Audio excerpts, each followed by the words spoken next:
Yeah, we're still playing and fiddling with stuff. I might even play a game later, but you know how Sasquatch plays games. It's almost always completely wrong. What are the humans doing?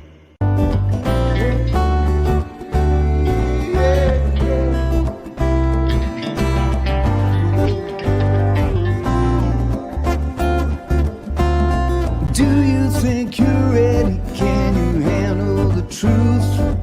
Or are you in denial and demanding more proof? They demonstrate in real time how they're spinning you lies, but no one pays attention, no one opens their eyes. They walk around like zombies with their head in the mobiles, signaling their virtues with a pick on their profile. Yeah.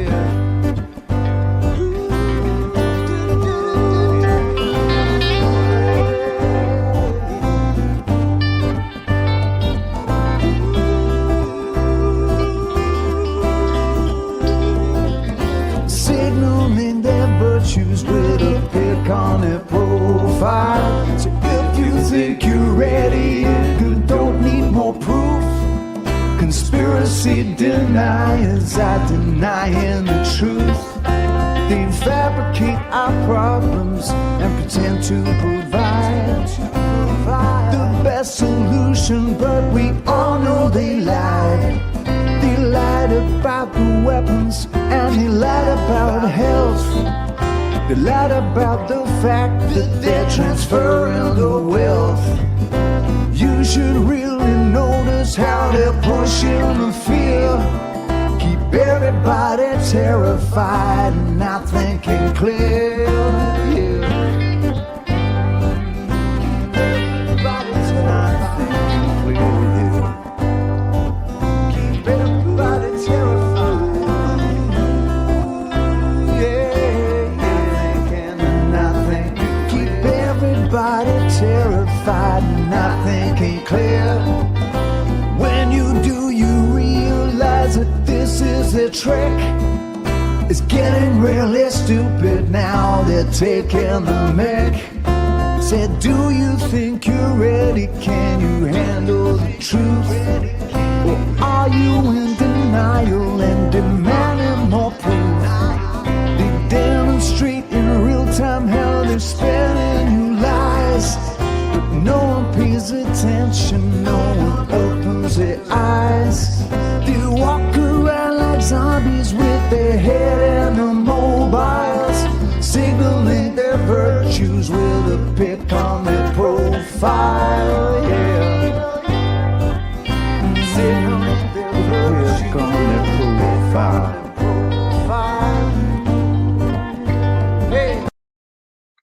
Good evening, ladies and gentlemen. Welcome to Chilling with Sasquatch, where tonight we're going to check out various aspects of the crap I watch on a regular basis. So you know exactly why I'm so screwed up in the head. See this guy above me up there? That dude, he's really upset about the new Wendy's pricing scheme, as one would be, you know. But well, you know who I want guarding my food rights? This guy. That man is qualified. You can tell by looking at him. We got a whole bunch of people over here in chat running around. They're just doing all sorts of stuff, and I'm kind of going slow at the game over here. But we've got my lovely Binky. She's over there. That's not really her, but she's here. Say hey, Binky. Hey. All right, giggity giggity. So we got Scrappy Dreams. Welcome in, bud. Let's do this from the top. M's Mad World gets the gold. She doesn't get to have two. AJOT's on panel, so she doesn't get one. The Smoking Auditor gets the silver. And Scrappy Dreams, hey, Russell, what you up to, bud? Gets the bronze. So that's how that pans out. Yin Yang News Now has joined the chat. That's cool. Mexican long hair. Welcome in, bud. Good to see you. We got Cage and Randy 214. Ain't seen him in a minute. I guess that's because I haven't streamed with you in a minute. Oh. Yeah, all them hearts and butterflies for you right there. Let's see. Danny's thoughts. Oh no. Are they intrusive? Are these the kind of thoughts that kick down your door and ask what you would do if I kicked down your door? Frostbite Area 52. Hello, everybody. How are you doing today? Greetings and salutations. M's over there just dancing, which seems normal. Irish Rover in Florida is in. It's good to see you. Show me audits. Have we changed our name recently? I'm curious. I wonder. Frostbite Area 52 is new. I haven't seen that one before. A lot of yours, the ones in your chat are unfamiliar to me. A couple of them anyway. Like Danny's thoughts. I feel like they might be in truth. I feel like it maybe carried shotguns. I don't know. I mean, let me audit you. Let me audit me. What? But why? I mean, seriously. So over here in the bottom right-hand corner, we have the random shorts that YouTube delivers up to me. This is how I go about finding the clips that I'm going to clip and do stupid things with in shorts, right? This is what they feed me, is this madness. And I want to point out for those of y'all that do shorts, this is really important. There are traps in the shorts. They are set there because the original creator is doing a thing that does not get a strike, but if you go clip it, you will get a strike for uploading the very same short that is still up today, getting views and paying somebody. But yours gets a strike, not for copyright, but for whatever violation has taken place in the short. So just because you come across a short and you think, oh, well, it's already up, YouTube's already checked it out, that doesn't necessarily make it safe. Why they get to do that and we don't, I don't know. Any ideas? No. It baffles me. But specifically, I'm talking about there is a type of content on shorts that is basically some dude jumps out, scares a chick, she turns around, bonks him, and runs away, right? They get away with that. But if you clip that short, they will hit you with a strike, not for copyright, but for physical violence. Or sometimes you might get the specialized DV version of it. So, I mean, yeah, you can throw down as many views as you want, put in the time and effort and clip the clips, but you run the risk if you try to be too funny. Don't be too funny. Don't be too clever. Is that what you got your strike on? I got a strike because there is a farm in Kansas that fed their horse some medicine, dewormer, vitamins, stuff like that. But the horse was one of those twitchy ones. He wouldn't eat it in the feed, so he literally just gave him a big pile of powder. And someone edited to did that thing with the clipping and stuff together with another horse from an entirely different country that was running very, very fast. And I made the reference that the powder might have been something other than medicine. And I do not own a horse. I have not seen a horse with mine own eyes, to quote the Greeks, in probably 15 years that wasn't out my car window. I've never ever given a horse any form of powder, white or otherwise. I was very confused with how I got a strike, but the guy who uploaded the original video didn't. It's still up. And so, yeah, no, I might be a little bit up in my fifis about that, just a little. But I'm just warning y'all because, you know, y'all got to be careful what y'all go clip. Even if the clip's got 1.5 million views, if it violates terms of service, they will just burn you down. I don't know. I don't get it.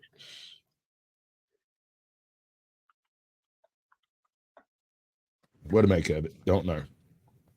Welcome in, Desert Goat. Desert Goat. Birdie P. Welcome in. Good to see both of you. I'm still kind of taken by Danny's thoughts. I mean, what if we're a figment of his imagination? Is my question. Oh no. I don't know, but he said the more the acorns, the better. Right? We got to ban all assault acorns stat. These things are getting out of hand. I mean, it was one thing when people were popping caps and splitting wigs. It's a whole nother ball game once the plant life gets involved, quite frankly. Welcome in back to the moon. All right, let's see what's got this rather rotund fellow up top so upset with the world. What do you reckon it is? Do you think it affects A, his internet, B, his liquid consumption, or C, his food? His food. You might have something there. Listen, as a fat guy, I understand that I need to be eating less fast food. But luckily, thanks to the current administration, what just happened? Thanks to the fact that they have completely destroyed our economy, it's split. Hold on. Let me try that all over again, right?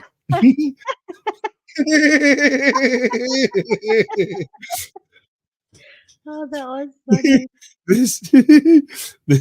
This is a fat and opinionated. 36,000 views. You can find the link in the description across every platform that I'm streaming to.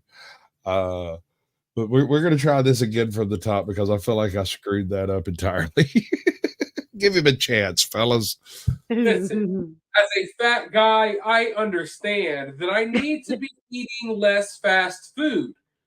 But luckily, thanks to the current administration, thanks to the fact that they have completely destroyed our economy, I, nor most of you all, will be able to afford fast food anymore. I mean, the reason fast food got so big in America is because it was fast and it was cheap. You used to be able to pull up to McDonald's. You would pull out in about 5 minutes, spend about $10, and feed about 3 people. Now you sit in line at McDonald's for about an hour and a half, and you spend $13.55 on a small combo. But if you thought that was bad, ladies and gentlemen, things are about to get much worse. In fact, this may change our society as a whole. I don't want to be dramatic. I don't want to be too dramatic here. But I do see a scenario where this will change the way we buy things in the future. You see, Wendy's, I'm sure all of you all have heard of Wendy's. They're introducing something called surge pricing. Basically, the prices of their hamburgers and chicken nuggets and French fries are going to fluctuate according to the market, according to demand, according to the hours in the day. For example, you're really hungry, it's lunchtime, you got about 30 minutes, you're riding as fast as you can to make it to Wendy's and to make it back home or to make it back to work, only to find out that because it's the lunch rush, Wendy's is charging 3 times the amount that they usually charge for hamburgers. That is basically all right. So get this. Flavor Stone. What's up, bud? I like that. You get the participation trophy so far. You can lose it if someone comes in with either a better name or a better smart-ass remark. So currently, you have the participation trophy. Thank you for playing. Thank you for signing up. So homie over here is deeply, deeply hurt by the idea that here's the problem I have with this. You know those Jiffy Pop wearing hair thing people out there, the ones that show up at 2 a.m. at a Waffle House or will fight the cook.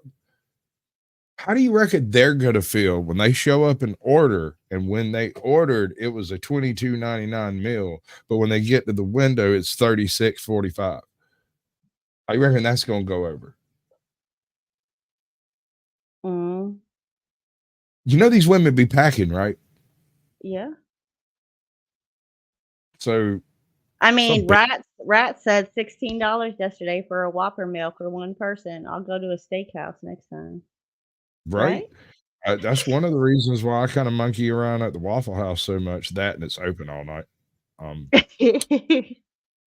What else you gonna do at 2 a.m. on a Sunday night? You want some entertainment? Go to a Waffle House. You might have to wear a bulletproof vest, but at least you'll be entertained. The two psychos. Hey, and until you have seen two schizophrenic argue about something neither one ever talked about, you have not lived. Right. And where else are you going to come across that type of entertainment other than a Waffle House at 2 a.m.? I mean, it's not a Denny's. It's not a Denny's. It's not quite as sticky. Denny's is sticky, and I don't know why. Maybe it's all the pancakes, I guess. But Waffle House serves waffles, so why isn't it completely sticky? I don't get it. All right. Anyway, this man's upset about his food. Is he upset about his food, or is he upset about his money? Well, I mean, technically the money because he can't get the food that he wants. But is it the food? I'm looking at this man and I'm Well, thinking, I mean, he's really upset that he can't go get that food. So I guess all in all, yes, it is the food. Right. Would he be this upset if, say, a cinema opened a fluctuating price? Probably, because then he would talk about all the snacks that he gets. You're the one that's fat shaming now. Yeah, that's what I'm in a nutshell, what Wendy's is getting ready to do. 2 Dave singles. How much would it cost? You could ask, but starting soon, depending on the time of day, you might get a different answer. Wendy's, the country's second largest burger chain with 6,000 locations, announcing that starting next year, menu prices will fluctuate during the busiest times of day, meaning you could be paying as much as $1 more for that Baconator during the lunch rush. Historically, companies just set one price that was constant across time. Pricing algorithms allow companies to change prices throughout the day. Wendy? Okay, so here's a pop quiz for you. Are you aware of any other places that already do this type of fluctuating pricing? I am. Yeah. Where? Everywhere. What is the fluctuation? What do you mean? At what point does the price change and for what reason? Do you know? More demand, so they up the prices. I don't know. No, this is talking about prices fluctuating throughout a 24-hour day. So if you wake up 2 in the morning and you go in, it's going to cost something different than it does at, say, 9 a.m. And then it's going to be different at noon and then different again. What's up, Mexican long hair? Good to see you, bud. Really? No, I don't know of That's any the idea place like that. No, Yeah, I don't know any place like that. I know of a place that operates exactly like that, and I hang out there quite a lot. Believe it or not, Waffle House had a dynamic pricing schedule for the past like 6 years or so. And the way that works is, like anytime they're going to have a what's called a light shift, which is not duplicated people, just one grillman, one server, and one on standby. That's it. That time period, you will pay something like a 10% gratuity in addition to whatever you usually tip, right? I don't know where all this is done, but I know this is done in several Waffle Houses in Georgia, and it has to do with the fact that usually over that particular shift, nobody comes in, but occasionally, like locally, we have several bars that all empty at about the same time, and there ain't nothing in town open except the Waffle House. So that place turns into a nightclub about 3 hours every week at around midnight on Saturday and Sunday nights. Standing room only, and so entertaining. But the fluctuating prices are supposed to reflect the difficulty of keeping people on staff at that time period. That makes sense. Because most people won't work the graveyard shift because there's no tips in it for them. My Waffle House is a little different on Saturday and Sundays, but the same concept stands. It's just not a very popular time period. So people who want to make money through tips don't want to be there at a point in time when there's no customers to tip them. That makes sense? Right, but isn't that why they usually offer more money for those shifts? I mean, not all the time, but a lot. It depends on the individual Waffle House, and it depends on the people. If the people are demand it, then they have to pay it because they have to be open. They're a Waffle House, right? Mm-hmm. So what else are you supposed to do? Interesting. Yeah, isn't it? The best way to keep prices down in a server establishment like that is to keep all the servers arguing back and forth about stuff. If you can keep them at each other's throats, you'll never have to give a single one of them ever a raise at all, because they will compete against each other to get hours and thereby offset your cost for the time it takes for you to make them angry at each other. Most of the time, you don't have to do anything. They'll just be You pissy. sick, twisted soul, you. Like, that makes so much sense, and I would have never thought about that. But. Oh, I would be the worst supervisor you ever had. I would be the absolute diabolical evil that would just, no, you don't. See, not me. I was the manager, you know what I mean? That kept up with like everything, like your raises, yeah. I wouldn't like that. If you earned it, if you deserved it, then you got it. Right. I get that. And I'm perfectly down for paying people what they're worth, but only if they're willing to ask for it and only if they insist. Right. I'm not just going to offer it and be like, oh, by the way, it's your right. time. And the thing here is, you see my face. I have the ability to stare straight through you and say, absolutely not, when I don't mean it at all. That's true. I have to say yes to this, but I can say absolutely not while I'm doing it. And if right. you get up and walk out before I finish,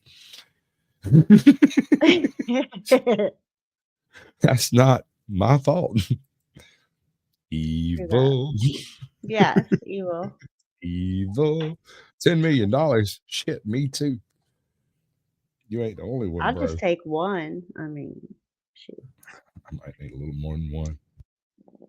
The CEO announcing his company will spend $20 million on high-tech digital menu boards that can update prices in real time, meaning surge pricing, which used to be reserved for rideshare companies, airlines, and hotels, could be coming to a drive-through near you. Absurdity. That is so crazy. Like, I hate, that's like DoorDash, and like if you get your groceries delivered, like, well, down here it's HEB or whatever, but from the grocery, you know what I mean? Like you cannot order without tipping, because you have the option to tip or whatever. But nowadays you have to tip or you can't place your order. Right. Well, they're basically living on tips. They're doing that job based on tips. DoorDash isn't actually paying them people. I work for DoorDash. I mean, I make some decent money. And you got tipped. Some of them I got tips, some of them I didn't. But the tip is mandatory. But it doesn't show us the tip. No, it doesn't. You just get because paid. The customer is paying a tip doesn't mean we're always getting that tip. And also, just because a customer didn't pay a tip doesn't mean you don't get paid. Right. Here's what I'm saying. The tip is mandatory. If you got tipped, it was tipped in addition to the tip that was mandatory. Oh, got you. Okay. That's what I'm saying. Got you. Right. So I'm not real big on the concept of a gig economy. It kind of seems like you're enslaving yourself for small pay at large hours. Oh, for sure. Right. What's up, chili dog all night, baby? Yeah. No idea who that is. I think I talked to him a couple of times. I can't remember. but I go through so many people's panels. It's a bit of a harsh nature of me. Hi. During the busy times, they can obviously increase profits then. And also some consumers will want to shift to the less busy times. Prices are lower. Before it's even taken effect, the new surge pricing is getting a frosty reception online, with one user on X writing, "Surge pricing is just price gouging by any other name." Wendy's telling ABC News in a statement that the decision can allow them to be competitive and flexible with pricing, motivate customers to visit, and provide them with the food they love at a great value. Now, to be clear, I understand the concept of supply and demand. I understand testing the market. I'm a big collector. I'm also a reseller. I've been collecting and reselling hard to find pop culture items like rare comic books, movie props, autographs, you name it, for years. So I understand when you have like this random rare item, I understand when you want to gauge the market because you don't really know the actual value of the item. You want to know what other.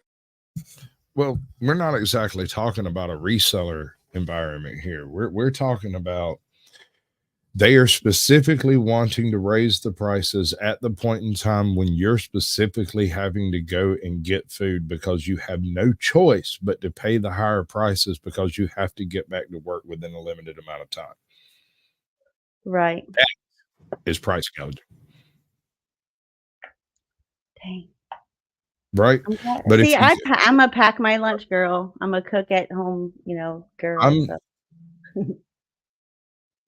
Depending on how busy I am, I'm a usually cook at home person because I kind of have to control what I consume, Right. But if I find something, a fast food item that doesn't trigger my allergies, so you damn right I will go and pick that thing up, whatever it is, till they stop selling it. There's a particular sandwich at the Subway called the Monster, and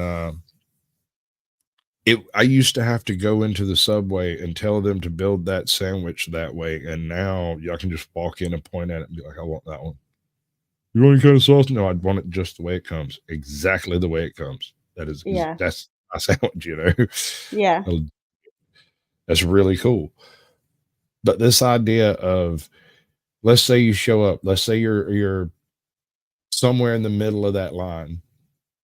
Some people showed up early and they're getting the normal pricing, and then you pull up and poof, while you've been sitting there counting out your change, you get into surge pricing, and the next thing you know, you can't afford what you were gonna Man, that order. is fucking bullshit. Like, I've never seen that, and the more and more you say it, the more and more I think about it. That's some fucking bullshit. Yeah, that's what I was saying. How many people out there are gonna be stable enough on their lunch break to not completely nut up when they get to the window? Right. Well, and come on, if it's lunch hour and you're in the drive-through, there is no getting out. Once you pull in, that's it, because a car's pulling in behind you. You can't back out. You got to go forward. So do you waste all that time sitting there and being like, "Oh no, hell no, I'm not paying that price because they just upped it right here," Or do you just sacrifice and yeah, you got to eat, right? So you're gonna pay that freaking money. That is so fucking bullshit. It is horrendous. It is horrendous, man. A lot of people haven't thought this through, what this actually means. Now, I mentioned that Waffle House has a surge pricing set up, but the way theirs is set up is like our local Waffle House has a huge surge between midnight and 3 a.m. on Saturdays and Sundays. If you go in there between midnight and 3 a.m. and order anything and walk out with it, you're going to pay a significant surcharge on that, because there might be 60 people inside and 40 people standing around outside, and they've all called in orders, used the app, they're all standing in there in line getting an order. So if you get in that madness, you will pay the price that it takes to get food there, and they make what they make, and everyone is tipped heavily. They're all drunk when they get there, so yeah, they're tipping. But say you come in at 2 a.m. on a Tuesday and there hasn't been anyone in here in 2 hours. Should you still have to pay that rush price? No. You got to go wake up the grill man and the waitress to get a ticket so that you can get food and leave.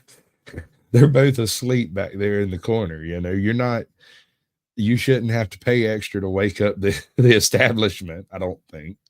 Mm-hmm. Am I crazy? I mean, does that make sense? Yeah, it makes sense, but no, it don't make sense.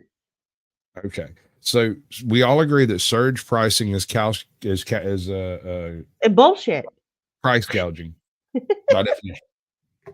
Yes. They have when you pull in to buy what you're going to buy, you have no choice but to either pay for it or drive away. And waste your time that you've been sitting there all of that time without no food. Yeah, no, you're gonna pay the fucking increase. Oh, that is so literally taking you physically hostage at risk of losing your job because you were late for the 4th day in a row getting lunch. That is just absurd. I see an upside to this though. Wendy's participation is going to plummet. Their stock is going to take a really filthy hit. Mm-hmm. Once this process starts up, you'll find the people that used to eat at Wendy's have found every taco truck, every single small mom and pop's diner, all of the little local places are all going to benefit from this. Every single one of them, town square restaurants, and country buffet in that area, and all the way all across the country, everywhere across the country, is going to immediately benefit from this, because the very first time somebody walks in with $14, gets their usual meal, and it costs $16.95, and they walk out because they can't pay for it. You see what I'm saying? No, I see what you're saying. They will go down the street and get a hoagie off the shelf over there at the freaking gas. I'm saying this is going to be huge for local businesses. West Side, it's all human feces now. That sounds a bit rough. I mean, well, I don't live up west, so maybe it is. People are willing to pay for it. I understand that concept when it comes to things like a rare autograph or a one-of-a-kind movie prop, or you get the point. So I understand that concept, but that concept should not be used for fast food hamburgers. Hey everyone, we got a McDouble. It's going to the highest bidder. So basically, people will be lined up outside of Wendy's, and due to this new way of doing business, they'll be able to change the price while you're sitting in line. Oh, the price of our Baconator just doubled. How many of you all are hungry and desperate enough to still wait here in line? How many of you all are going to be forced to go home and eat peanut butter and jelly? That's the future of what is going on here. Our economy has become so bad that there's not going to be set prices for fast food French fries. No, we're going to have to bid like it's eBay. We're going to go to the restaurants every day, and every day the price will be dramatically different. You'll never know what the price of anything is. And at the end of the day, a lot of people are just going to pay whatever the asking price is. This is ridiculous. But when I say ridiculous, reshape our society, it should be illegal. In any other framework other than travel and luxury, this is illegal. If you did this with gas, you would have riots mobbing the streets in 45 minutes.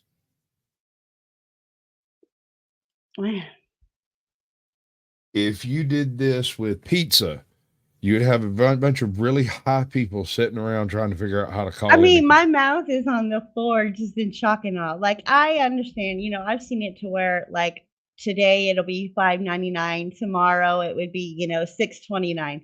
But I mean, in the time frame that he's explaining, right, that it's crazy nuts. Like, you could be in line. The person in front of me pays, 50 cents cheaper than what I'm paying. Like, that's crazy. That does sound nuts. But I mean, here's the thing is like he said, you will already be in line by the time you find out what it's going to cost. I get it. He's saying that we're suckered and they're winners. And it doesn't matter. We're going to do it. Let me really mess your head up. Do you remember the problem of getting to the place before they stopped serving breakfast and trying to Right. figure out if you were going to Like make it? fucking Imagine McDonald's, that with cash. 10:30, yes. Imagine that problem, but with cash. And maybe you were already in the line and maybe you don't get breakfast, but instead it's going to be $30 instead of $22.50. Ah, I crazy. don't like it, not one bit, because I feel like this is a testing bed to test how we react to it so they can try to implement it elsewhere. Remember, ladies and gentlemen, you will own nothing and you will be happy because they told you to be happy. You will own nothing and be happy because they took everything and told you It to be. implies lowering LA spike, but come on. Are they really going to lower it during downtimes? I mean, look at it now. Seriously, bro, are you seriously thinking that these megalomaniacs over here have gotten a free checkbook just to print money are going to go down in price instead of up? Remember, they're trying to get a $25 minimum wage. So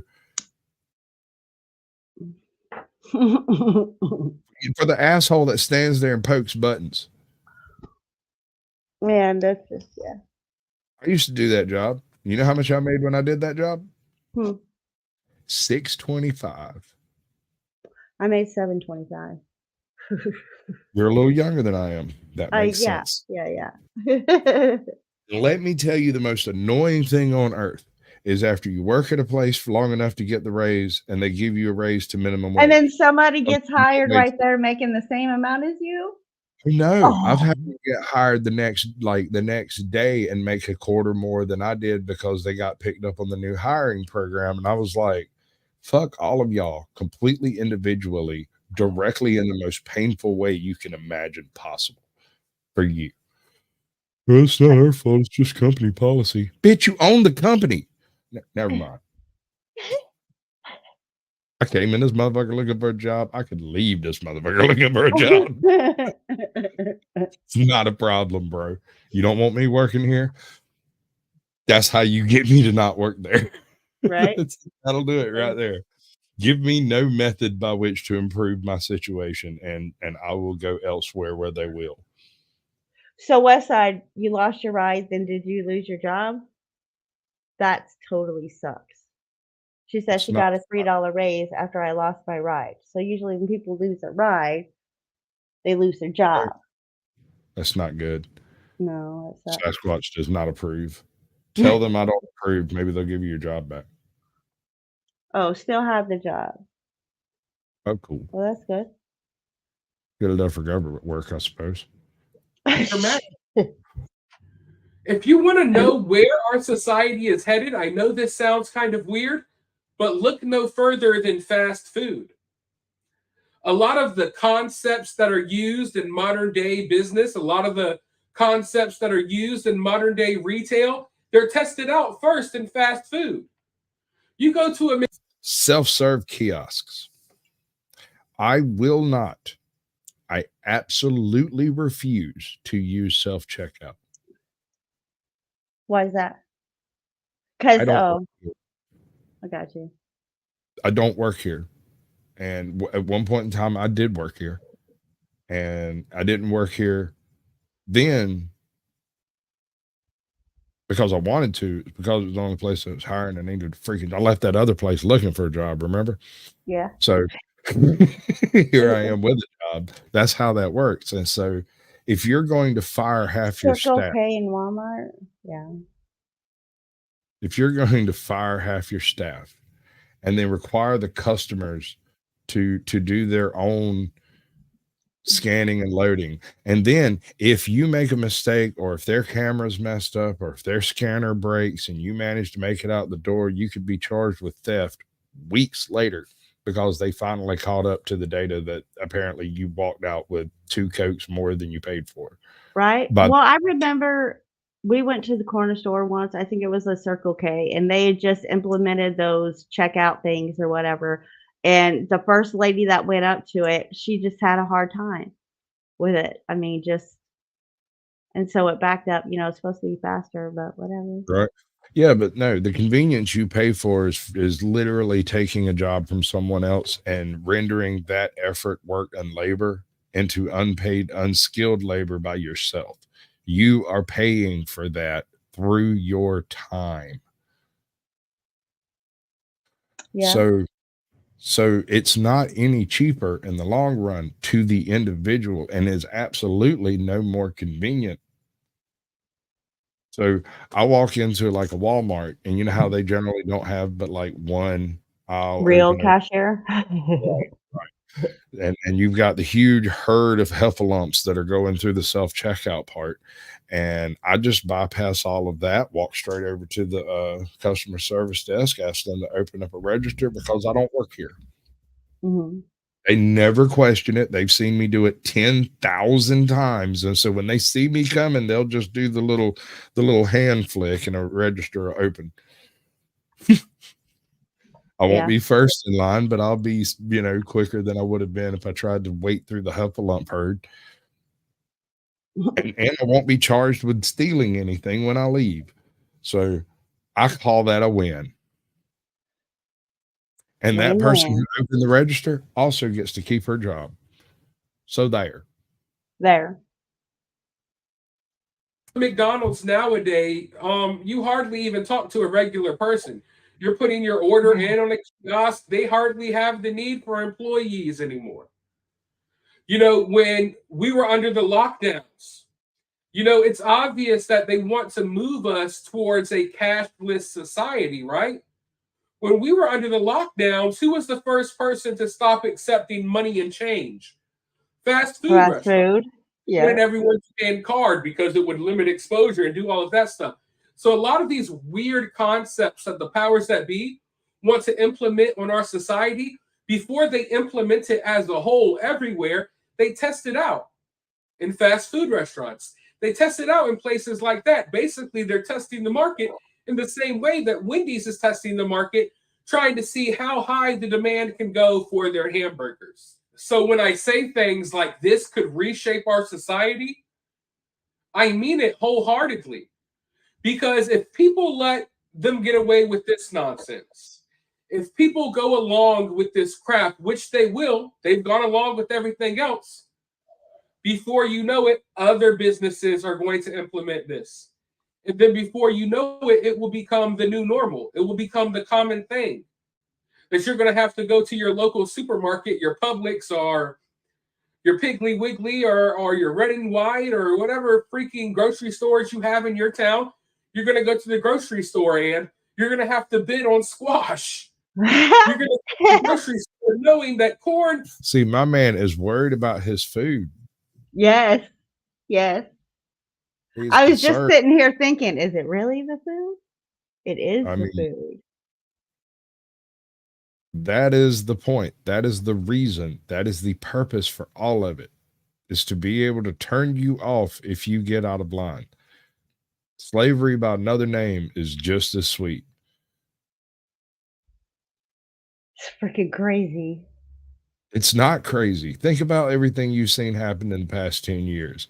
Tell me it hasn't been a direct march to world globalist agenda. It's crazy that you see it and you're calling it out, because my mindset, right, on this topic per se is brainwashed. Like, I would never have thought of something like that. But when you stop and say, but think about it, and point those out, I'm like, God dang, you know what I mean? Like, Here, maybe this will help a little bit. I'll see if I can't clarify. Notice this part up here at the top. That's pretty, that's about right.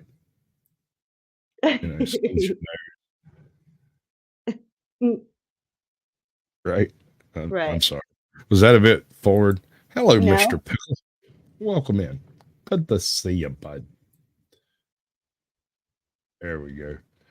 Get everything put back in the right spot. Cost $1 last time, but now it's $3 because, I came to the grocery store at the wrong time. You go to the grocery store at 3 o'clock in the morning, you may spend 50 cents less on your yogurt, as opposed to if you're there at 9 o'clock in the morning. we're going to see a dramatic shift in our economy if they are able to pull this off. And they are going to try to. They are definitely going to try. Now, luckily, this has caused an uproar. A lot of people are already angry online. And after just announcing this yesterday, now Wendy's is kind of trying to pull back a little bit because of all the backlash. Now they're denying some of the things that they just said yesterday. So luckily, America as a whole is starting to wake up. Even the people that you think are still asleep behind the wheel, they're starting to wake up. There's just been too much crazy stuff going on over the last 3 or 4 years, and people are absolutely tired of it. So hopefully this whole entire nonsense is put down before it's allowed to flourish. But as of right now, this is something we should definitely be worried about, because today it might just be Wendy's. Tomorrow, it might be Red Lobster. The next day, Kroger's. The next day, CVS and Walgreens and other pharmacies. The next thing you know, the hospital. And then the next thing you know, this becomes the new norm, where nothing has a set price anymore. Everything is going according to supply and the demand in the market at the time. And that's a very, very scary future to be living in. And hopefully, we don't go there. But in order to not go there, we have to pay attention. And we have to call these things out, as stupid as this sounds. Spending 20 minutes sitting down. And it is the simplest thing on earth to just pick up your phone and make a statement into a camera and upload it. It is not a difficult thing to do. And it does make a difference, because think about how much control the cable news had over everyone. Right. You're part of the news now. That's you.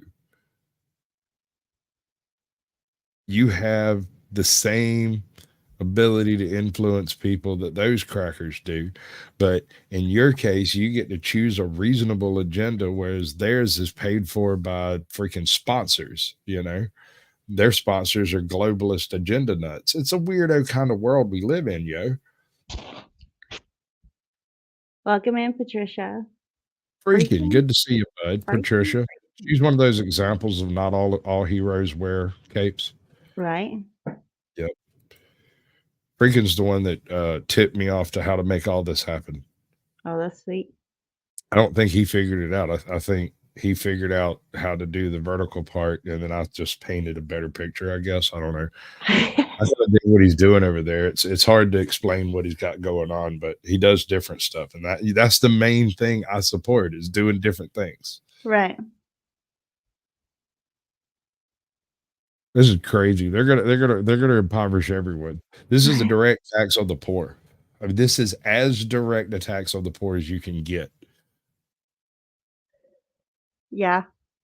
Now, ranting about Wendy's, these are things that are necessary to spread awareness about the little tactics that are being used to basically destroy you, to destroy your quality of life. But for now, let me know your thoughts down in the comments below. While you're down there, hit that thumbs up, hit that subscribe. If you want to donate to the channel, you can do so via Cash App. I promise. Welcome everyone. Not yet. We're not ready for that yet. You are far too handsome. What do you know about Tiffany Henyard? Nothing. Nothing at all. This is going to be fun. Okay, so a few years ago, Tiffany Henyard was a literal, no exaggeration,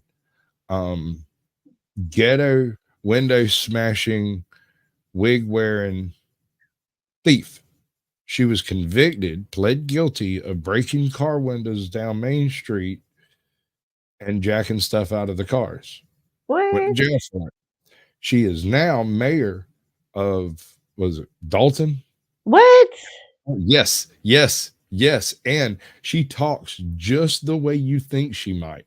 Now, this is the actual Justice Warrior, and this is the touchiest video I have in this stack. It was uploaded today, but it's because Super Mayor, who is currently under investigation for every type of embezzlement and fraud you could possibly imagine, allegedly, is now running a podcast. And just yesterday, if I'm not mistaken, she did an appearance with the other dude in this video. I know his name, but it just escapes me for the moment. But she's trying to shrug off all of the charges and everything that's being levied at her, not at just by one town, but two, because she's also the like the county comptroller or something the next town over. What?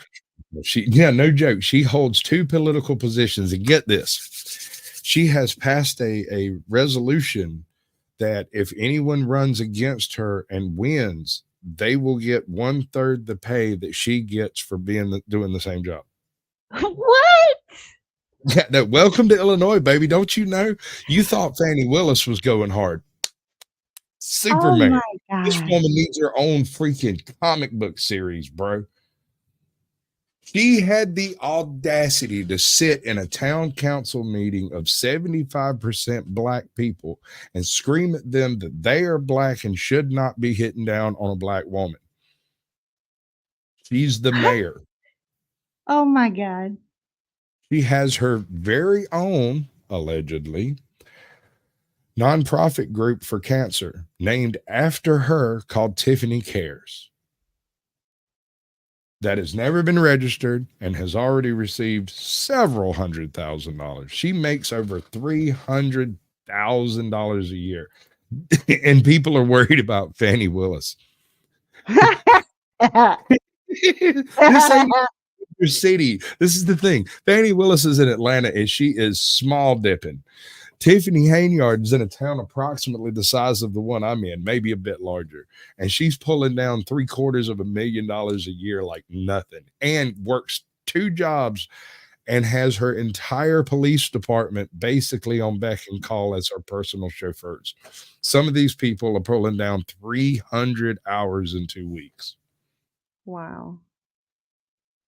Which should be illegal. And should be a labor fraud, not because of the money spent, but for the hours that man supposedly worked. Right. You could sue her after being paid for it. Yes, sir. I don't understand why he hasn't already. I mean, this tit's fixing to dry up, and he's not going to be able to nipple much longer on it. But anyway, Actual Justice Warrior does amazing coverage of it. All the links are in the description of the video on every platform I'm streaming to. I don't know if it's in hers. I doubt it. So feel free to go check out his earlier work on this. He's been covering it for about 6 months. I've been following it for about 2 years. I got a buddy of mine who streams over in Chicago, and he caught wind of it about 1.5 years ago. And at first, it was just like, that can't be true. That's impossible, right? That can't be true. You can't do that much nefarious bullshit and get away with it for that long by just saying, nah. I'm saying though. Wow. But that's basically what she's doing. Nah. But I'm saying though. Welcome everyone. My name is Sean, and today we have an absolutely excellent video for you guys out there in the audience related to the super mayor, Tiffany A. Henyard. And yes, we are going to go over the Roland Martin interview where he performed so poorly, got embarrassed so much, got walked over. Yeah, that's him. That's him, Roland Martin. I couldn't remember his name a while ago. I kept wanting to say it was Sotomayor, but it wasn't. I knew it wasn't Sotomayor. Over by the super mayor that he actually had to issue an non-apology the next day, where he brought up information that he should have had prepared for said interview and pretended like he discovered it, even though it was reported months earlier. On top of that, he decided in his infinite arrogance and hubris to say, listen, you people criticizing him, you've never reported anything in your whole entire life, so you don't know how this works. The way a journalist operates is that they let the subject lie to them based on information that is public and months old that you could easily be prepared for, and then you do a video later when you correct it based on everybody criticizing you, but you pretend like your critics are somehow inferior to you. That's how journalism works, according to Roland Martin. On top of that, I have actually obtained exclusive invoices from the Village of Dolton vendors, these unpaid people that we've been talking about, and we are going to go through them because, yes, I have the very documents that Mayor Tiffany A. Henyard is suppressing from even the Dolton Board of Trustees. So you hear that, right? Yes. She has taken steps to have her lawyer certify documents to keep them private so that they can't be shared with the board of trustees, so that they can't bring charges of embezzlement against her because the evidence is right there in front of you. She appropriated funds to finance a fleet of police cars, bought the police cars, delivered the police cars, never paid for the police cars. What? They're all fixing to be repoed. So if anybody wants a really, really, really sweet deal on a police scat pack, I advise you to head on down to Dolton and wait patiently, because they're going to be coming up on the auction block here real soon, real soon. See, and all you repo folks, you ever had to repo a cop car? If y'all can't wait to do that, I want it on camera. Yes, sir. Yes, sir. Because you imagine it. So this keeps going deeper. This woman thinks the way I do, in layers, like an ogre. See, this woman has created grifts in her grifts that grift the grifts that she grifted last year. It's amazing. Is it possible to teach someone this power? I want to bottle it so I can spray it on people when they walk by. Here, have a little bit of ghetto success. So they can't see them, but we got them here. But guess what? I should just let Henyard lie to me and then actually do the work, because that's what Roland Martin says journalism is. Now, we're going to get into this, but before we do, I want to thank everybody who signed up over on actualjusticewarrior.com/join. Give me the money. Give me the money. Okay. And thank you to the podcast listeners, Spotify, Apple, and Google's podcasting platform. You also you have a charity that from the Attorney General's office is I understand they sent a cease and desist letter to your foundation. I don't know nothing about that. I'm not crazy. I'm not. You have Tiffany Henyard Cares, your foundation. So the Attorney General's office hasn't reached out to you regarding your foundation. So I want to set the record straight. I don't have a foundation. I am a supporter of anybody that's struggling with cancer. My mom had breast cancer. Hold on. Now, I want to point out that the way that this nonprofit came into existence was an appropriation of money for a donation to a nonprofit, and then the nonprofit sprung into existence, apparently named after her, had the money donated to it, and then just glittered away. Never registered. It's not there. That money is long gone. She gone. That's crazy. And I'm always push anybody that has that. If someone uses my name to push their charity, or if you say this is Tiffany t-shirt, people gonna buy it. Because right now, consider what? Clickbait. People make money off of my name by views. So you just say my name. Don't have a you say you don't have a foundation. I do not. And that's why I tell everybody, go do your research. I'm not on anything. Now, of all the great clips from this interview, of all the embarrassing moments for Roland Martin and for our country as a whole, because this is a twice elected official, she holds two offices. What's up, Firm Audit? It's good to see you, bud. Brewski, welcome in. Who have I missed back here? I know I've missed some people. Patricia, covered her, covered them, covered that. Andy Pickle. Hello, Mr. Pickle. Did you say welcome in indoctrination? Oh, indoctrination. That's what I was looking for. Where's he at? Trying to hop there. Nope. Yep, there he is. What is up, indoctrination? Good to see you, bud. Try to bring you 20 y'all in here if possible. La Puffy. All right. La Puffy. What is up? Good to see you. We love it. Love it. This has to be Fox the Rider, welcome peak in. of idiocy. Roland Martin asked Tiffany. I'm gonna give you a bit of advice on that fox riding bit. Save a fox, ride a Sasquatch. Henyard about a foundation called the Tiffany A. Henyard Cares Foundation. And he actually lets this woman lie directly to his face and tell him that she has nothing to do with said foundation. Now, we actually did a whole video on her fake charity being investigated by the Attorney General and all the different various connections that they have between the two. I want people to know that I'm caring. Tiffany Henyard told me in November she cares. Apparently so much so, it's also the name of her charity. The Tiffany Henyard Cares Foundation posts videos highlighting walks and other events that prominently feature the politician proudly promoting her cancer charity. I just want people to know that, hey, Tiffany Henyard Cares Foundation is here. We will help anybody in need. But Roland Martin is a completely unprepared idiot, so he doesn't have anything to counter that. So you saw the interview with Roland Martin earlier where she's talking about, well, if somebody profits off my name, what am I supposed to do about that? Except she's the one out there marching, profiting off her name. She's physically doing it. I appreciate that, brother. I got absolutely no love over there. I mean, like, people come through, but by the way, I'm talking to Rumble at the moment. So, you know, that one guy that chatted, I don't know how he managed it, but there it is. And I am on, in case anyone's interested. Apparently not. Actually buys into, even though he's a bit confused by it, this idea that maybe a foundation that is being promoted on all her social medias, that she has her face all over, is somehow in some way, shape, or form not connected to her, like she said. And in fact, there's actually video that he plays of her at an event for this particular charity, and guess what? He still buys into her explanation, even though he's so confused by this, and he can't realize that this woman is lying directly to his face. So show the video here. I'm trying to understand this here. So this is a video of you marching with the charity. So what is this?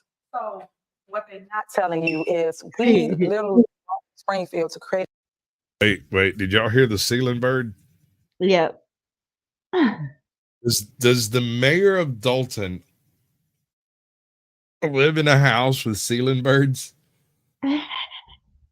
He's paying people $13,000 for security, but can't pay some dude to go up a ladder and change a freaking battery. Is that what I'm understanding? I think so. I heard that. I swear to God, I heard that. Hold up. In the community, and it's called Tiffany Henyard Cares. So we all went. Now, they weren't registered. Have you contacted them and told them you can't use my name improperly? Well, my lawyer's handling a lot of that stuff, so all I can tell you that I'm not the one on anything. It's the only thing I can tell you right now. So I'm just trying to answer to the. So you're saying it's a foundation that's not registered, but it has nothing to do with you? Correct. That's true. Okay. That's so you're not aware of any of the work that they've done, money that they've raised, anything along those lines? Correct. Okay. Now, just a quick refresher for those of you out there in the audience from my previous video on this particular foundation. This foundation was actually approved $10,000 from Tiffany A. Henyard. He got a new request for her to play songs. Shaggy, it wasn't me. Caught her hand in the cookie jar. It wasn't me. Caught her hand in the money. Wasn't me. Caught her hand in the cocaine. Wasn't me. Caught her hand in her brain. There's something wrong with me. Again, this information was available months ago. Henyard mixes her two taxpayer-funded jobs and charity work. That's Keith Freeman sitting next to her at a Dolton meeting where he's the village administrator. Freeman is also an advisor to Thornton Township, and he's the guy listed as the registered agent of Tiffany Henyard's foundation. I think it's just about personal gain and trying to use it as more of a publicity type thing. Chris Gonzalez is the last surviving critic of Henyard on the Thornton Township board. He and other critics say public money has been used to fund Henyard's private charity. They say board members were asked to approve a $10,000 payment to the foundation in 2022. But Roland Martin acts like he discovered it just yesterday in his video released after the interview. So she said in the interview that the foundation was not hers. This is from a council meeting. I'm doing that I'm really, really big on, that's dear to my heart, is I'm real big on a cancer foundation. I have created Tiffany Henyard Cares Foundation, and what that entails is helping everybody within the 17 municipalities with services, such as well services and resources, such as if you need help paying for chemo, radiation, your medicine, your wigs, your prosthetics, your breasts, things of that nature, even helping. Dirty dog, because, Wolfman, I bud. know firsthand how that feels. That's dirty dog. Now, Tiffany A. Henyard is, in fact, the head of the Thornton Township Board of Supervisors. So she appropriated money to an organization that only became a legal entity the day that that appropriation was made, that bears her name, and said that she was the founder of it while she was doing it. Yet Roland Martin didn't know any of this information coming in, and now he's acting like he discovered it anew. Well, Roland, Mr. I'm not doing any research on this at all whatsoever. I will also point out that Tiffany A. Henyard paid for via the Village credit cards and via the Thornton Township credit cards days before a much publicized cancer walk from Dolton to Springfield. Thornton Township credit card records show taxpayers then footed the bill for more than $10,000 in hotel rooms. You're out. The entirety. Oh, yes. I forgot to mention. My bad. She spent several $1,000s on a trip to Atlanta, and then a trip to Chicago, and a trip to Austin, and then a trip to LA, and then a trip to go meet the president. And then she went back to Dolton. Here I am. It's crazy. Facts. These are proven. These things happen. You know how much she spent on that little trip? Right at about the amount that she didn't pay for the cop cars. Wow. It's pretty close. Like I was going to bring that up, but I got tangled up doing this weirdness that I got going on over here. Of a walk that, by the way, is featured prominently on the Thornton Township YouTube channel. So she's actually promoting it through official means while simultaneously claiming she doesn't know that it exists. This would be obvious information that was available months ago. But again, Roland Martin is acting like he just discovered it today. That's how stupid this guy actually is. What I need people to understand is that I love other people out there who ain't never reported on nothing. Oh, man, you should have did it this way. First, you have to ask a series of questions to get answers. And now you come back with, okay, there are contradictions in the answer. Now, look, it's one thing to be completely unprepared for an interview. Roland Martin has staff. His staff is probably incompetent because they didn't prep him for this. And again, wow, shots fired. And I mean, hypothetically, let's say that you just found out about this chick today. Today, you found out. You turn around and you could scroll through, you searched her on YouTube, you scrolled through 24 videos. I would find it hard to believe that you didn't come across at least one person out there screaming she's a crook. Right. And he was talking to a strong black woman who's the first black woman to ever hold that position. So, of course, Roland Martin is going to suck up to her because his predominant position is being anti-white. But the fact that he had to attach this level of smugness about how the people criticizing him never know how actual reporting worked is ridiculous and absurd because, again, all the information that he presents, like he just discovered it originally, was reported by the local news months ago. And anybody could have just watched one of these 2-minute segments where they have all the documents, all the citations, and all the video clips that he used. And he has all these follow-ups. And he's like, listen, we're still going to give Tiffany a chance to respond, as if this doesn't look like the most obvious, ridiculous stunt ever. Again, all he had to do was watch any video related to this, watch any local news story, read anything about her, and he would have discovered these things were true and been able to follow up in real time, but he was completely incapable of doing so,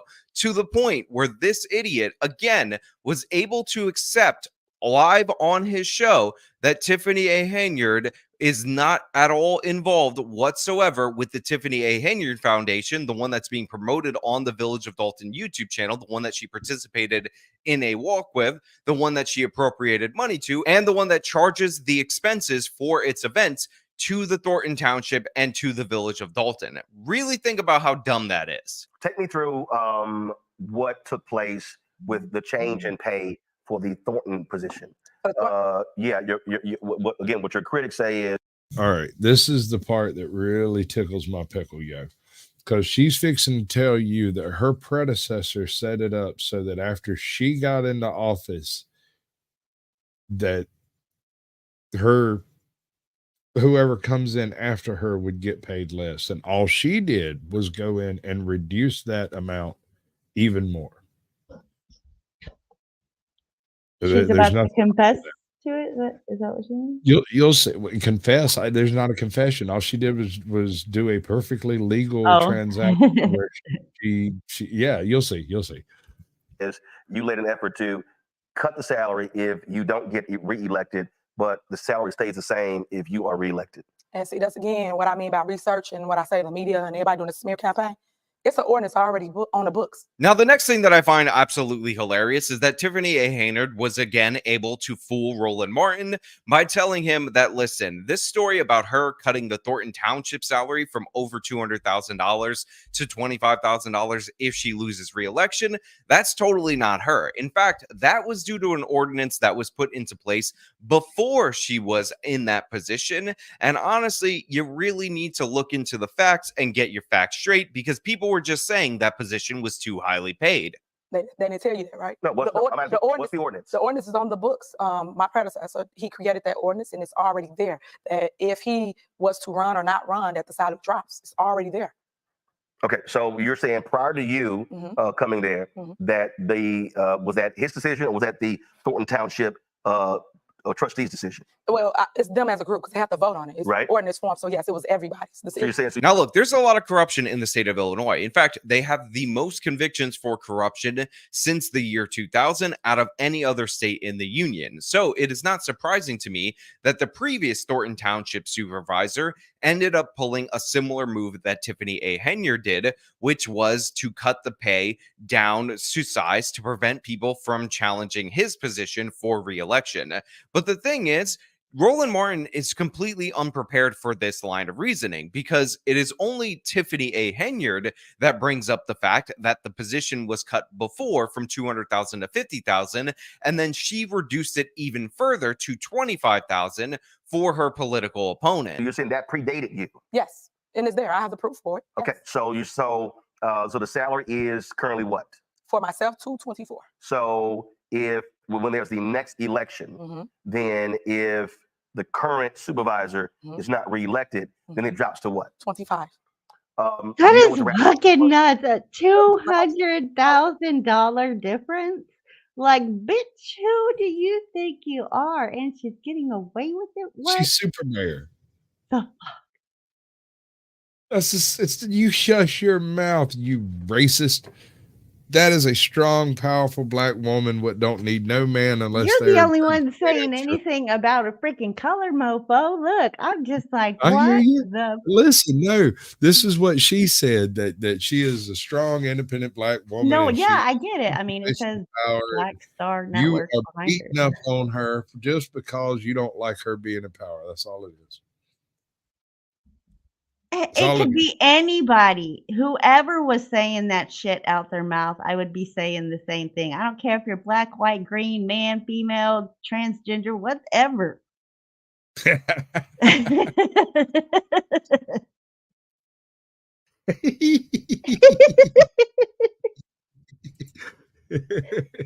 Sorry. There she is. Books, but nobody's research. They went and did this whole story of, hey, Tiffany did XYZ. Now, don't get me wrong. We did cut the prior salary was $50K. So, I'm sorry, cut what? 50,000. The ordinance that I'm talking about. Right. It was $50,000 that they created. Now we cut it in half. We did do that because everybody said we That's what I'm saying, smoking auditor. I mean, so she should have started at 50,000 because of the prior predecessor. No, the predecessor named her as his chosen incumbent. You know what I'm saying? And they wrote the ordinance specifically to let her come in on his pay scale that he was earning, which was around, if I remember right, $150,000 at the time, and then increase the pay scale for reasons I do not understand. For her, she then rewrote the ordinance to reduce the pay scale if anyone other than her is elected. Even if someone runs on the same ticket and beats her, they only get 25,000. So they was doing it. Okay, got it. It's way dirty. It's way dirty. Roland just accepts this, even though she is admitting to doing exactly what she is being accused of doing, reducing it even further from a reasonable salary of $50,000 to $25,000. And again, if it's about the position making too much money and reducing the salary to save the taxpayer money, why does it only kick in if Tiffany A. Henyard is the one who loses her election? Why does it only kick in for the next person? So we did do that. Okay, but it was cut from what, 224 to 50? No. What I'm trying to say, what was 50? The ordinance that they created. Okay. Meaning the previous person before me. That's what they created before me. So it's $50,000. So no matter what or who ran against that person, it was already dropping to those numbers. It was dropping from whatever their salary was, which is the 224 to $50,000. Okay. And then when you came in, I dropped it to $25,000. All I did was cut 50 the to 25 in half. And why was that? Because everyone said the salary was too high. If you want to save the money for that position, why isn't it in effect when she's in office? That's the problem that people have with it. That's the issue right there. And by the way, her ordinance completely rewrote the previous ordinance that cut it to 50,000. So the idea that she did this and it didn't really have any impact, it's just a 50% cut instead of a 90% cut, is ridiculous and absurd in every possible way. We understand why she's doing this. We see what's going on, and she needs to be stopped. But Roland Martin just kind of accepts this, even though she admitted to doing exactly what they accused her of doing. That's how it works. Do you have policies in your city as it relates to travel, as it relates to Sure. flying first class, what types of hotels to stay in to minimize expenses for the city? Well, we have a budget. So as long as it's in the budget, you can basically go to any conference. Any conference you No, I understand the budget, Yeah. but so for instance, there are, I've covered City Hall, covered county government, Yeah. where they establish, where they say, like for instance, City of New Orleans has a policy that city officials don't fly first class. Okay. Do you have that? We do not. Do you believe you should have a policy? Because again, the critics are that you're flying first class, that you're staying in four-season hotels, high dollar hotels, having what they call extravagant dinners, and those are your critics. Are you as a city official, in order to make sure that you'll be on reproach, looking at establishing a city policy in terms of how money is spent when traveling? Now, I also want to talk about the travel portion of this conversation, because one of the big criticisms of Tiffany A. Henyard is that she flies all over the country. She flies first class. She charges expensive hotels like. Hey, baby. How you doing? Missed you. 5-star hotels like the Four Seasons, like she stated in Atlanta, Georgia, to the taxpayer, and basically obliterates the travel budget. And she explains this to Martin, that they have a set amount for travel each and every year, and she's just spending it basically all in one shot, and she shouldn't be criticized because this is all covered in the travel budget. On top of that, when she travels, she brings her insane security detail with her. So they're also all staying at the Four Seasons, having these fancy dinners and all of that. This is the way I feel about it. People will talk about anybody because they're not doing the work. They only talk about the people that's at the top, the ones that are doing the work. They telling you about travel. I'm in your studio right now talking about travel. What we should be talking about is the $15 million I brought back to my community. No, I understand that. No, I know, but I'm pointing it out. But we arguing over travel. And again, Roland Martin is completely befuddled by this particular topic because he's unprepared. So he asks some basic questions, and he allows Tiffany A. Henyard to say something a little later on that I find to be the most absurd, yet he does not challenge her on it. Travel. No. But the reality is, this is a conversation that members of Congress have to deal with, that mayors, city council members, county commissioners. Yeah. As I said, I've covered Fort Worth City Council, Travis County Commissioners Court. I've covered City Council in Dallas, and this is one of the things that people often look to. So Martin talks about how a bunch of different cities and states have these different rules where you can't fly first class on the taxpayer dime. You're actually obligated to find the cheapest flight possible in order to make your travels. And if you want to upgrade or anything like that, it is on you to do so. No one does that. Public officials, being proper use of taxpayer dollars. And one of the areas, this happened with Kwame Kilpatrick when he was mayor of Detroit. He was highly criticized for the use of the city's credit card and how he was traveling. And so what I'm saying is, if you have those critics, we're not talking about a large city. We're not talking about a massive budget. And then he asked Tiffany A. Henyard if Dolton has any rules to that effect. And there isn't any rules to that effect. That's why she's being criticized for this, not being criminally charged for this. But what I find to be the most interesting is he follows up by asking her if should Dolton have this? Should the Thornton Township trustees have these rules in place in order to prevent people from flying first class around the country? And Tiffany A. Henyard looks this man dead in the face and says, yes, I think they should have a rule like that. And so, do you believe it's proper to have a city standard that applies to you and all trustees and city employees that says, sure, you can fly, but you fly economy, not first class. And then if you stay in hotels, you don't necessarily stay in Four Seasons or a hotel like that. There are Hyatt, Marriott, or whatever. And so, because of the criticism, do you believe in creating that type of travel policy? I sure do. And will you do that? Yes. Okay. Now, listen, I'm saying this as somebody who never, ever did any reporting to the level of the great Roland Martin. I'm saying this as someone who is not a journalist like our great leader, Roland Martin. But to me, if somebody says they're in favor of a policy that limits government officials from paying first-class tickets on the taxpayer dime, the reasonable follow-up to that question would be no, not about how the Detroit mayor got caught up in this like it wasn't his fault.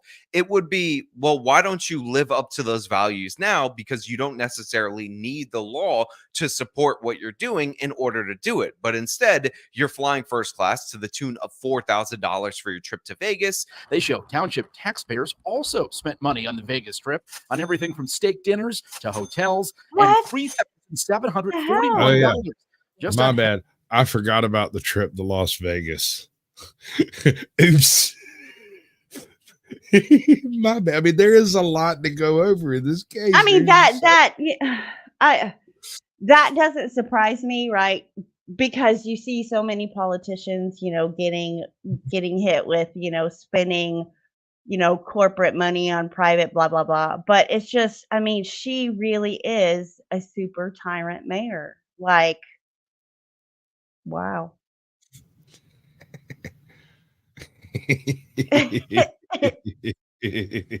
She a super villain or a super mayor? I can't decide. It's A just villain would be more like it, but you think. But I thought diversity was our street. it has it. Oh, she just. I mean, whatever. Yeah, that's just her weave budget. Mr. Pickle gets it. I get it too. And to me, that seems like a bit of a contradiction that you're saying you're in favor of this limitation. However, you have no limits at all whatsoever when you are making your own travel plans, again, on the taxpayer dime. Because of the criticism, do you believe in creating that type of travel policy? I sure do. And will you do that? Yes. Okay. One of the things that also, going back to your critics of your trustees. But he doesn't say that. He kind of lets that stand, that Tiffany A. Henyard is actually a reformer. She's actually in favor of these limitations that don't allow people to fly first class on the taxpayer dime, don't allow them to stay Limitations to everybody but her. even though she's doing that very thing, and again, could easily not do it in the interim while this proposal makes its way through and actually gets passed into law and actually becomes a rule that everyone has to live by. Everything's still working? Yeah. It looked like a computer crashed for a second there. Okay. All right. Yeah, but no, she's up for reforms as long as they take effect as soon as she leaves. Right. They're alleged financial improprieties. When it comes to documents, they say that you won't turn documents over. When it comes to your city's budget, how is that handled? Is there a city treasurer? Is there a city auditor? I mean, normal operation in the city, there are people who handle those different things. And so when you're a trustee, they can make those requests and those documents are produced. How does it work in Dolton? Exactly what you just said. Every document we produce, every statement we give them. They sued us. That's another lawsuit they sued us for. And guess what? We won. Because that's why I'm trying to explain to everybody. They just saying stuff. There's no facts to it. Now, Roland is so incompetent in this performance, you might think that he's getting money from the Thornton Township Board of Supervisors or from the city of Dolton through Tiffany A. Henyard, because it's hard to fathom that in a grown adult person who, by the way, already has all this local news reporting, all these people talking about her on YouTube, all this mainstream media reporting covering her scandals, is not able to think of. Oh yeah. At one point in time when she was doing one of these votes, there was supposed to be a point in time for citizens to come in and have their say. And she told everybody, apparently sent somebody to tell everyone that they were holding it in the basement because there were so many people, and then she locked the doors to the council room and ran the vote and left. Shut the front door. I am dead serious. This happened, Oh, allegedly. Keep it Lord legal. Jesus, help us. This is a thing that I've seen evidence of, although I'm not a judge. She brought a DJ to the public meeting. She all right. So about a year ago, these people decided they didn't want her as mayor anymore, or maybe it was the town controller or whatever it is. She's in the other town, but they had a recall election, and when they had the recall election, it was moved, seconded, followed through, established, done, counted, and she was recalled. But they failed to file a certain paper, and so the lawyer had it thrown out. And she showed up to the next council meeting dressed up like the character from the Wesley Snipes character from New Jack City. Nuh-uh. And was screaming at them to show her the money. Oh my Lord. I am dead Like, serious. why is everybody not talking about this? This is crazy. I've told everyone I've come across, the more outlandish this story became, the more I started telling people about it. And most of the people, when they She did heard a drive-by? What? they said, oh wait, no, there was recently all right, so one of the Gosh, everybody else but me knows about this. We're getting into breaking news at this point. This happened yesterday, the day before. She has a particular person on that council that she has been kind of griping back and forth with ever since she took the position.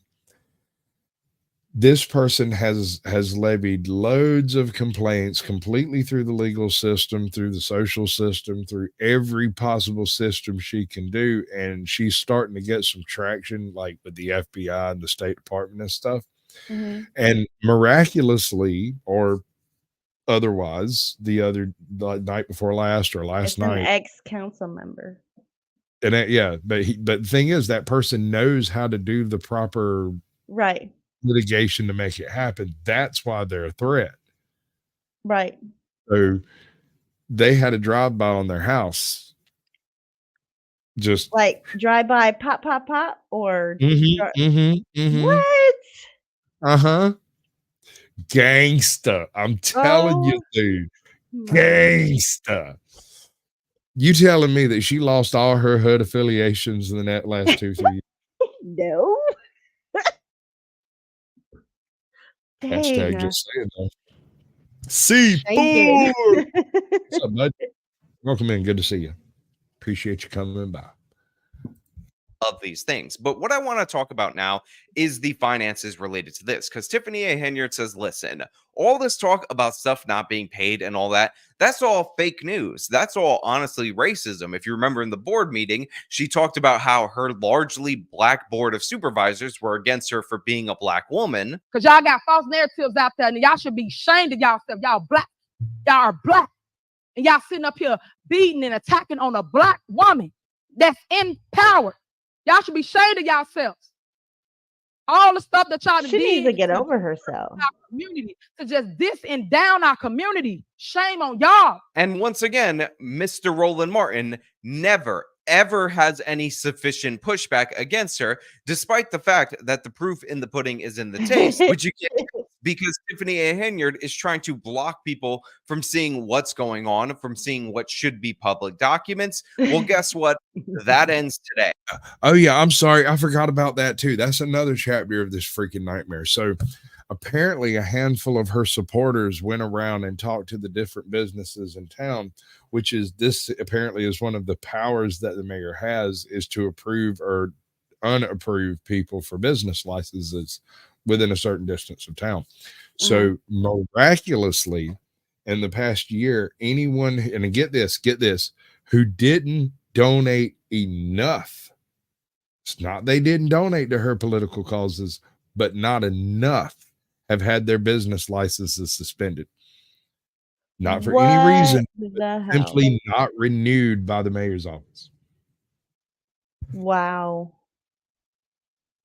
Wow. Wow. Wow. If you do this, you go to prison. If I do this, I go to prison. Actually, they might just beat me before I get there, but there will be consequences. I kind of like Andy's take on it. Kreskin says Tiffany is going to prison. Then her ghostwritten book will hit #1 bestseller. She wins the Nobel Prize, gets pardoned by the next walk away from her smelling like a fucking rose. Really? God. Oh, she's a Democrat? Oh. Yes. No, she is a literal diversity hire. This entire council hired her specifically because she was black and from the type of city that they are from. And Right. her immediate response was to come in and rob the place blind. Allegedly. Right, she'll just get a slap on the wrist. It's fucking bullshit. Hey, I got some of these documents, I got these invoices, and I want to go over them having been somebody. This is why I'm covering this specific video. This man has the receipts, those, the ones that she won't let anyone from inside the town get through FOIA. But if you don't live there, you can, because she can't block you. Oh, no shit. There's so much. It's absurd, dude. People over here losing their mind about Fannie Willis, and my response is, what about Tiffany? What about Tiffany Henyard, man? Is no one going to talk about this? I'm going to be the only person out here. And then this man started covering it a little while ago, and that was magnificent. But this woman needs a comic book. I'm dead serious. She needs a comic. She does. It's amazing. Booby. Who never reported anything like the great Roland Martin, so we can see what's actually not being paid, despite the fact that it was authorized by the Board of Trustees and should be issued by Henyard's office. Now, look, there is a lot of information contained in these documents. I want to go over them one by one. And what I want to start with is the police department, because we've heard so much, even though, again, Roland Martin didn't bother to challenge Henyard on this, about the overtime being paid to officers, like the fact that they're getting 303 hours in one particular instance and upwards of 150 hours on the regular in order to guard Henyard, despite the fact that their department is incredibly small, and despite the fact that this is to the tune of $1 million more than the previous administration. The officers are paid every 2 weeks, which without overtime is 80 hours. But when they're put on Henyard's detail, that 80 hours balloons to well over 100 hours, sometimes 200 hours. And in the case of Officer Terry Young last May, 303 hours worked over a 2-week period. That resulted in a single paycheck of more than $13,000. Now, we've covered the fact that this is occurring at the same time that Dolton has not made payments on their police vehicles, and those vehicles will actually be seized. In yet another shock to Village of Dolton trustees, a letter falling on their desks dated February 14th. Representatives from Kansas State Bank threatening to repossess 13 Village vehicles, saying more than $76,000 is overdue and climbing. The Board of Trustees approved payment in May of 2023. But where that loan payment went that was due 9 months ago is anyone's guess. Well, guess what? They also aren't paying for ammunition. So your armed police officers that need to be ready to encounter criminals are about to be frozen out by the supplier of ammunition that they go through because you're not paying these. And I have invoices right here to show them to you. So this invoice is dated 11/21/23. You can see the sales number right there. You can So not only are you not going to have a ride, but you ain't going to have no ammunition. You're not gonna have any cops. What kind of bodyguard or detail are they going to be? Listen, she ran on the platform of defund the police. What she didn't tell everyone was she was just going to take all their money. Just take it. She wasn't going to defund anything. She was going to defund the police and fund herself. Wow. Allegedly. That's the platform she run on. We're going to do something else with this money. They get way too much money over here. We got to cut down on the amount of money the police are spending. They're just beating up all of these poor people. But her response is to go in and literally steal anything that's not nailed down, create work that should be done so as to charge for work that isn't done so as to get more money for the scam she's got going. It is nightmarish. So the chief of police is in on it for him? If he's saying that they Oh, were baby. paid and they're not That paid? whole department from the chief down is so completely in on this crap. Some of them, there's at least one who in fact, he's getting into it right now. 300 hours in 2 weeks.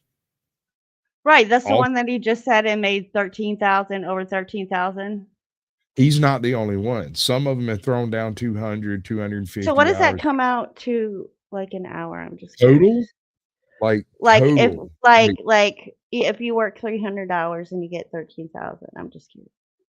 Well, the first calculate. 40 is at straight pay, which would probably be somewhere around 26.50 an hour. I can't remember what it worked out to. And then it goes into overtime, and after a certain amount of overtime, it goes double time, and things get really steep after that.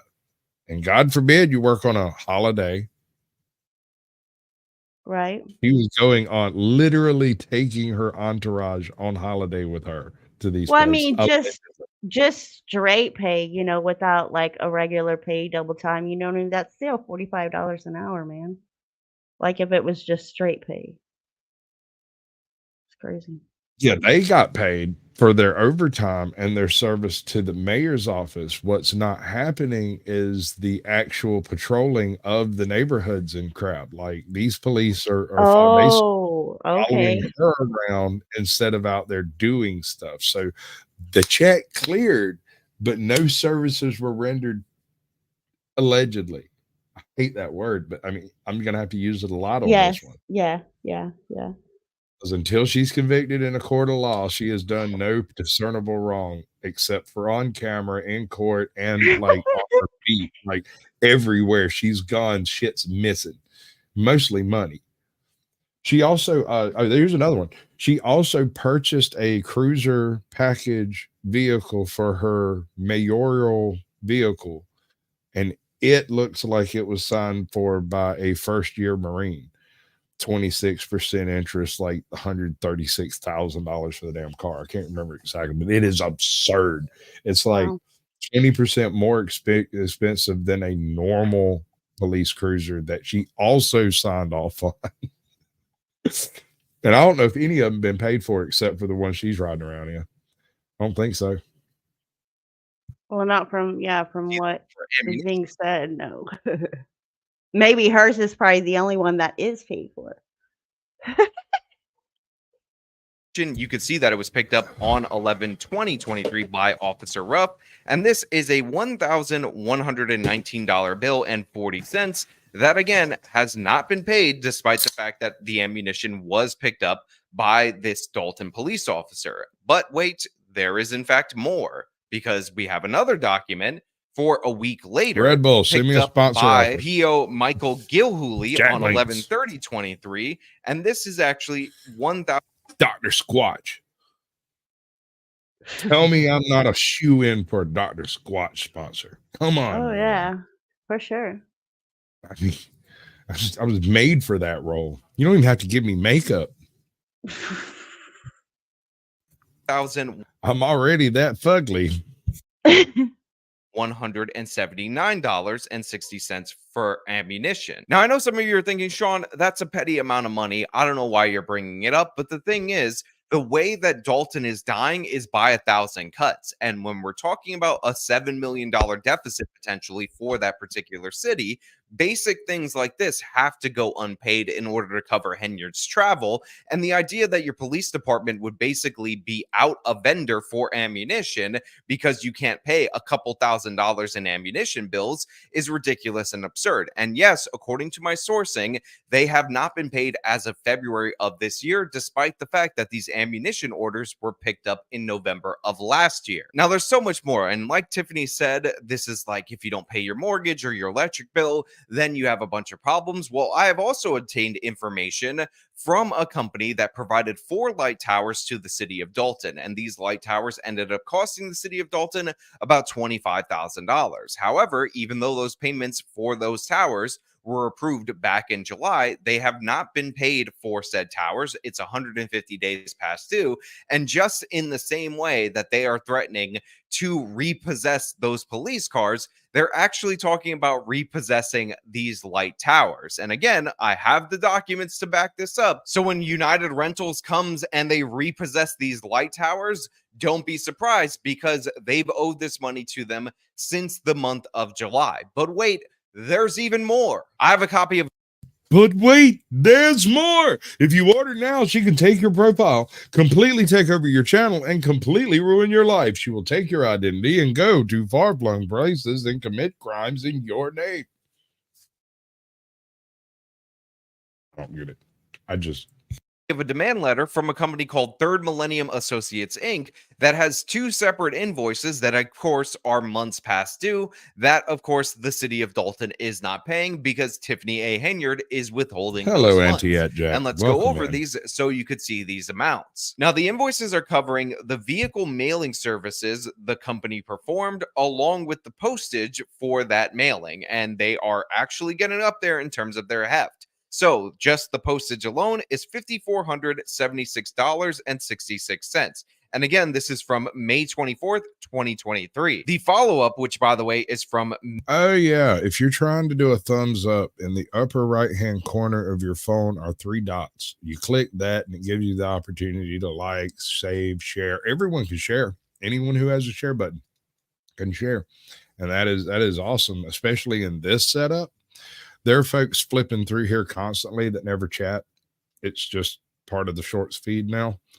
So I don't know where it's going to go, but I'm going to play with the format until I figure it out. I promise you that. But thank you for the like button. That's cool.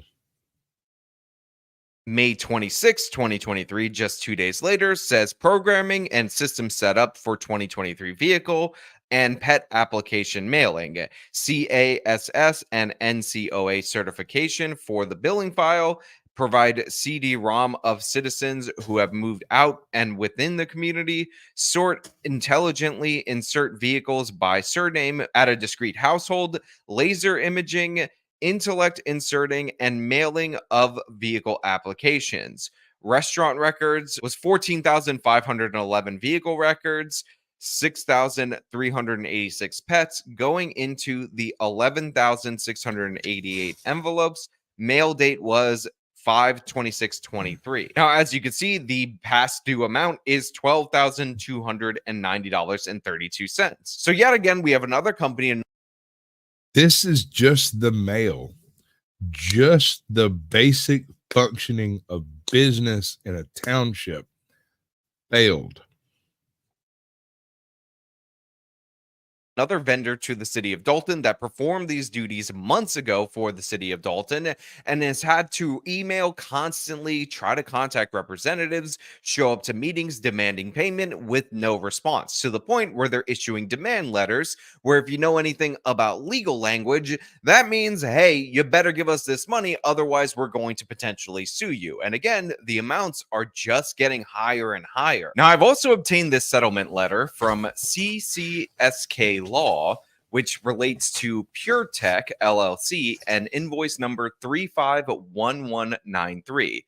Dear Mayor Henyard, good afternoon. My name is Daniel Trim. I represent Pure Tech LLC, the quote Pure Tech. I am in possession of a contract that was executed on or about August 4th, 2023 by and between the Village of Dolton and Pure Tech. The initial deposit was timely submitted via wire transfer on or about August 14th, 2023 from the Village of Dolton's bank account in the amount of $32,500. On or about September 9th, 2023, the project was completed and approved by the village, and Pure Tech submitted the final invoice for the amount of $32,500, Since this date, PureTech has had the following various communications with individuals associated with the village. And there's a list of different various times that they tried to contact them on behalf of this company in order to get payment. And then it concludes with the following. We have been retained to determine the status of this payment. PureTech had never worked for the village of Dolton before, was willing to provide below market value for the project, and completed the project. Said work had been approved by the proper parties. In fact, the Village of Dolton's YouTube channel made a video featuring the ice rink coating that PureTech installed. Yet the village has decided to retain monies that PureTech has earned. Further investigation into this matter has led PureTech to the conclusion that there is a disagreement between the mayor and the village and its trustees. However, that does not change the fact that PureTech and the village had a legally binding contract that PureTech has performed as it was obligated to. Now, we actually have a... Okay, I know that was a really long run. But the reason I was letting it go is because it's so much. Mm-hmm. It's not just the mail. It's not just there are people who cater events that are on that list of businesses that have had their business license pulled. Gang, she gang. She gang. That's right. That is exactly what I was trying to think of. All right, you just got the participation trophy. Congratulations. We have a new title. We have a new holder. That's good. Gang. That's right. That's exactly right. She's straight gang. Gang. Absolutely. I can't say that enough. She's so gangy. A clip of Tiffany Henyard celebrating the ice rink. Hey, y'all. It's your mayor, Tiffany A. Henyard, the people's mayor. We here in the village of Dolton, and we about to get our skate on. Remember, when all 5 of them trustees said no, look what God did. But this goes on to say that, yeah, they should have paid this money, and they have until January 1st for a settlement offer, and they also assess an interest rate after the date of loss, which is going to be disastrous, and it actually jumps from 6% to 10% as they let this go on. Now, I've also obtained another letter from LED Solutions, which basically says that they want $18,000 for the LED stoplights, those flashing lights, which, by the way, cost $899 a pop. And they will take any manner of legal action, including suing the village of Dolton, possible repossession. And again, we're talking about lights that cost about $900, and they have $18,000 worth of them. So this is a complete and utter disaster. 20 stoplights, they're just going to yank out of this town of 25,000 people. Crazy. Now, on this channel, we've also talked about the infrastructure crumbling in the village of Dolton. We talked about how there have been water mains breaking, there's unpaved sidewalks and all of that. We still have areas that need trees cut, streets paved, alleys paved, sidewalks fixed. It's a lot of that going on. And a lot that's being spent, not on critical repairs, but on travel, meals, and more by many top village officials. It's an issue. It's been an issue for some time. We just look up and we're paying for stuff. And it just makes no sense. She's just doing what she wants to do. None of them do the things that we do here. We the only ones making sure y'all streets get paid, finding ways to fix what is broken. And one of the reasons why this is occurring in the village of Dolton is because one of the companies called MBD Solutions that they would contract out in order to handle this has also not been paid. And I've also obtained a demand letter from them dated January in the 20s of this year, where they say, hey, look, we need our money from August of last year. It was already appropriated. Where is the check? From January 22nd of 2024, to whom it may concern, attached, please find a summary of all the outstanding 2023 invoices that MBD Solutions Inc. is owed by the village of Dolton. The purpose of this email is to ask you when we will be paid for the work that we performed at the village's request for our services. Mike Lovett called your office, tried to meet with you in person numerous times. To remedy this situation, please make a concerted effort to resolve this stressful situation. We are a very small local company, and this is having a devastating impact on our business, as we still had to pay our own vendors for materials and supplies to cover the overhead expenses. Thank you in advance for your cooperation. Sincerely, Michael Lovett. Now, by the way, this is a small firm, and this is not a small amount of money. As you can see In the month of August, they billed a ton of repairs to different sidewalks and crumbling infrastructure, totaling $71,400. Now, you need to fix your sidewalks if you're a city. I don't care if you're a big town, small town, this is a basic necessity. And they approved this in a September board meeting. They have the invoices for all the different work that they did, and they've already paid for the supplies and materials and for the labor hours in order to cover this, and yet they still have not been paid. They're getting stiffed by the super mayor. And again, we have the invoices and the demand letters in order to prove it. Now, to make matters worse, I have another document that shows that the alarm system at 2 different firehouses in the village of Dolton is going to be repossessed, because yes, that's a thing that happens when you don't pay your bills, because this company had not received payment for well over a year, going back to 2022. So they wrote this demand letter last year. And by the way, they said that they were on the cusp of repossessing this equipment earlier this month, and they actually attacked. So yeah, this has been going on. Like, this started several years ago. Apparently, there was some implication that she had picked up when it first come up. She blamed the previous administration, but now she's been there for so long, that's not going to fly anymore, bro. You can't just keep blaming the guy before you when you've cashed out several. How long has she been in office? I think it's 3 years now, 4 years, something like that. Like 6 years ago, she was smashing windows and right. That's fucking crazy.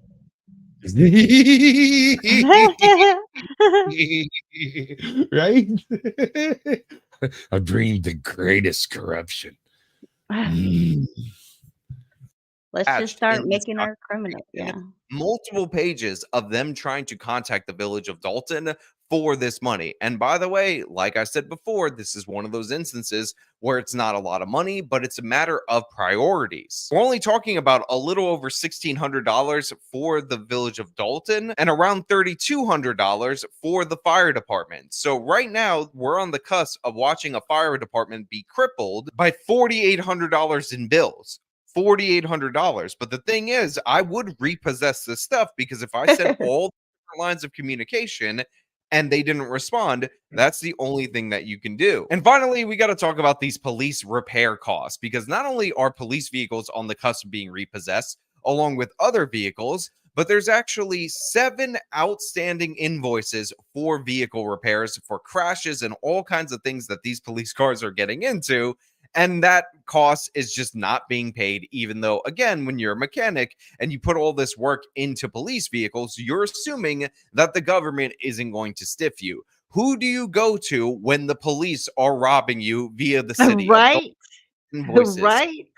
Madness. I mean, just the first one that I'm going to display for you, I just want you to look at the amount that they're not paying to this mechanic shop. Now, there's a whole list of services here that you guys can go to, but the total is $7,479.74. But of course, there's more, because the next vehicle actually needed $11,114.91 in work, and that is also unpaid. And again, you can look at all the different kind of things that they did. Okay. Let's try. All right. Best possible foot forward, right? Best possible foot forward. These vehicle repairs were the previous administration's method of embezzling money, and so she's hamstringing that line of funding for the previous guy, right? Right. So this is why she's not paying anything at all. No, I don't buy it. I think she just grifted harder than the guy before. Yeah, I mean, Saw him as an amateur. What are you doing? Yep. In terms of services, pause the video if you need to, because it's just absurd. Now, again, invoice number 3 has $2,735.33 in vehicle repairs, which honestly seems like a break compared to the others. But again, we have unpaid repairs for village vehicles. Invoice number 4 totals in at $7,800 $14.29. Again, big time money for repairs. I guess the Dolton police be crashing all the time due to all the lengthy hours of overtime they have to work doing Tiffany A. Henyard's security detail. But one of the things that made me laugh is the fact that even the small bills are not being paid in terms of repairs to this mechanic shop, because I have a bill of $110, another invoice, final notice, that is not being paid by the village of Dolton. That's like a tire rotation. In fact, let me look at what the actual services are that they're not even bothering to pay for. Yeah, that's right. It's a fender and wheel flare adjustment. No big deal. Now, invoice number 6 is $6,758.97. Again, unpaid. You can look at the dates that these were issued. It's just sloppy governing for all these different things. And finally, is $2,606.15. Now, these are over the course of months and months and months. And as you can see, we have major repairs, sometimes going over $10,000, all the way down to petty repairs down to $100. But these people keep getting stiffed. This is what is going on in the village of Dolton. This is why they're broke. All of these liabilities are stacking up, while the super mayor is traveling luxury across the country to Vegas and all of that. And I just want to point out that these are basic things. Remember, this woman spent $67,000 just on her luxury travel from July to November, while at the same time, these basic necessities are going unpaid. Sidewalks aren't getting repaired. None of that's getting done. All while she says they have plenty of money and it's not on her because she doesn't handle anything or whatever, nothing to worry about. But if you weren't spending over $1 million more on your security detail for your police department, maybe your vehicles wouldn't get repossessed. If you were actually paying for your vehicles to be in service instead of falling behind on that, maybe you could cover the repairs. It's insane what is going on right here, and it exposes the city of Dolton to all manner of crises because they're losing alarms in their fire department. Here's an example. They're right losing here. lights on their streets, Right stoplights. You see this short in the bottom right hand corner over here? I don't Yeah. know how well y'all can see it through the chat, but I'm going to move it next week. Next show, it'll be up top up here. Anyway, this shows a mouse being fed to a snake. The snake and the mouse go at it for a little while, and eventually the mouse is deceased. That, by the definition of terms of service, should be an animal cruelty violation, but because it's a feeding, it passes muster. But if you go clip that video, I give it a 50-50 shot you'll catch a strike. It For just those of depends who on don't how you know, present it, right? I don't know. I don't know that it would, because I mean, does it? I guess that depends on who watches it. Who is it? The AI that catches it, or does a person catch it? Would determine that, right? Yeah. 'Cause I I mean, it guarantee could you, be I got in y'all an AI. your right, your title, your hashtag. You know what I mean? I might not have should have used the words powdered, and Yeah, turbo in the same sentence, perhaps. probably not. Maybe not. But I don't own a horse. I haven't even filmed a horse. I haven't even seen a anyway. I'm sorry. It was just an observation. Lights, all of the basic necessities for the city are going completely unpaid. We have the invoices to see what exactly is not being paid attached with the demand letters, and Tiffany Henyard is pretending like it's no big deal and flying first class around the country, donating money to her own charity. Now, I know that comes from the Thornton Township, that donation, but that's not the point. This is how she treats the taxpayer purse. This is what she does to authorize vendors who, in many of these demand letters, will cite the very board meeting that the payment was authorized by the Board of Trustees, and yet they still have not been paid. And yet they're not being contacted back by these different people that are supposed to be in charge of this. They're getting stiffed and ghosted by the super mayor, and I gotta say, that's not super at all. Now, again, Roland Martin, journalist extraordinaire. He didn't ask any of these follow-up questions. He didn't pursue these documents or anything like that, but I did. So maybe I'm in the wrong because I should have just taken her word for it, listened to blatant, obvious, stupid lies about how Tiffany A. Henyard has nothing to do with the Tiffany A. Henyard Foundation that she appropriates taxpayer dollars to and participates in events for. Maybe that's how you really do journalism, but I think this is more effective. The documents for you guys to see for yourself, so you could see what's going on in this village. And again, this is just... And I usually don't go and get recent videos to share with people because it kind of steps on the toes of the creator. But this is a currently evolving story that is such bullshit from the very beginning that I just couldn't do it.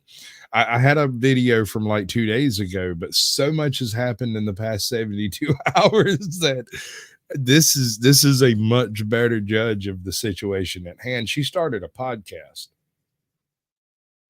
That's crazy. That's crazy, ain't it? she gonna be the first person ever swatted for legitimate reason. Allegedly.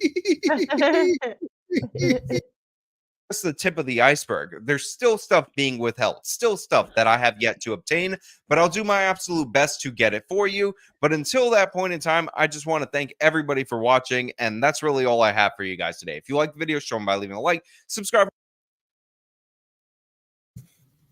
All right, this next bit is a throwback to the previous show that we did.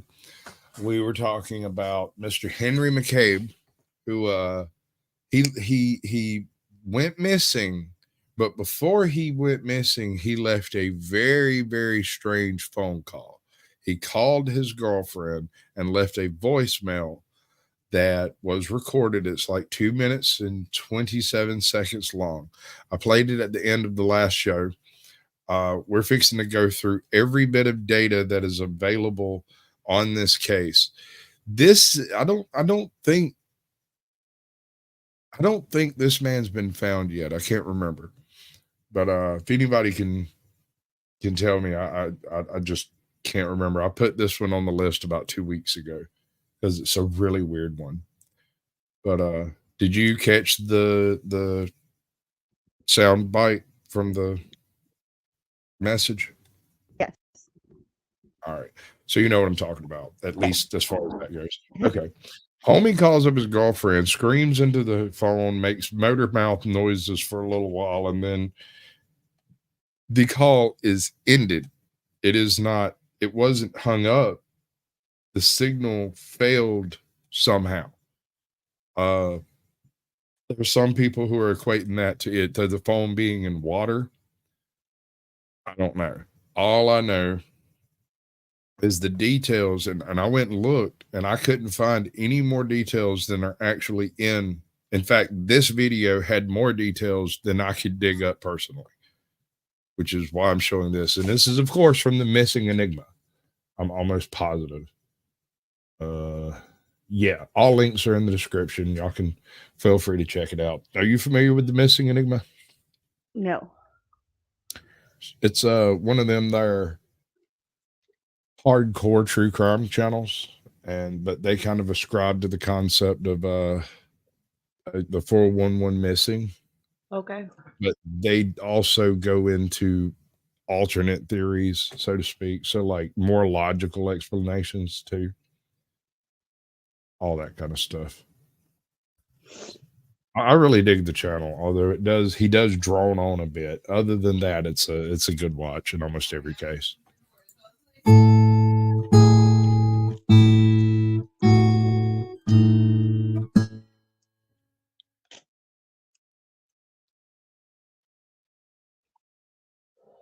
Thank you to Exter for sponsoring this video. Exter has created the perfect slim wallet in terms of both look and functionality.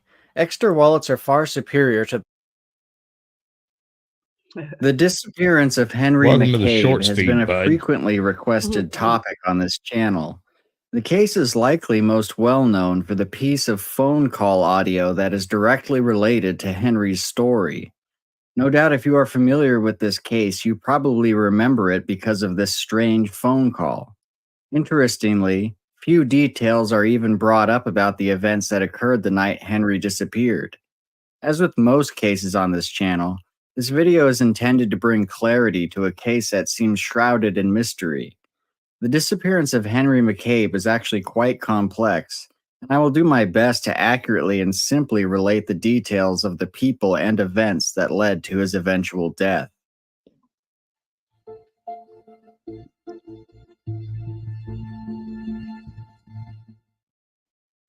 On September 8th of 2015, Mounds View Police Department received a call from a man named Timothy who wanted to report his friend as missing.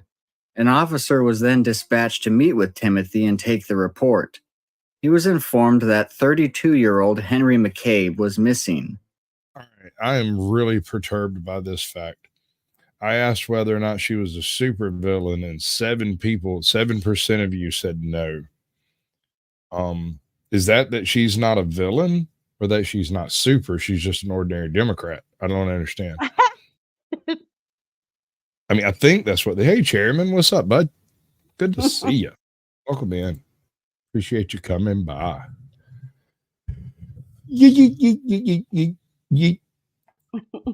Henry was a Liberian man who lived in Mounds View, just north of Minneapolis, and worked as an auditor for the Minnesota Department of Revenue. Timothy told the officer that he had last spoken to Henry 3 days ago on September 5th, and nothing was out of the ordinary at the time. One day after that, Henry had tried calling Timothy, but he was unable to talk to him. Timothy said that the door to Henry's apartment was unlocked, so the officer went ahead and looked inside. However, the apartment was clean and nothing appeared suspicious.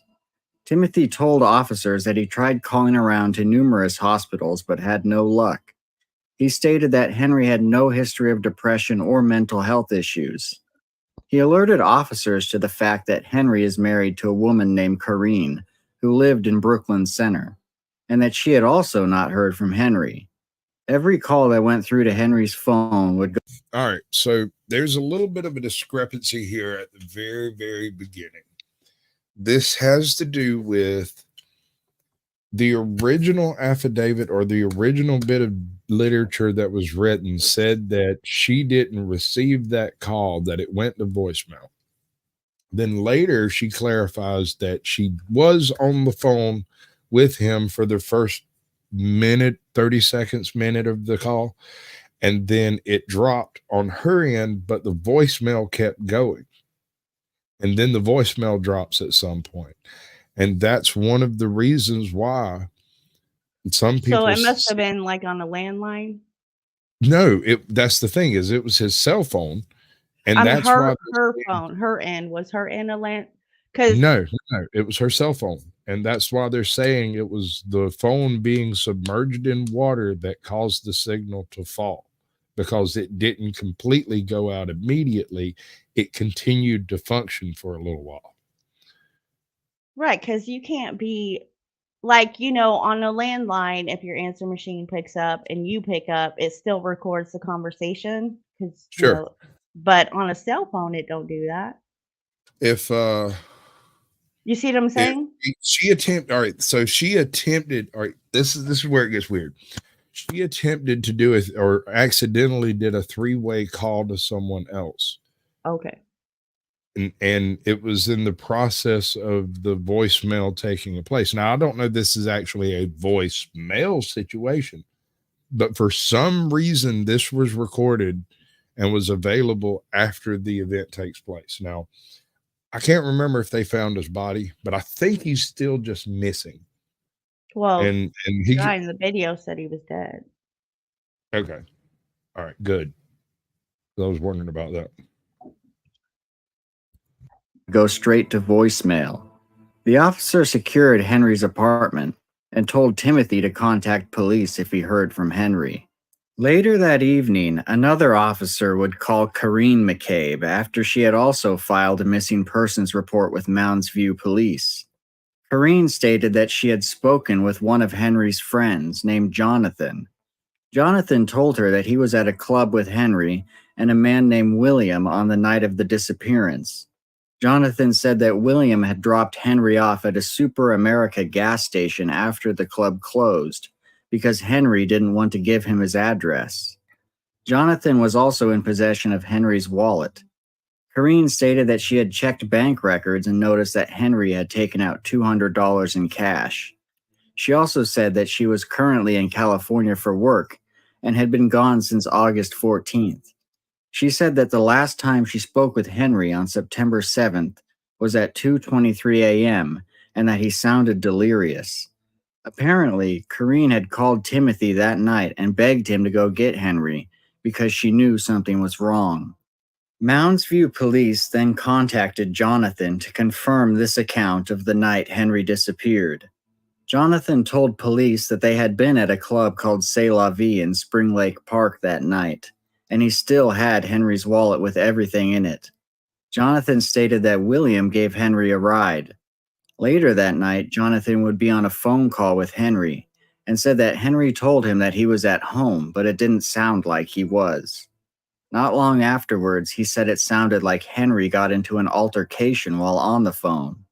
Jonathan claimed that nothing bad happened at the club that night, but that Henry had a lot to drink. Detectives then moved on to speak with William, who was the third man involved. Hey, Scotty Waddles, welcome in, bud. Good to see you. Appreciate you coming by. Scotty Waddles. Scotty Waddles. Hey, what? That evening and had given Henry a ride. William said that he had met up with Henry earlier in the night at a barbecue. The two men were only acquaintances, having only met once before. Afterwards, William followed Henry to his home where they hung out for a while. Henry asked William if he could get a ride to the club so he could meet up with a friend, and William obliged. William then gave Henry a ride first to a TCF bank, then to C'est La Vie, where he stated Henry hung out with Jonathan for most of the night. When it was time to leave, Henry came over to William's vehicle for a ride. Henry sat in the passenger seat as William drove him home. During this time, Henry had a phone call with his wife. The two argued, and Henry apparently hung up on her. Henry then asked to be dropped off at a Super America on Highway 65 at 73rd Avenue. The time was between 2 and 2:15 a.m. when William dropped Henry off at the gas station. Afterwards, he said he went straight home. William said that Henry had been drinking that night, and Jonathan had taken his wallet to keep him from buying more alcohol. The last time William saw Henry, he was walking to the side of the gas station. William had been willing to give Henry a ride home that night, and he did not know why Henry insisted on being dropped off at the gas station. Detectives spoke with Henry's co-workers and supervisors at the Department of Revenue. Here they learned very little except that Henry had recently had a poor work review and had expressed that he would like to move to California. Co-workers also stated that he had some emotions over family troubles, but never said anything specific. Detectives went to the Super America gas station to review surveillance footage of the night in question. They were unable to find footage showing Henry being dropped off at the gas station, however. They also did not see William's red vehicle show up at any point during the time frame he stated he would have been there. Surveillance footage was successfully pulled from a TCF bank location where Henry walked up to a drive-through ATM and withdrew $200 at 11:24 p.m., roughly 2 hours before he disappeared. In the video, he appears intoxicated and unsteady on his feet. On September... Henry McCabe is the name of the guy who disappeared. I think he's pretty deceased at this point, but we're going to get into the actual audio of the call in just a second. So, just stick around. You're going to hate this. 14th, detectives spoke with Corrine McCabe again. She told them that on the night in question, she had called Timothy to pick up Henry because Henry was not making any sense while she was on the phone with him. The details of this phone call are important. Corrine was already on a phone call with Henry. During this call, she contacted Timothy, thereby creating a three-way phone call. Timothy did not answer the phone, but his voicemail recorded the last moments of the call that was happening between Corrine and Henry. This voicemail recording, as previously stated, is often the focal point of this disappearance.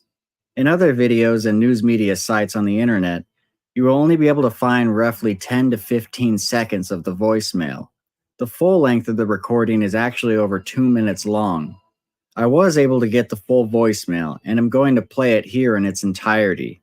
Be advised that while we really have no understanding of what is happening on the tape, some viewers may still find it somewhat alarming.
Reload. Refresh.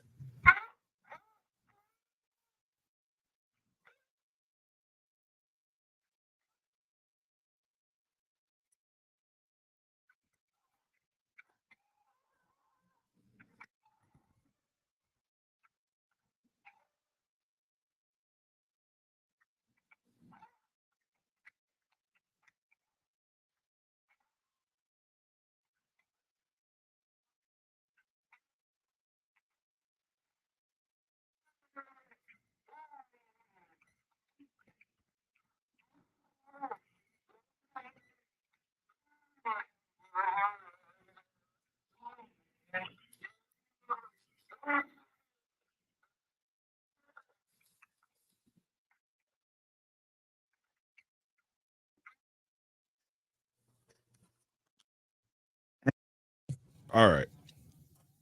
So this is where I ask my guest if she's still around over there. And chat, what the hell was that?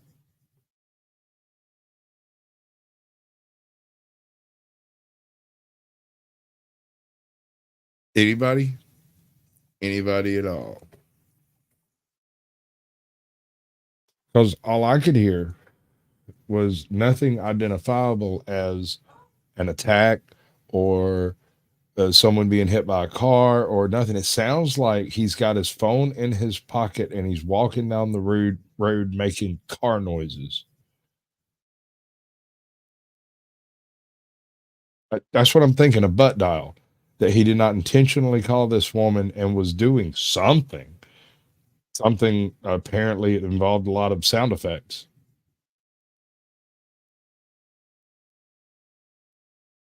I mean, there's nothing there to hear. There's no real information in it. It's when all you my get. mute was on. What a dumbass. You were super So muted. yes. So I couldn't hear like anything being said. But you have to There's remember, this is his voicemail, the guy that went missing's voicemail. So the two people on the line are William and her. right. Well, Right. William. Well, but it's actually being picked up by third party's voicemail. Right, right. Henry's, which is the guy that's missing. Right. Right. Okay. All right. So Or no, is it the other way around? you got it Go the other back way to around. that. Yeah. Williams is the voicemail that picked it up. Right. She's the one Okay. that's on the phone, Yes. and Henry is the one that's got his phone in his pocket. I believe this was an unintentional butt dial, and we did not get the beginning of this conversation. We only caught the last 2 minutes of it. We don't know how long the conversation went on. We don't know what was said at the beginning, but apparently Before they called William. Is that what you're referring to? Right. Exactly. Before they called William. It would appear as though this butt dial was a double butt dial. Homecuz probably had it, like I said, had it in his pocket walking along and whatnot. Right, but she's making the she's making the statement that he wasn't making any sense. Yeah, no, well, none of that made any sense at all. You heard as much as I guess she did, although she heard more at the beginning. I don't believe that she actually interacted with him in any way. Got you. My friend came So to he butt dialed her. She was trying to figure out what's going on. She couldn't understand what was going on, so she called William. Tim was the third party. Or I mean Henry. No, it was William. It's Henry, Tim, and her. No, it's William, not Tim. All right, we can arm wrestle about it later. Okay, well, as you can hear from the recording, what's being said is very difficult to discern.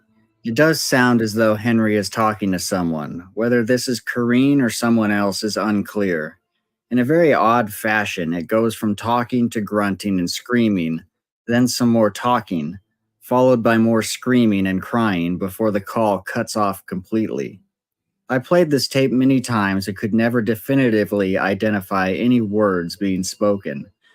At one point in time, he does a weird grunt to scream transition that sounds something like friend.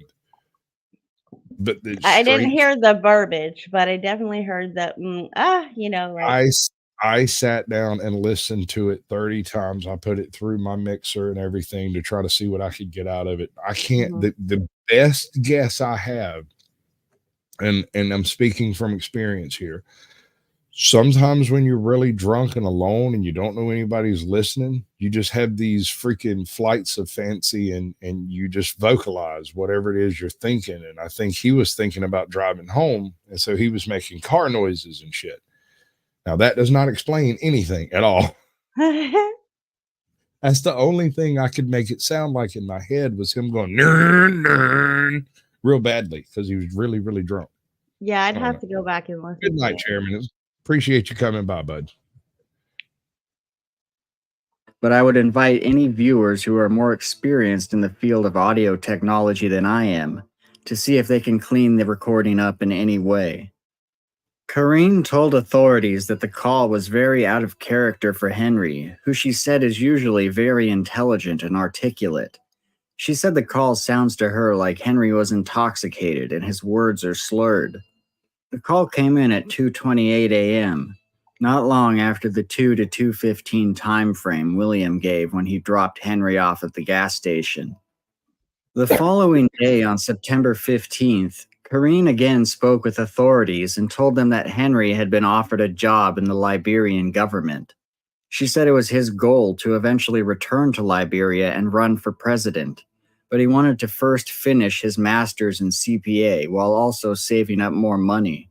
She said that Henry's dad was a politician in Liberia who was poisoned and killed, which forced Henry and his brothers to flee the country, and they could not return until the president was no longer in power. Kareen wondered if perhaps Henry had secretly traveled back to Liberia. Police received Henry's phone records on September 16th and noticed his phone made a call at 3:26 a.m. on September 7th, the same night he disappeared. Henry's phone had called the number 24 times that day. The number was again called on September 9th and 10th, after Henry was reported missing. Police found that the number was registered to a cell phone in Texas, and when they tried to call the number, they received a message saying the number was no longer in service. Detectives re-interviewed Jonathan to clarify some details from the night of September 7th. Jonathan stated that when he arrived at the club, he saw Henry in the VIP section. Henry then came over and handed his wallet to Jonathan while saying he owed him for not taking him out for his birthday. He would see Henry on and off throughout the night until he was suddenly gone. Jonathan said he stayed until the club closed, but Henry was not there, and he had a missed call from him at 1:50 a.m. Kareen called Jonathan at 2:09 a.m. and said that Henry was acting crazy. Jonathan then called Henry with Kareen on the line, and Henry told him, "Don't mind that woman, she drives me crazy." He also said that he was 1 minute from his house. Jonathan figured that since Henry was almost home, there was nothing to worry about. That was the last time he heard from Henry. On September 17th, Mounds View police and an FBI agent met with a confidential informant. The informant stated that he had been friends with Henry McCabe for a long time, though he knew him as Joseph McCabe. The two had often talked about Henry's political aspirations back in Liberia. The informant told police that he believed Henry was dead, and he wanted his friend to receive a proper burial. He then related a story where he was at a search party that occurred on September 12th and noticed a group of 4 men standing together away from the search party and talking to each other. When he approached the group, they immediately quieted down and split up. The informant knew the names of all 4 men and later tried to contact them all independently, saying that he knew what they did. One of the men apparently stated that he did not want to talk about it over the phone. One of the names the informant mentioned was Emmanuel, the man who hosted the barbecue at his house on September 7th. This was the same barbecue Henry attended where he met up with William. The informant reportedly asked Emmanuel what happened at the barbecue at his house, and Emmanuel responded with, "I am not going to be involved and I am not going to talk about it." The informant responded with, "Your friend killed my friend and I want to know why." Sometime later, the informant received a call from Emmanuel's brother saying that they could not talk on the phone and needed to meet face-to-face to talk. The two apparently agreed to meet at a later date. Whatever may have happened at this meeting is not disclosed in the police records, and the confidential informant provides no evidence to back his belief that any of these men were involved in the death of Henry McCabe. The informant also told police that he listened to the voicemail and heard Henry yell that he is from Lofa County, which is where he is from in Liberia, and also that Henry says he has VOO in an attempt to tell people that were around him that they will be possessed by a demon if they hurt him. He said the rest of the recording is Henry screaming for help. Authorities contacted Emmanuel on October 1st. Emmanuel said that he had got a phone call from Henry on September 7th after Henry found out he wasn't invited to the barbecue. Emmanuel told Henry that he could come over if he wanted to, which he did, and afterwards everything seemed fine. He said that Henry left between 10 and 11 p.m. that evening. Emmanuel stated that he had spoken with William about what happened that night, and William said that he did not even know Henry and had no intentions of hurting anyone. He said that William was shook up over the incident. On October 2nd, an anonymous letter was delivered to New Brighton PD. New Brighton is just south of Mounds View. The letter was posted on October 1st from St. Paul. It said, "Henry McCabe, his body next to water, partially buried. Needs search dog to find. Witness who saw burial scared. Female, young. Asked to come forward, can remain anonymous and will protect."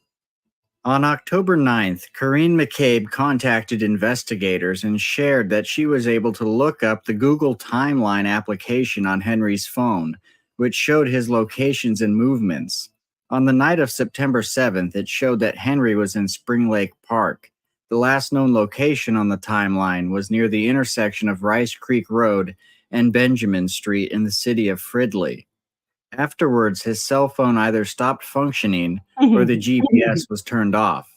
An officer was dispatched to that area and noticed a Holiday gas station nearby.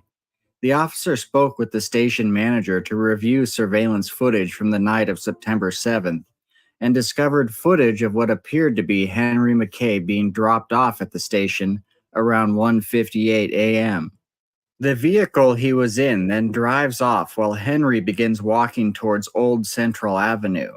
The location where the Holiday gas station is roughly 2.5 miles south of where William had claimed to drop Henry off. The wooded area nearby was searched, but nothing was located. Afterwards, investigators went back to William to question him about the newly found gas station video. William stated that it was likely him dropping Henry off because everything matched up. He reiterated his story from the night of September 7th, saying that he planned on leaving by himself, but as he was leaving, Henry came up and got into the passenger seat. Henry was on the phone, and so William started driving, though he didn't know directions to Henry's house. When Henry got off the phone finally, William asked for directions, and Henry told him to just stop at the gas station. He told detectives that he must have stopped at the Holiday gas station and that he hadn't been paying attention and didn't realize he had driven that far. William's wife verified that he got home around 2:25 a.m. that night. William denied doing anything to Henry that night and stated many people are blaming him for what happened and accusing him of lying to police. By October 15th, two separate individuals had approached police indicating that they believed Corinne McCabe was not being entirely truthful. Both shared stories of her telling them that she had withheld information from police and that she knew that Henry was alive but couldn't say how she knew. Investigators decided to interview Corinne McCabe again on October 23rd. During the interview, they brought up the fact that call records showed that after Henry left the voicemail on September 7th, Corinne never tried to call him back. Corinne said that she had been tired and went to bed. Detectives told her that they found this odd considering the disturbing voicemail Henry had left. They also brought up the fact that Corinne initially told police that the voicemail was the result of a misdial, but call logs showed that she had been on the phone with Henry for 2 minutes before she called Timothy's voicemail. Corinne said that she could not remember what they had been talking about. She then stated that she believed Henry was alive, but didn't have any evidence to directly prove it. On November 2nd, New Brighton PD was dispatched to Rush Lake for a reported body found in the water. Police retrieved the body from the lake and it was taken to the Ramsey County Medical Examiner's office. Detectives were present for the autopsy that was conducted and found that the decedent had a cell phone in his pocket, a VIP wristband from a club, and a gold wedding band. Dental records were used to positively identify the body as that of Henry McCabe. The medical examiner stated there were no signs of trauma to the body that would indicate foul play. Investigators found that it would have been high. Hello, Mario Delgado. Welcome in, bud. Dennis Bigfoot, good to see you. Appreciate y'all coming by. Auntie Jack, doing the thing that you're doing. We like that. Sounds like the mysterious bodies that are popping up in Lady Bird Lake here. I want to get into some of that at some point, but I have so much on it, so let me know. I've only recently stumbled across that one. I haven't even really had a chance to look at it. I saved one video about it and haven't gone back to it. It's Hello, like Queen. I don't know, 15 bodies over the last year. Yeah, but you're close enough to the border. Y'all could blame that on cartel activity, right? No. No? No. Not at all? When you get into it, yeah. Okay, yeah, no, we'll get into that at some other point. Let's finish this up first. Highly probable for Henry to have ended up in Rush Lake if he had continued walking down Rice Creek Road. The area where Henry was found was over 2 miles from the location where he was dropped off. On November 18th, the medical examiner ruled the official cause of death as a probable drowning in fresh water with no evidence of traumatic injuries. Analysis of the liver showed that Henry's blood alcohol content was around 0.053, but could have been higher at the time of death. Mounds View police state that they found no evidence of foul play in the case. The disappearance and death of Henry McCabe has no satisfactory conclusion. The investigation into this matter shows how investigators can be inundated with multiple different tips, theories, and angles. Sometimes these different trails lead nowhere. Other times they seem to lead somewhere, but there is a lack of necessary evidence. Undoubtedly, the single greatest factor that seems to indicate foul play in this case is the audio recording that perhaps captures the sounds of an attack. What exactly is happening during the recording is unclear. I've heard some theories say that the sounds are that of a man being forcibly drowned by an unknown number of assailants. Others have postulated that the sounds heard on the audio aren't human and some paranormal entity is involved. While many individuals came forward to express their beliefs that foul play was a factor in Henry's death, None of them had any concrete supporting evidence or could point to any specific person and say, they did it. There is obviously many missing details in this case. We don't know why Henry wanted to be dropped off at a gas station instead of his own home, if things did happen that way. And we don't know anything of what happened to him after he was dropped off, or how he made it into Rush Lake. The only things we know for certain are the timeline. Police know Henry was dropped off at the gas station at 1:58 a.m. The bizarre voicemail came in at 2:28 a.m. If Henry was a fast walker, it is conceivable that he walked the roughly 2 miles to Rush Lake. But given his inebriated state, it seems unlikely. In the voicemail, it sounds like Henry is talking to someone in his presence. So it seems more likely that Henry got picked up by one or multiple people. Who they are, we simply don't know. There is also the lingering mystery of Henry's phone records. He called an unknown number 24 times on the night he disappeared. His phone records showed calls to this number up until 3 days after he vanished. Authorities never discovered who this number belonged to. Either Henry or someone else was making calls on that phone up until September 10th. The phone was eventually found in Henry's pants pocket when his body was discovered. All of these details would seem to point to a death that is not at all accidental. Unfortunately, authorities seem to have met many dead ends in their search for the truth, which will likely never be fully known unless some witness comes forward in the future. Until next time, thanks for watching. All right. How about them apples? We're going to get into the next bit in a little bit. Hello, everyone. And I really like this channel.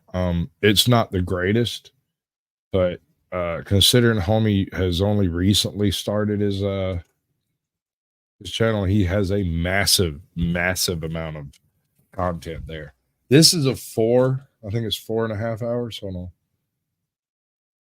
Right at 4 hours of what is it? Which one is it? Ultimate Unsolved Mysteries, Icebergs. And we're gonna finish up this last little bit on Henry McCabe, and then we're gonna look into the various icebergs, and we're gonna transition into a slightly different format here. I'm after data on this whole shorts feed streaming thing. And the only way to get that is to do different things, and doing different things in the same stream isn't necessarily a good idea, but it's what I got. So that's what we're going to do. So what do you think about that dude? You reckon he got jacked by some folks from Liberia? No, I think his wife is involved. What about the guy who had his wallet? Is that the William guy or the other guy? I think William, I think, is not in it, but I guess Tim maybe, or whatever, the one that had his wallet, I guess. I don't remember. See, I'm all confused. The barbecue guy? Possibly. But it's definitely her and the one friend or one guy. I can't remember his name. Have something to do with it or involved or something. Well, I have a bit of an issue with the guy with the wallet being involved. And that is, if you're involved, why would you keep the wallet? Right. I believe that he knew something was coming, and that the reason he deuced out the way he did was he gave his wallet to someone he trusted. Then he went and got real shit-faced on purpose and walked out knowing somebody was coming. Maybe. Hello, Thomas Blades. Welcome in. Good to see you, bud. Appreciate you coming through.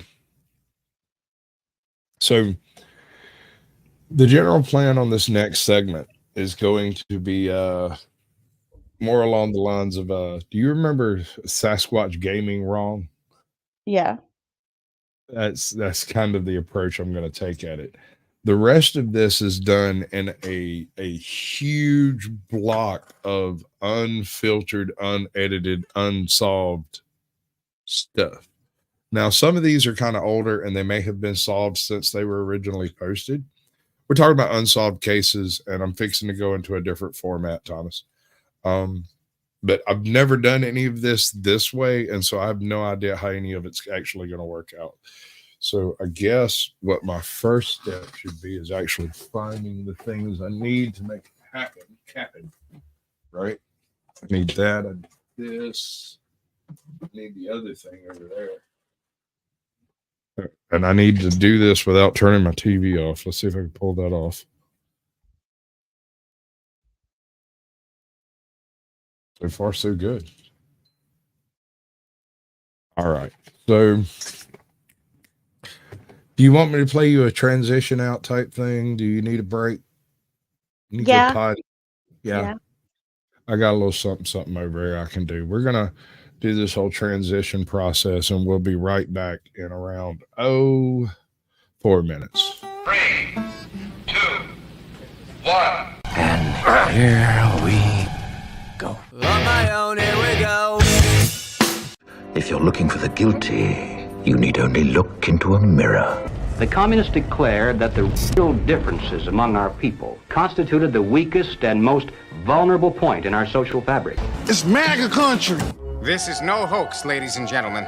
I urge you to run for your lives while you can. We're not making this up just so we can take over the world. The old dinosaur media isn't dying, it's dead.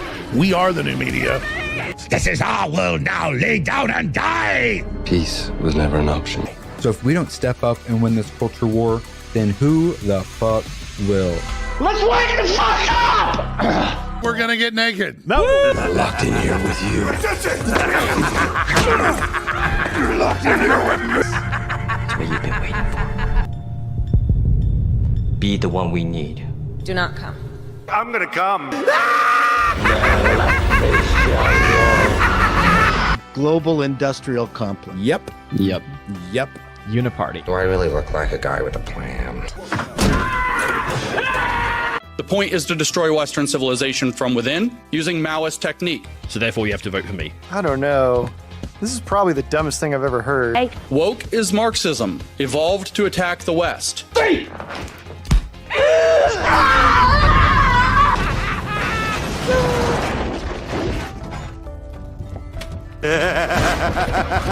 Stop giving up. It's only just begun. Now! Do it! Yes, you can! I'm gonna do what's called a pro gamer move. Just do it! Are people bitching about that? Some people. Of course they are. Oh, fucking A. All right, got it. Yeah, too fucking bad. All right. Yeah.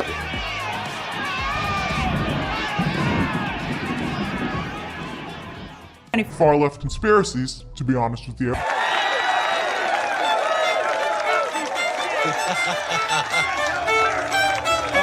Ain't no single entity going to swoop in and save the day. You are going to be continuously let down if you place all of your hope into one individual. Instead, look inside and look around. We're doing this together.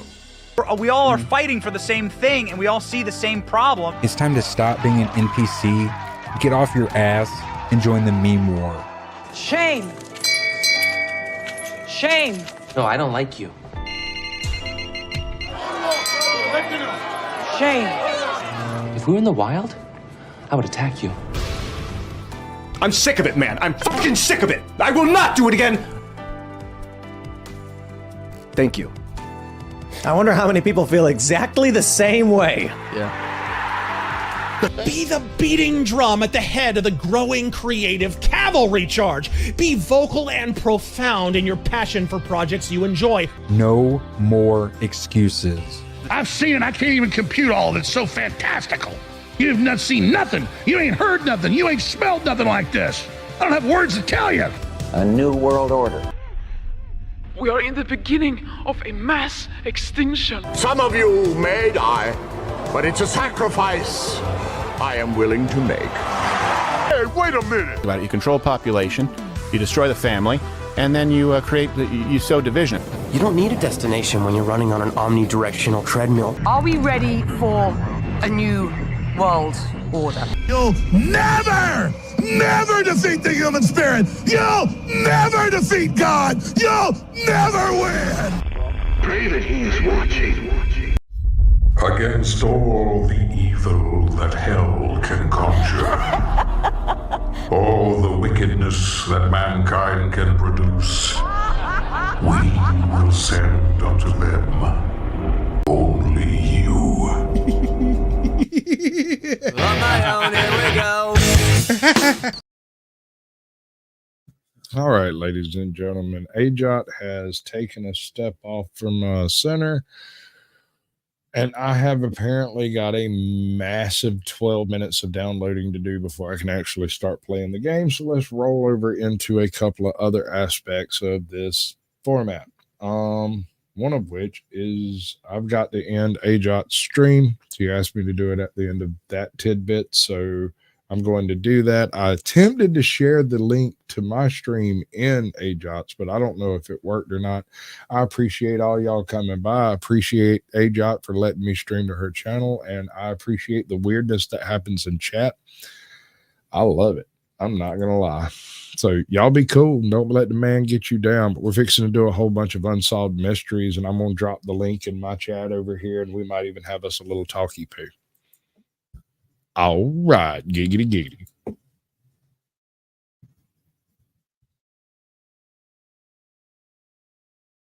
Okay, I do believe that leaves us chickens all alone.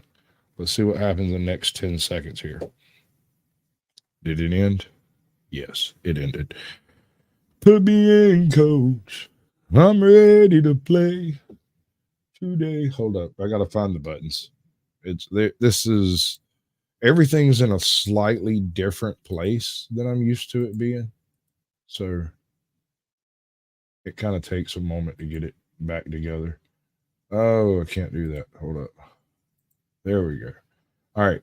I don't know if this vertical format actually works with pinning the oh, yo, no, I'm not even bringing that up on screen for other people to see, Andy. I'm slightly, I have been warned about the gerbil.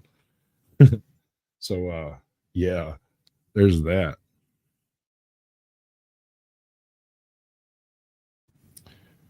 Let me see that big fat mug of yours. There we go. Bring up your icon. Well, you're not going to be on camera long anyway. What's up, bud? All right. Yeah, do you have a channel avatar?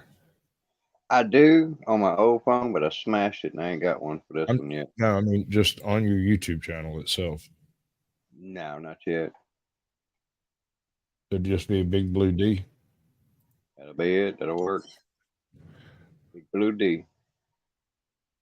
I don't know, man. You got one. Hold up. Let me get there. That is so weird. Some people's pop up on that end, other times, okay, whatever. We'll do it right. Yeah, I got a new phone yesterday.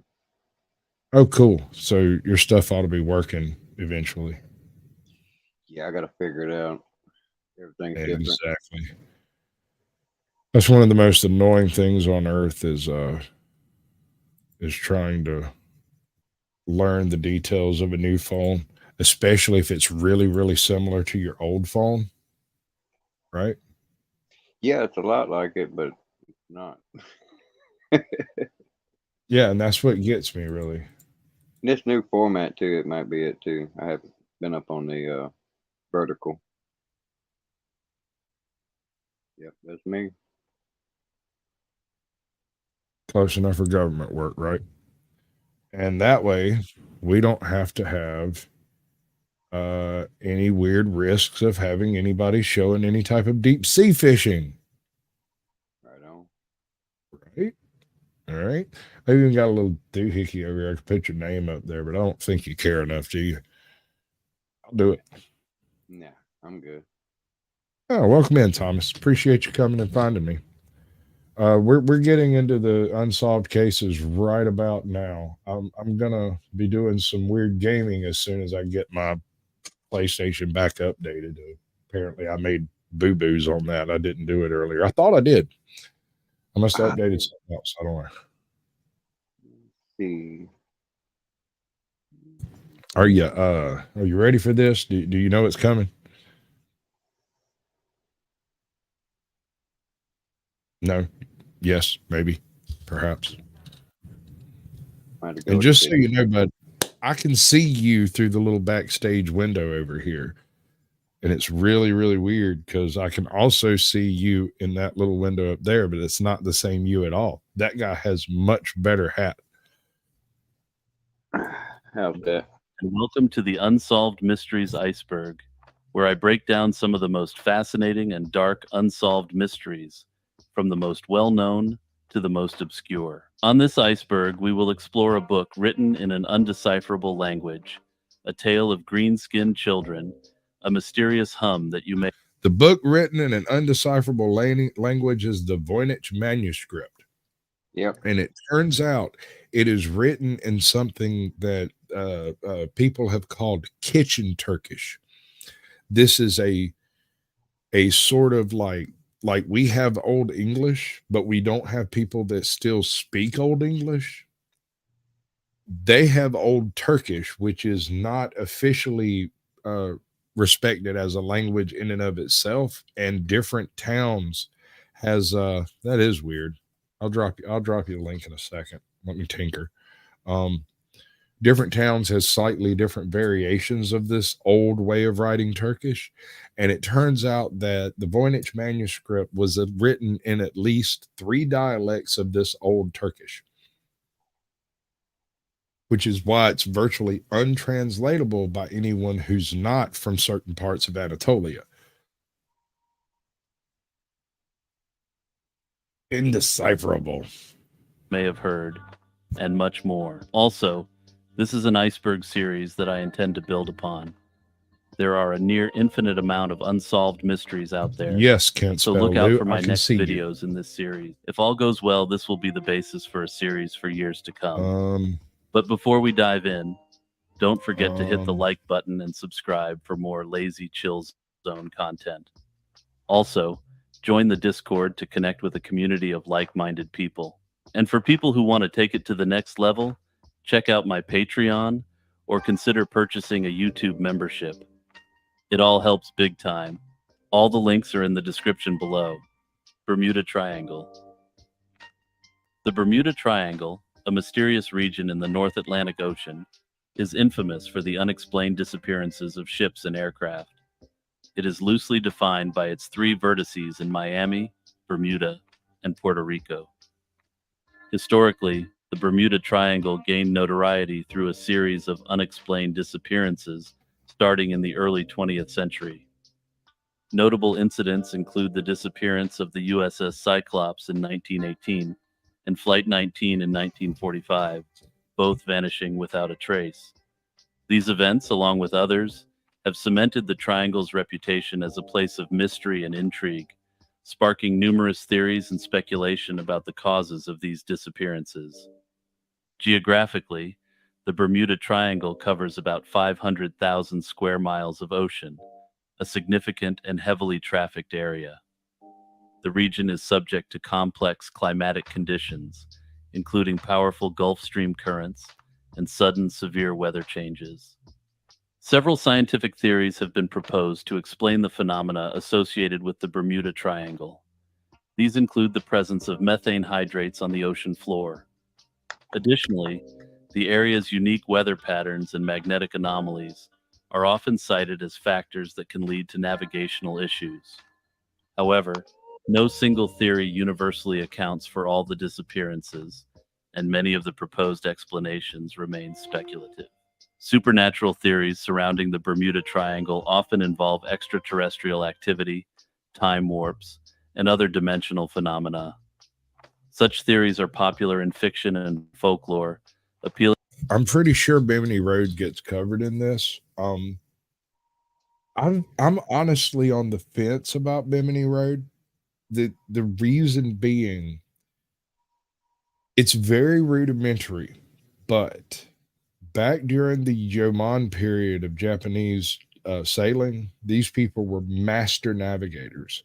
And just after that period, the actual, I can't remember what their particular ethnicity was, but the people who are now dominant in Japan, the Japanese, when they discovered the island and they kind of took it over, the first dynasty and then the second dynasty both sent out these like scout ships, these massive freaking junks and stuff. This predates junks, but you get what I'm saying. The idea was to go and explore more territory. Unfortunately, anything south of Japan in that area is fully occupied, and anything north of Japan in that area is fully occupied by already marginalized people. On Japan, you have the only representation of earlier stock being the Ainu, and they live in northern Japan and in the very northernmost of the northern islands. They are as marginalized a people as you can get. These people have a history on Japan that goes back possibly 5,000 years. Like, we don't know how long they've been there. But the point of all this is they had a style of building that utilized boats to create breakwaters. And the way they did it was to basically attempt to move large stones underwater using the boats as the flotation device to do so. Could the stones of Bimini have been moved? I have no idea, but they are in a very, very, very convenient pattern. If you needed a dry dock and wanted to fix a boat, it looks exactly like one of the old style docks.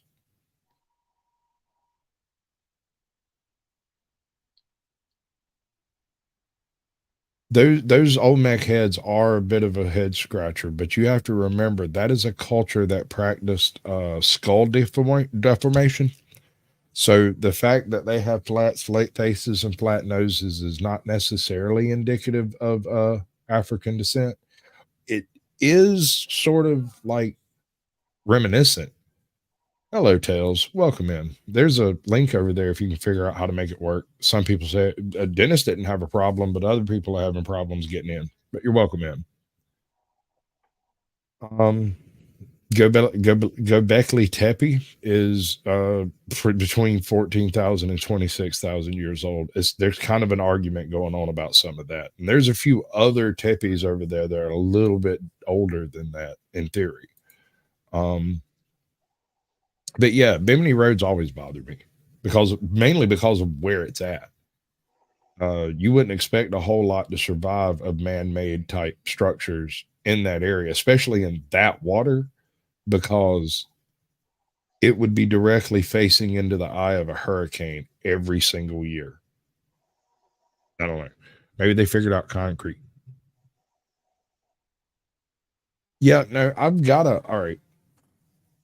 I have a boat people theory that involves a pre-Ice Age civilization, but it was not a land-based civilization. I believe humans have been on boats since Monkey figured out stick floats, right? So it would not be unheard of for one of our many tribes to have wandered off of the beaten path into island hopping type lifestyle. The Polynesians did it at least 10 times. And several other cultures did it, but most of them did it after the Ice Age. I suspect there may have been at least one culture that did it before the Ice Age. I don't think they were extremely numerous, but I think they did travel quite extensively, and they are the reason we have the myths and legends that are shared across all cultures.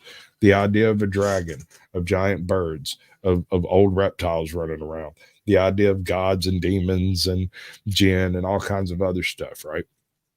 These are things that are ubiquitous in virtually every single religion or cautionary tale across the earth, and yet they don't have any definite throughput to exist in all cultures, but they do. I mean, even the Dogon in Africa have tales of great fire-breathing sky monsters. So this is a very deeply ingrained legend and myth. It's so old, you can't find a tribe that doesn't carry it. I think that myth was brought through the Ice Age by a group of maritime settlers, people who left the land with the intention of not coming back.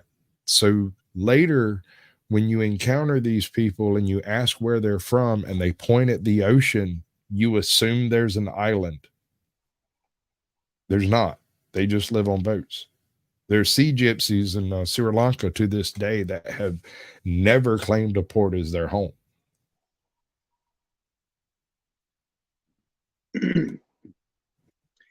Yeah. That's utter bullshit there, Andy Pickle. The permanent boats have been built pretty much since we strapped two sticks together. Rafts, all kinds of stuff. You can even go into like Lake Titicaca and find people living on mat rafts that are in a lake. It's just really weird. I sent you an email, Em. It's up to you what you do with it. And as far as like trying to explain where the evidence of this is, there's no need to. There's nowhere you could go where the surface of the earth is available for these people to have accessed, right? You would think around the mouths of rivers, but consider this. Florida is literally what washed off of Georgia in the past 5 million years.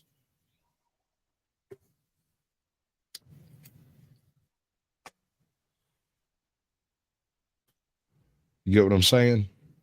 The whole Okefenokee Swamp's kind of a high spot on that end. Anyway. Appealing to the mystery and unknown aspects of the triangle, despite being dismissed by the scientific community as speculative and unfounded. D.B. Cooper. D.B. Cooper is an alias for an unidentified individual who hijacked Northwest Orient Airlines Flight 305 on November 24, 1971. This case remains one of the greatest unsolved mysteries in FBI history, involving a daring mid-flight ransom demand and escape. He conveyed his demand for $200,000 in 4 parachutes. Mr. Pickle, have you forgotten the glorious canoes? We have built canoes of magnificent dimensions. These things are capable of sailing across entire oceans in some cases, and they don't have to be clinker nor joiner built ships. Polynesians utilize a multi-canoe system to build multi-hulled catamarans that hold far more weight than your average canoe. And they've sailed all over the Pacific using them. So I just had a great idea as far as the boat goes. What about the Sequoia Redwoods? You could build some fucking massive boats out of those. Dude, on the East Coast, we had American chestnut trees that got just almost as big as the Sequoia and the Redwoods. They would have made, in fact, the Spanish used the American chestnut to build the boats they sailed back after homie burned them. Oh, I missed it. I'm sorry. I mean, canoes are very, very versatile. Everything from kayaks up to catamarans. I mean, you can do some really, really complicated sailing with those things, and you don't have to have a whole bunch of complicated rigging and stuff, you know? Yeah. Through a note to a flight attendant. After receiving the ransom and the parachute. Do what? I said wood floats. Mm-hmm. That's what I'm saying. I think that took off at around the time we figured out stick floats. Just as soon as we got stick float out of it. And yeah, no, it could have been above water 12,000 years ago, and it would have made an excellent breakwater for a small harbor. Is that the case? I don't know. I just do not know. I personally do not have. Yes. Yeah, no, there's a link over there. You can click and come in, but this guy on the right side over here, this is up here, up there. That's Dennis Bigfoot. He's sort of a YouTuber, kind of. I'm working on it. I'm going live again this week. He's doing the thing. It's happening. But anyway, it's sort of like an open call-in show, and as soon as my PlayStation gets to a position where I can actually utilize it, I'm going to add another feature here. Shoots at Seattle-Tacoma Airport, Cooper released the passengers. The plane took off again, heading towards Mexico City, as per his instructions, with the crew and Cooper on board. While flying over the dense forests of southwestern Washington, Cooper jumped out of the plane with a parachute and the ransom money. Despite extensive searches by the FBI, neither Cooper nor a significant part of the ransom was ever found. The rugged, wooded terrain and the uncertainties surrounding his jump's precise location have made this one of the most elusive manhunts in history. Speculations about his fate vary widely, with some believing he perished during the jump and others suggesting he successfully escaped. Despite extensive analysis of found evidence like a portion of the ransom money and a clip-on tie, the case remains the only unsolved skyjacking in history. Amelia Earhart's disappearance. Amelia Earhart, a pioneering aviator, embarked on a daring around-the-world flight in 1937. Her attempt to circumnavigate the globe tragically ended in one of history's most enduring mysteries, with Earhart and her navigator, Fred Noonan, vanishing without a trace. Earhart's final flight in her Lockheed Electra began on June 1st, 1937, with the goal of flying around the world along the equator. Her journey was fraught with challenges, including mechanical issues and navigational difficulties.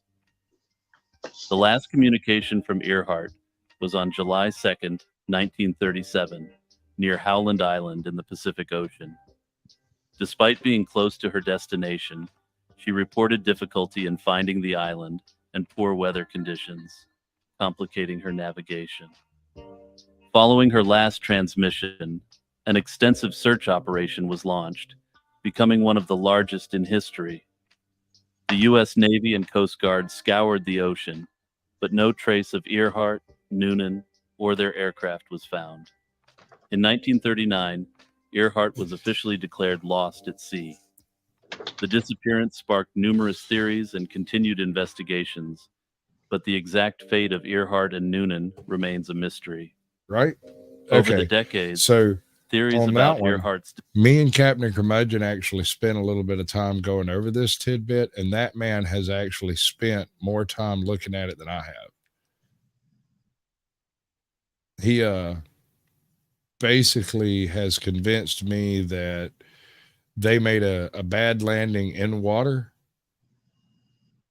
and that's how they ended up with the situation of having radio contact after the plane went down for a number of hours, 48 hours or so afterwards.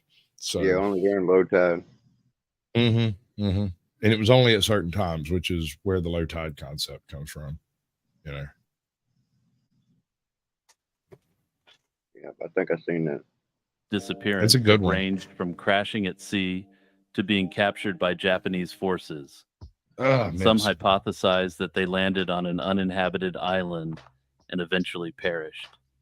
Despite various expeditions and analyses of potential artifacts, conclusive evidence of Earhart's final resting place continues to elude researchers and historians. The Zodiac Killer. Oh yeah, this is another. The Zodiac Killer is an unidentified serial killer who terrorized Northern California in the late 1960s and early 1970s. Known for his cryptic letters and ciphers sent to newspapers, his identity remains one of the most elusive in American criminal history, with a series of unsolved murders attributed to him. The Zodiac Killer is confirmed to have committed 5 murders between 1968 and 1969, though he claimed to have killed as many as 37.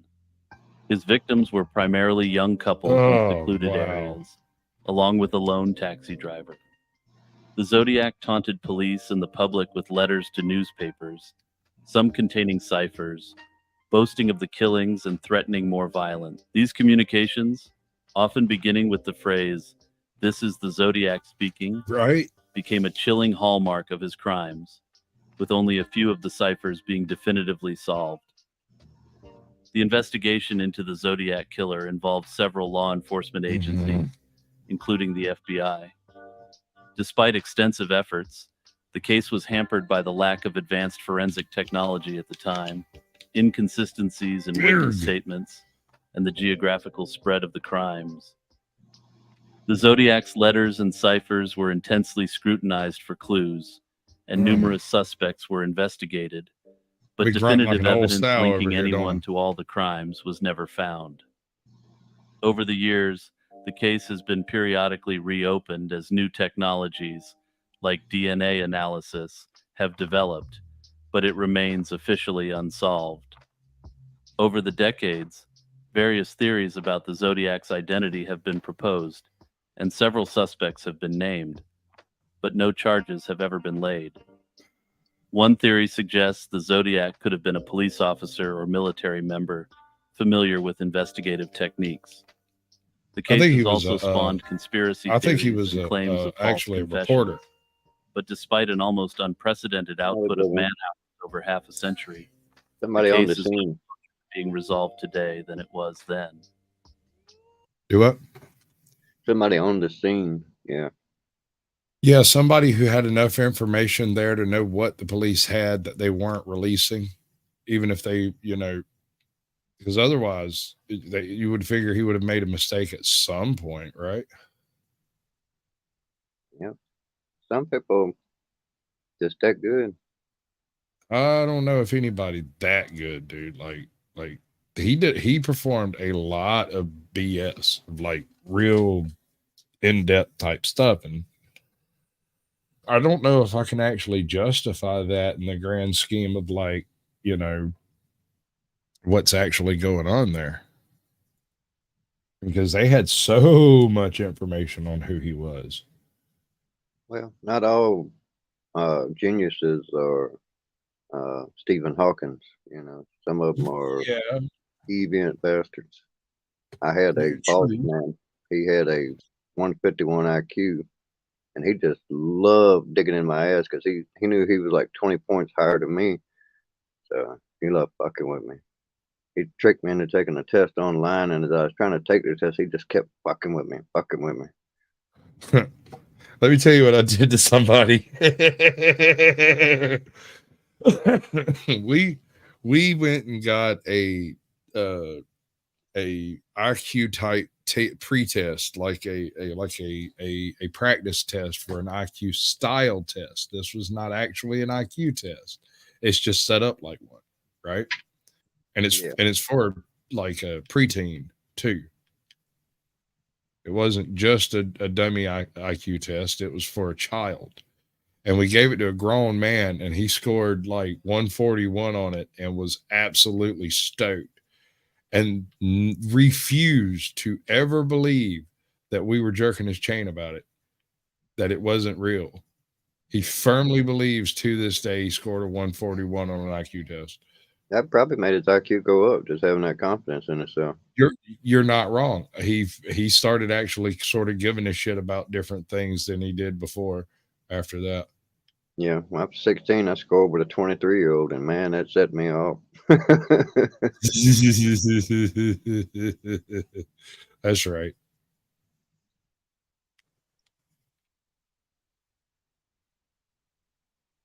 Nice. Ego is a nice. Ego is a fun thing. Mary Celeste.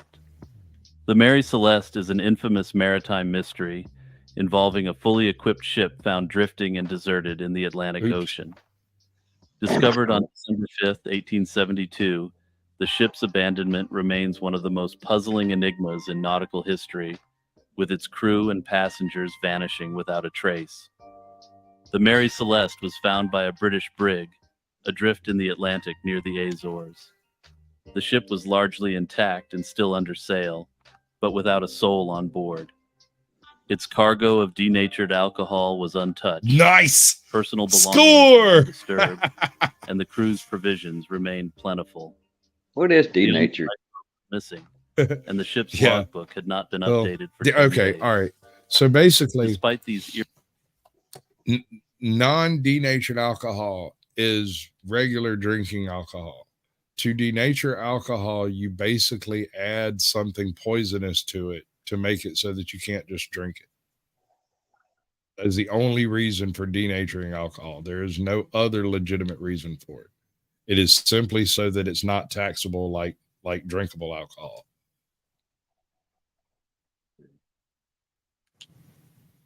My dad was a bootlegger.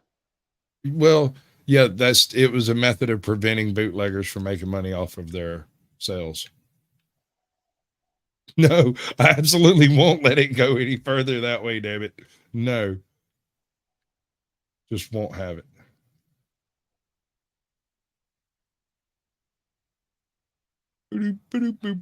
Nice. Good shot, bud. Oh, I screwed the pooch on that one. Eerie findings. There were no signs of violence or struggle, fueling widespread speculation about the fate of the crew and passengers. An official investigation followed Welcome the in, ship's bud. Good to return see you. port.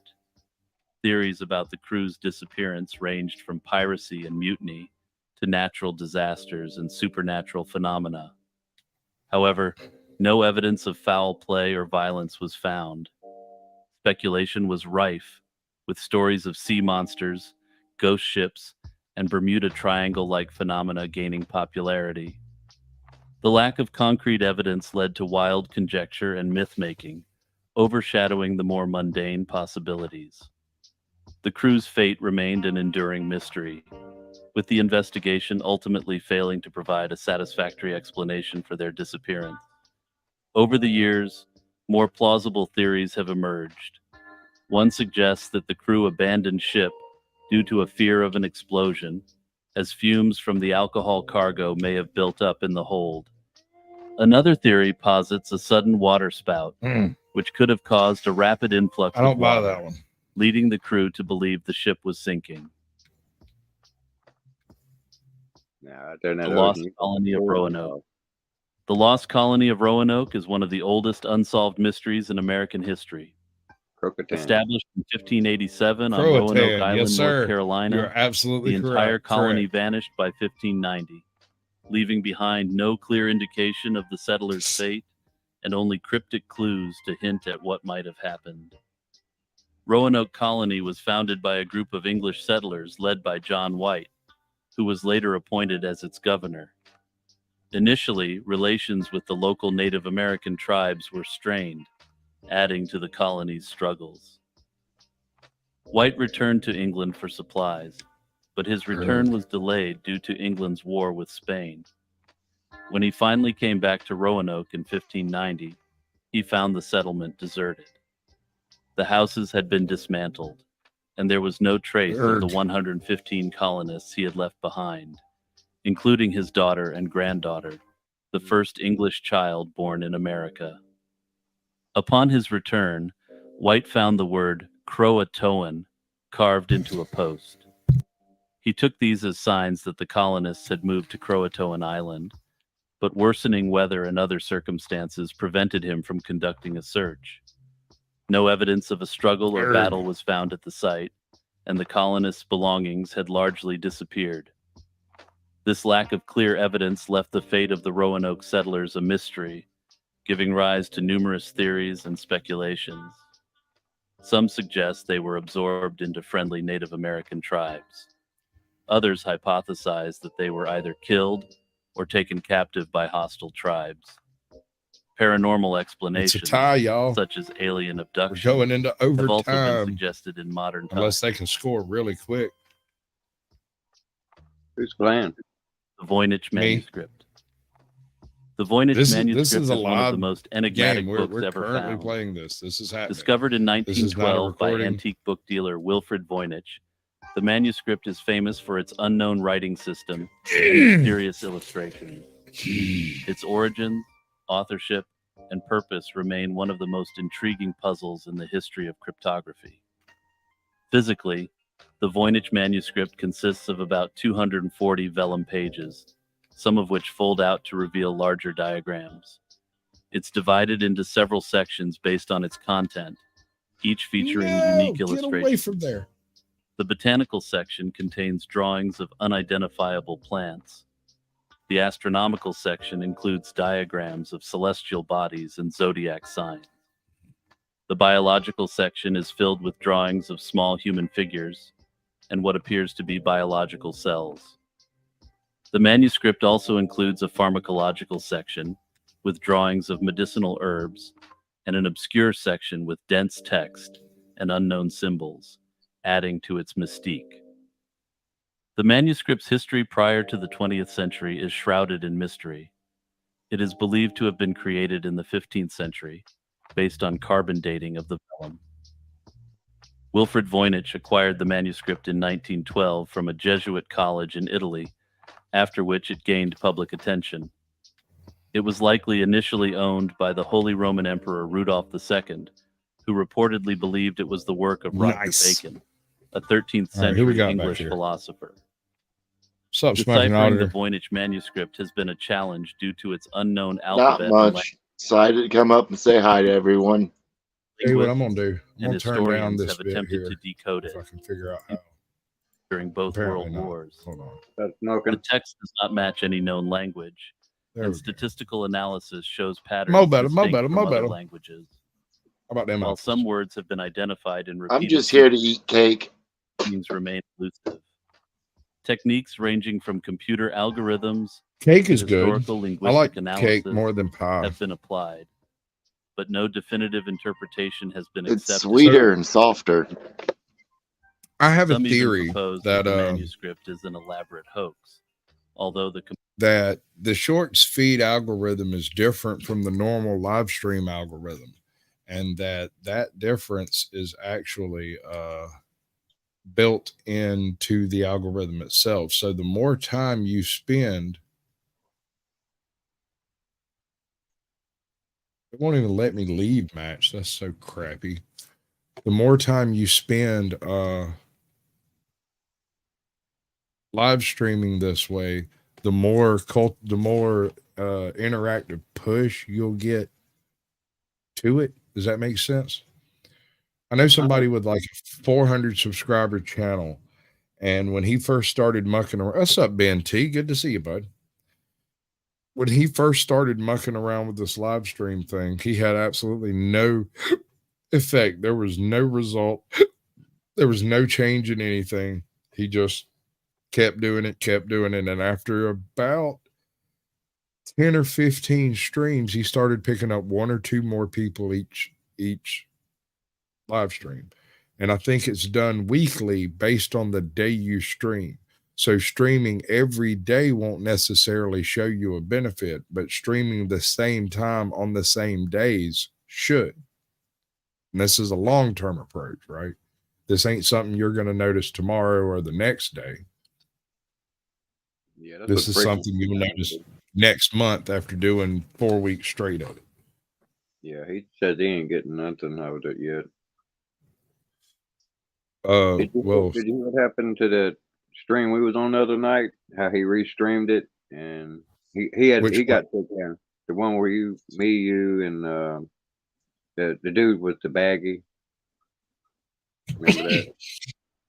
The baggie got freaking taken down, but they took Nitro down because he restreamed freaking stream, and freaking had cleaned it up and edited it, and they took him down because of that damn seat tool I had showed on there. They said it was a crack pipe.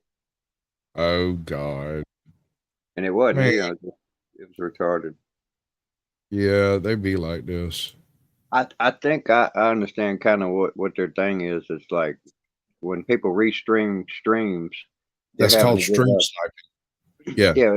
It's excuse me. It's they don't want to pay out in watch hours and dividends twice for the same stream. All right, Thomas, the way this is working currently is I have two people backstage.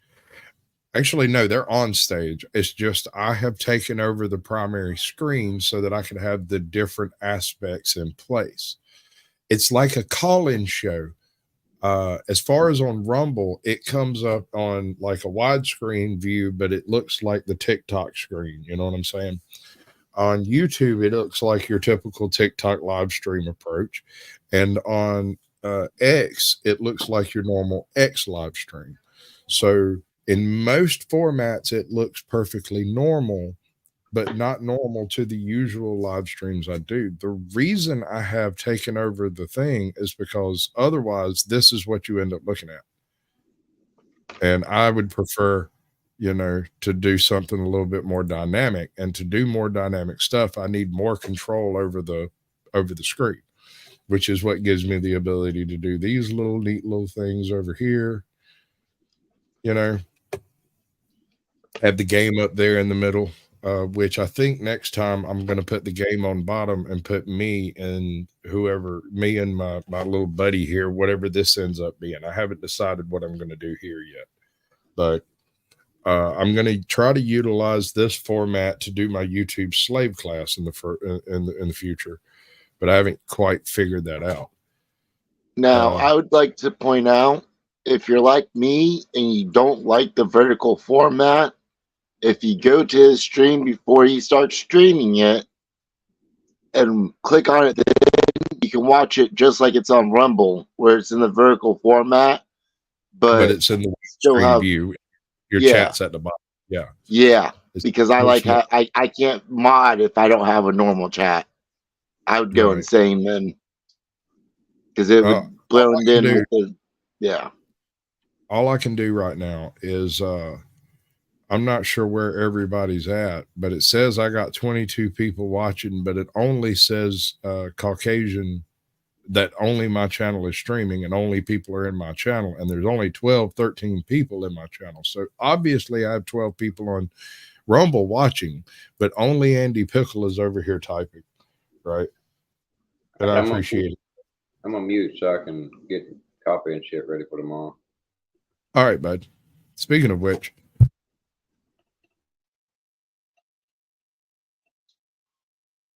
damn it, nobody loved me no more. Can't even get no coffee. It's so sadness. Right? We got purple dogs. I find Rumble interesting. I really do. Rumble reminds me a lot of YouTube around 2009.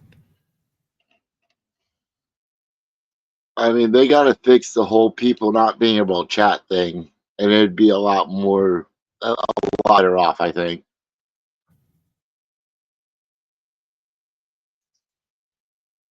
Yeah, no, the chat, right. Let's see. Where you at? There you are. So in Rumble, no, not in Rumble. In YouTube, the chat already covers the bottom third. Whenever you pop it up on your normal YouTube, shorts feed. So from here, right about here down on the screen is all chat. And I'm going to swap. I'll do it right now. I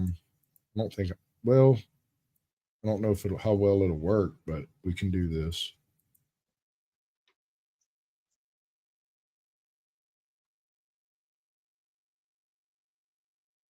This is a special treat for everyone. You get to see the magic happens as it's going on live. Sort of, kind of. It's all a game of layers. That's all it is. Hey, that gives me a actual. That's kind of cool. Hold on, let me finish what I'm doing. Put lightning back, and then I can do this, which is actually really neat because I don't necessarily want all that information on screen,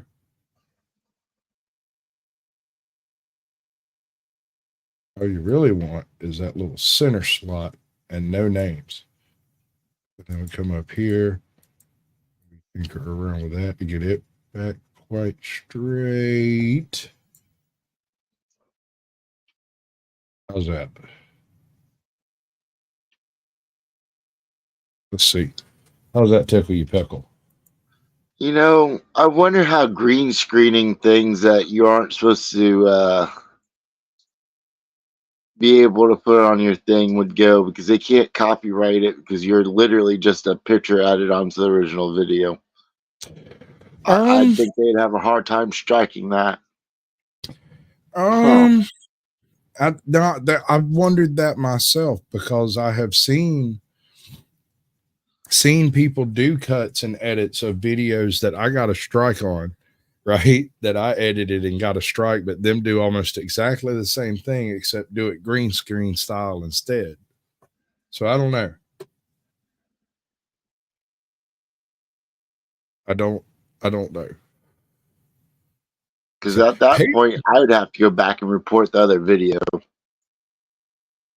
Oh, well, no, we're in the YouTube slave section of the show. I mean, this is the show to kind of, you never know what YouTube's going to do tomorrow. Sometimes you make a video, it sits there for 2 months, gets 24 views, nobody notices. And then on a random Tuesday, somebody does something that matches the search parameters of your video and that thing takes off.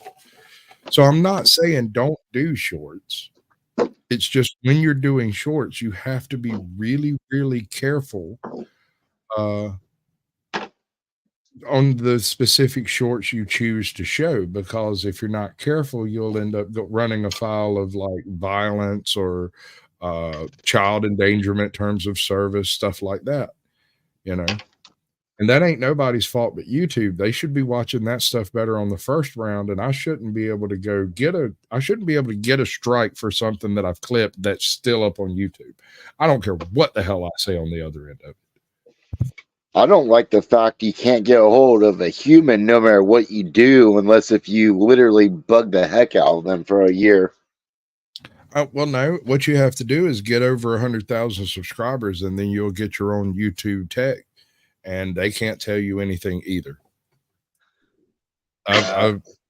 Nitro got a live person when he got took down yesterday, and it's in review. He talked to him yesterday, or probably maybe today. I probably think it was yesterday though. But he actually got it, so might talk to him, figure out what he's got going on with him, because he got a person. He's got sponsorship. He's monetized to an extent. Once you become monetized to a certain point, you get an actual representative you can actually get in touch with and actually conversate with, you know? Yeah, that's it. Yeah. Another thing is this little flippy window over here, when it has a person's face on it. Let's see. Let me find a good one. And now it's not going to give me one with a face. There we go. So that right there, this sounds nuts. This is going to sound insane. But this right here will give you the ability to pass most of your terms of service for copyright, because it becomes an official sort of reaction stream. And reaction streams are pretty much fair use for the most part. That's the premise. But when you just use a frozen image of something, eventually the AI will pick up that you're not actually reacting, which is why I have my face here and why I bring up other people's faces, like to show who I'm talking to usually. Or if you have a channel icon, I'll bring it up.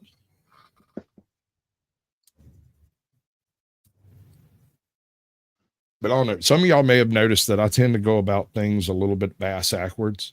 When I look into true crime cases, people get really mad at me because I won't really spend a lot of time looking into an active case, because active cases are missing critical information, and that's why they're still active cases. Either the cops have it and they're not releasing it, or it hasn't been discovered yet, or it may simply not exist. And so trying to solve an active case without the information that the cops have in their pocket is virtually impossible, and you're just wasting your time. And in the process of wasting your time, you are creating more misinformation and disinformation just because you want to point at every squirrel and cat in the video and say, he did it, he did it.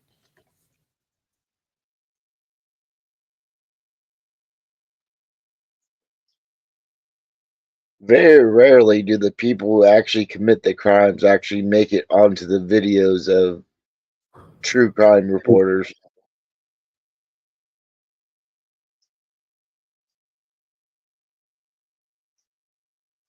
What I'm getting at is a lot of times in modern true crimes, you might have any number of videos associated with that true crime, and it doesn't have anything to do with the crime itself. It has to do with people that found something or looked at something or or jump to conclusions.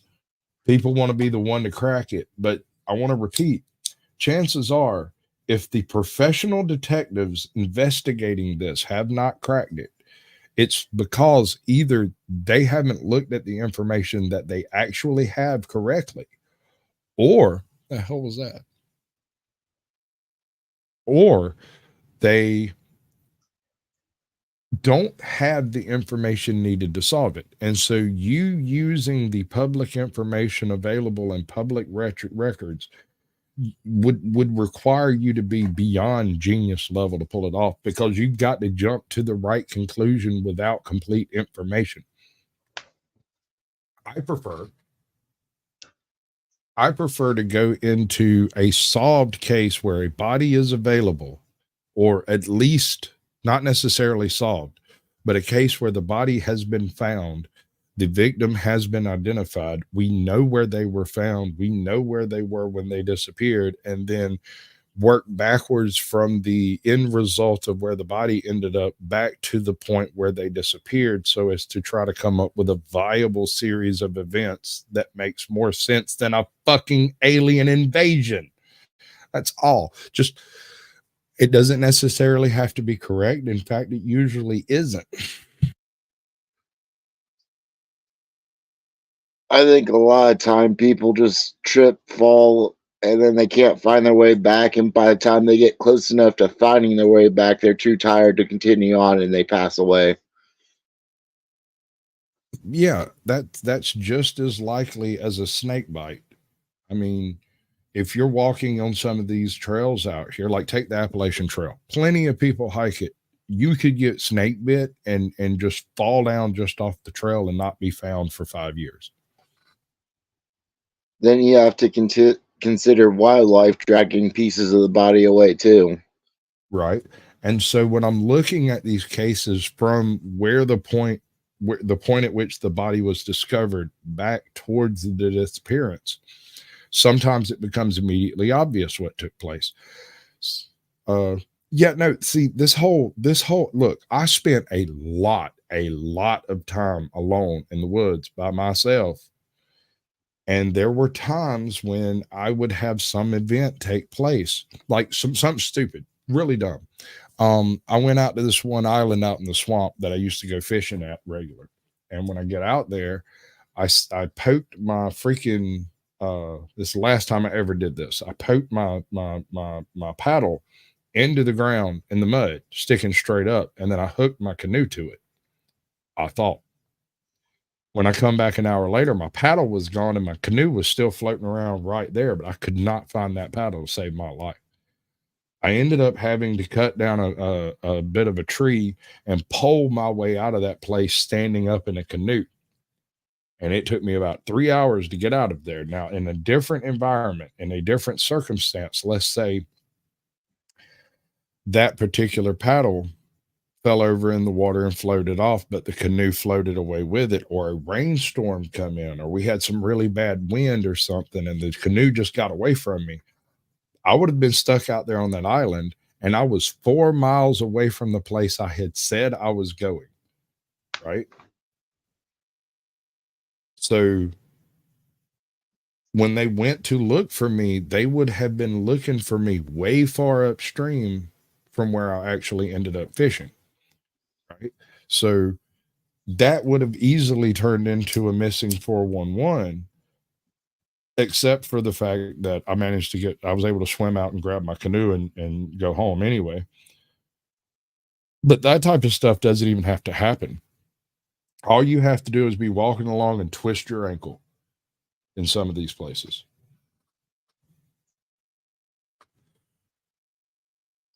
What gets me is when people are not too smart and they try to travel at night in an unknown area and they just fall down a canyon. Well, no, that's possible. That's completely possible. That can happen here in Georgia. We have sinkholes all over this area, and if you wander your happy ass out into the wrong field, you may become a That Chapter episode. It'd be really easy. We also have wells. We have unmarked abandoned wells that are just holes in the ground with Sometimes, if you're lucky, a piece of wood over top of them. Or no, dude, the grass can just grow out over nothing. I know that sounds nuts, but it rains a lot here, like a lot.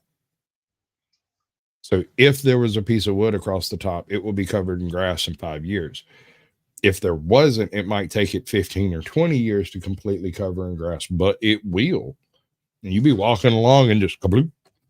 And that's ass. There ain't nobody coming to look for you. There'll be a hole the size of a football that was wider when you went through it. You know?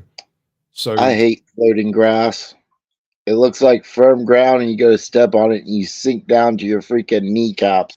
Right. Well, in this case, what happens is each grass blade kind of intertwines with the one next to it and catches little bits of dust and leaves, and then that gets wet and grass grows through that a little bit, and you get another layer a little further in, and you can have 18, 24-inch wide well covered up in 10 years here. God forbid you got switchgrass out there, and then it get covered up in a couple of weeks. What's up, NK Gaming? Welcome in, bud. I appreciate the like. And I thank you for sharing me. I noticed you shared me the other day too, but I was on a ban, and I kept trying to like thank you, but it kept deleting my comment. But nothing I can do about it, dude. So and then you take there are certain animals in North America that aren't considered dangerous to humans, but under certain circumstances they can be.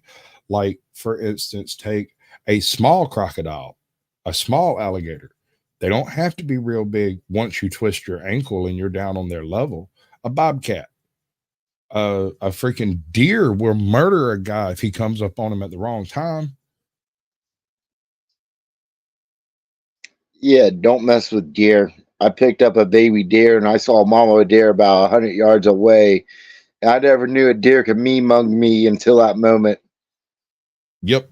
Mean mug, side eye. I'm talking criminal levels of side eye, bro. Oh yeah. I put that baby deer back down. It ran back up to mama, and I did not break eye contact. I walked backwards a good 150 yards until she decided to turn around and start walking the other way. Here's another example of Sasquatch wandering a little too far afield. All right. So I live in a mining community. Like, a lot of earth gets moved in this county, and there is an area probably 4 miles away from my house, 8 miles by way of the road. But to get there, the way I get there is I basically walk out my pop's front door, cut right on the road, go up next to the creek, and follow a game trail up next to the next pond up in the landscape, and then cut across a field, and there's a group of old like roads over there. There's all kinds of creeks, streams, all kinds of like wild stuff over there. They clear cut it, and then they dug it.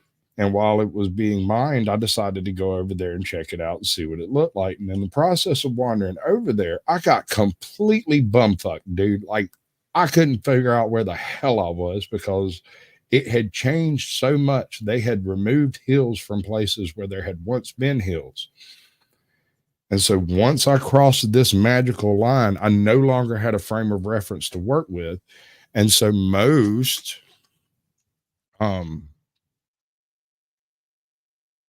if not all of my frame of reference went right out the window.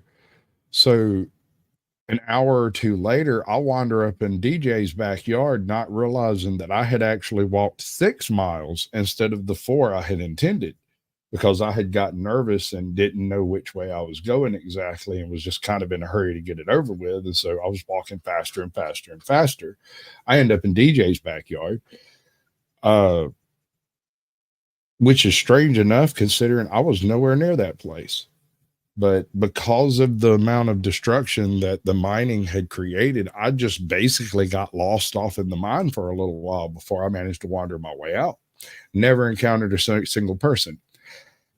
Whenever I got to DJ's backyard, I was like, oh, I know where I'm at. I hung a left and cut through a piece of somebody else's property that's like just an old burn down, basically. 10 acres, 20 acres or so. And there was weeds that had grown about waist high, a little better. I'm walking through there, and I step on a rattlesnake. Luckily, it was kind of an early April kind of morning. They had just gotten out, but wasn't really moving yet. And bro, I lost my shit. I went completely nuts and sprinted my happy ass out that field. Almost had me a full-on coronary. Yeah, I would just like to point out Thomas down in chat was talking about wild dogs. Anything that eats meat, whether they eat both plants and meat, if they're hungry enough, they will take the time to attack wherever they think they take down. Even if they know they can't take it down, they'll just try to bite a piece off because they're that hungry. A raccoon, once you twist your ankle and you're down on his level, he will start with your eyeballs and pick your brains out your eye holes. Yep. I don't fuck with wild raccoons. Don't do it. If you get them as babies, they will make great pets, but get them before they open their eyes. And then consider getting them fixed if you want to keep them long term. Right. Also, the pallbearer was not originally the person who, okay, I'm sorry. Y'all can't see this. Let me, this one. Right. There's that. Just so everybody knows where we're standing. And then this one.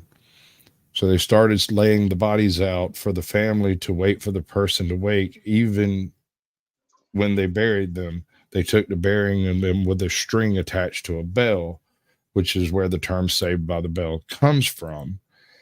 And if they wake up in the middle of the night, buried alive, and no one was around to hear the bell, this began what's now called the graveyard shift. Also, the term pallbearer refers to a person who carried basically a shillelagh to keep people from robbing your ass on the way to the grave. When you would leave, the wake and be carried to the grave, you would have 6 big stout fellas to defend your body all the way until it was firmly in the ground, so they couldn't take your teeth, your rings, or any of your clothes. The term This was huckleberry, the term huckleberry from that movie, where Doc Holliday says that shit. It's not huckleberry. He mispronounced that shit. It's hucklebearer. Right. That's another reference to a pallbearer. Exactly. It's a corruption of knucklebearer, which was the big ball, that shillelagh. That's why I called it a shillelagh, was the hucklebearer. A huckle is a knot of wood like a burin that you find. It's made specifically from certain types of roots over there. But over here, we had huge, beautiful, enormous trees, and it became a pall, basically a mace without blades or spikes. A stick, a shillelagh. It's still a shillelagh. It's always a shillelagh. It always has been a shillelagh. Sounds like you guys are talking about the weapon that I can't think of his name. I just watched the new Avatar today. No. Yeah. Sokka. It sounds like the weapon Sokka uses to beat people with. I don't want to talk about the new Airbender. It's too fast paced. They want to try to go ahead and get past all of the already written material so they can make new woke bullshit out of it. It's too fast paced. That chick is the new Avatar. She's going to be the last Airbender. She's going to be the new Avatar. She is what it's all going to be about. I mean, live action anything always seems to ruin it. You need to copy it the same way the cartoon did it. You can't live action anime. That's the thing. You can't live action manga. You can't live action most comic book things. American superhero comics are relatively unique in being at least sort of grounded in a reality mathematically based system. The concept of a universe versus a multiverse. Does that make sense? Yeah, I'm just saying, if they want to try to make it live action, they need to copy it word from word, scene from scene, and it would be awesome. I mean, the CGI is there. The ability to do it is possible. The heart's not in it. You don't get the full value out of your work when you're redoing another IP, right? The only thing they've been able to do it with was One Piece, and that's because the actors were into the actual comic books themselves. The first season of The Witcher. Yep, they were able to do that.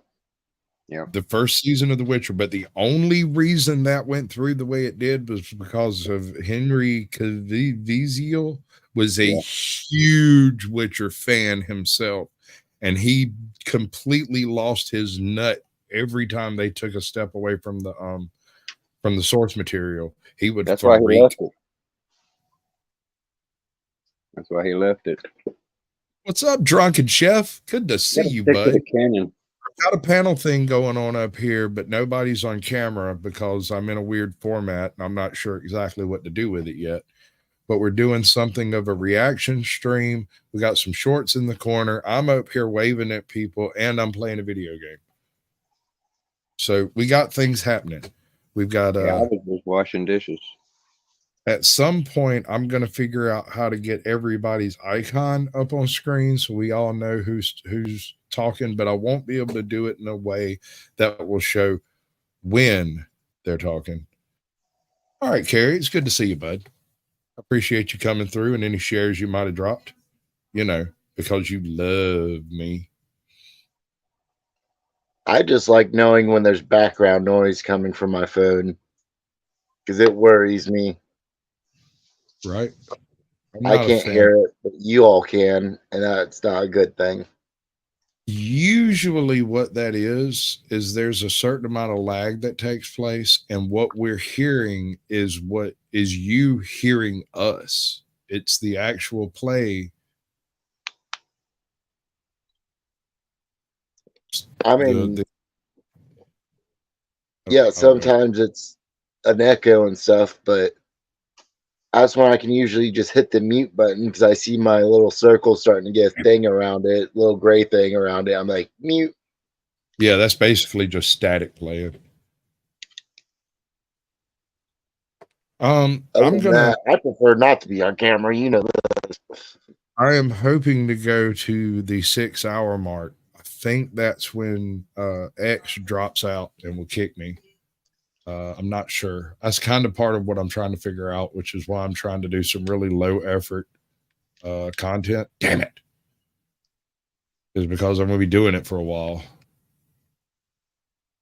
I want to try to, I've got an idea for Wandering Hippie when he comes back. Because of the nature of his streams, I think this short feed thing will really, really, really work well with him. Damn it. It's got to be the angle that's getting me. I'm kind of sitting sideways at the TV, so I can't see it straight on. Right now, all I'm imagining is a golf player saying, "Come on, ball, just go in the hole. Just go in the hole. You live in the hole. The hole is your home." Top of the morning to you. Right. Absolutely.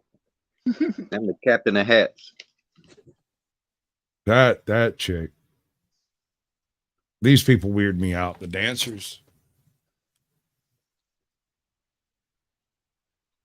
Some of the stuff. I want to know how much stress that's going to cause on their body in 20 years. I know. I got a buddy of mine. He lives in Atlanta, and he used to be a break dancer, like back in the day. And I don't know. I have missed every single serve badly. It was only the very first one that I managed to actually hit right. What's wrong with her britches? They're torn. I did like the live action Cowboy Bebop too. Did you? Yeah. I mean, they missed some of the stuff, but they did keep fairly on point to the main story. I tell you what, I would like to have somebody come up who's educated enough in the Wheel of Time to come argue with me about how woke it is. Because I'm going to tell you, if you go back and read the original Wheel of Time, it's not woke enough, bro. They did. I stand by my previous statement that the Wheel of Time was so woke from the source material that if they attempt to re-wokeify it, it would only improve the canon. Damn, the one time I didn't fucking jump. Bruh. I'll teach you. That's what the hell that game is. That's Rocket League, yeah. I couldn't According think to of this, it. I'm an expert. Whatever that means. I don't play in freaking ranked matches. Oh, we're getting smoked over here, man. Yeah, I like Hey, playing. something else I can do actually. Let me see. Who's that up here? Whoop, I'm gonna have to work with that. I got you on the TV over there too. I can see it better. This one. This up there. And then we move. Yeah, man, they would worship you in the villages of the. It's magic. This down here, and then we move this down here. Advanced technology is indistinguishable to magic. Huh. It was Arthur C. Clarke once said that a technology sufficiently advanced enough would appear as magic to the uninitiated.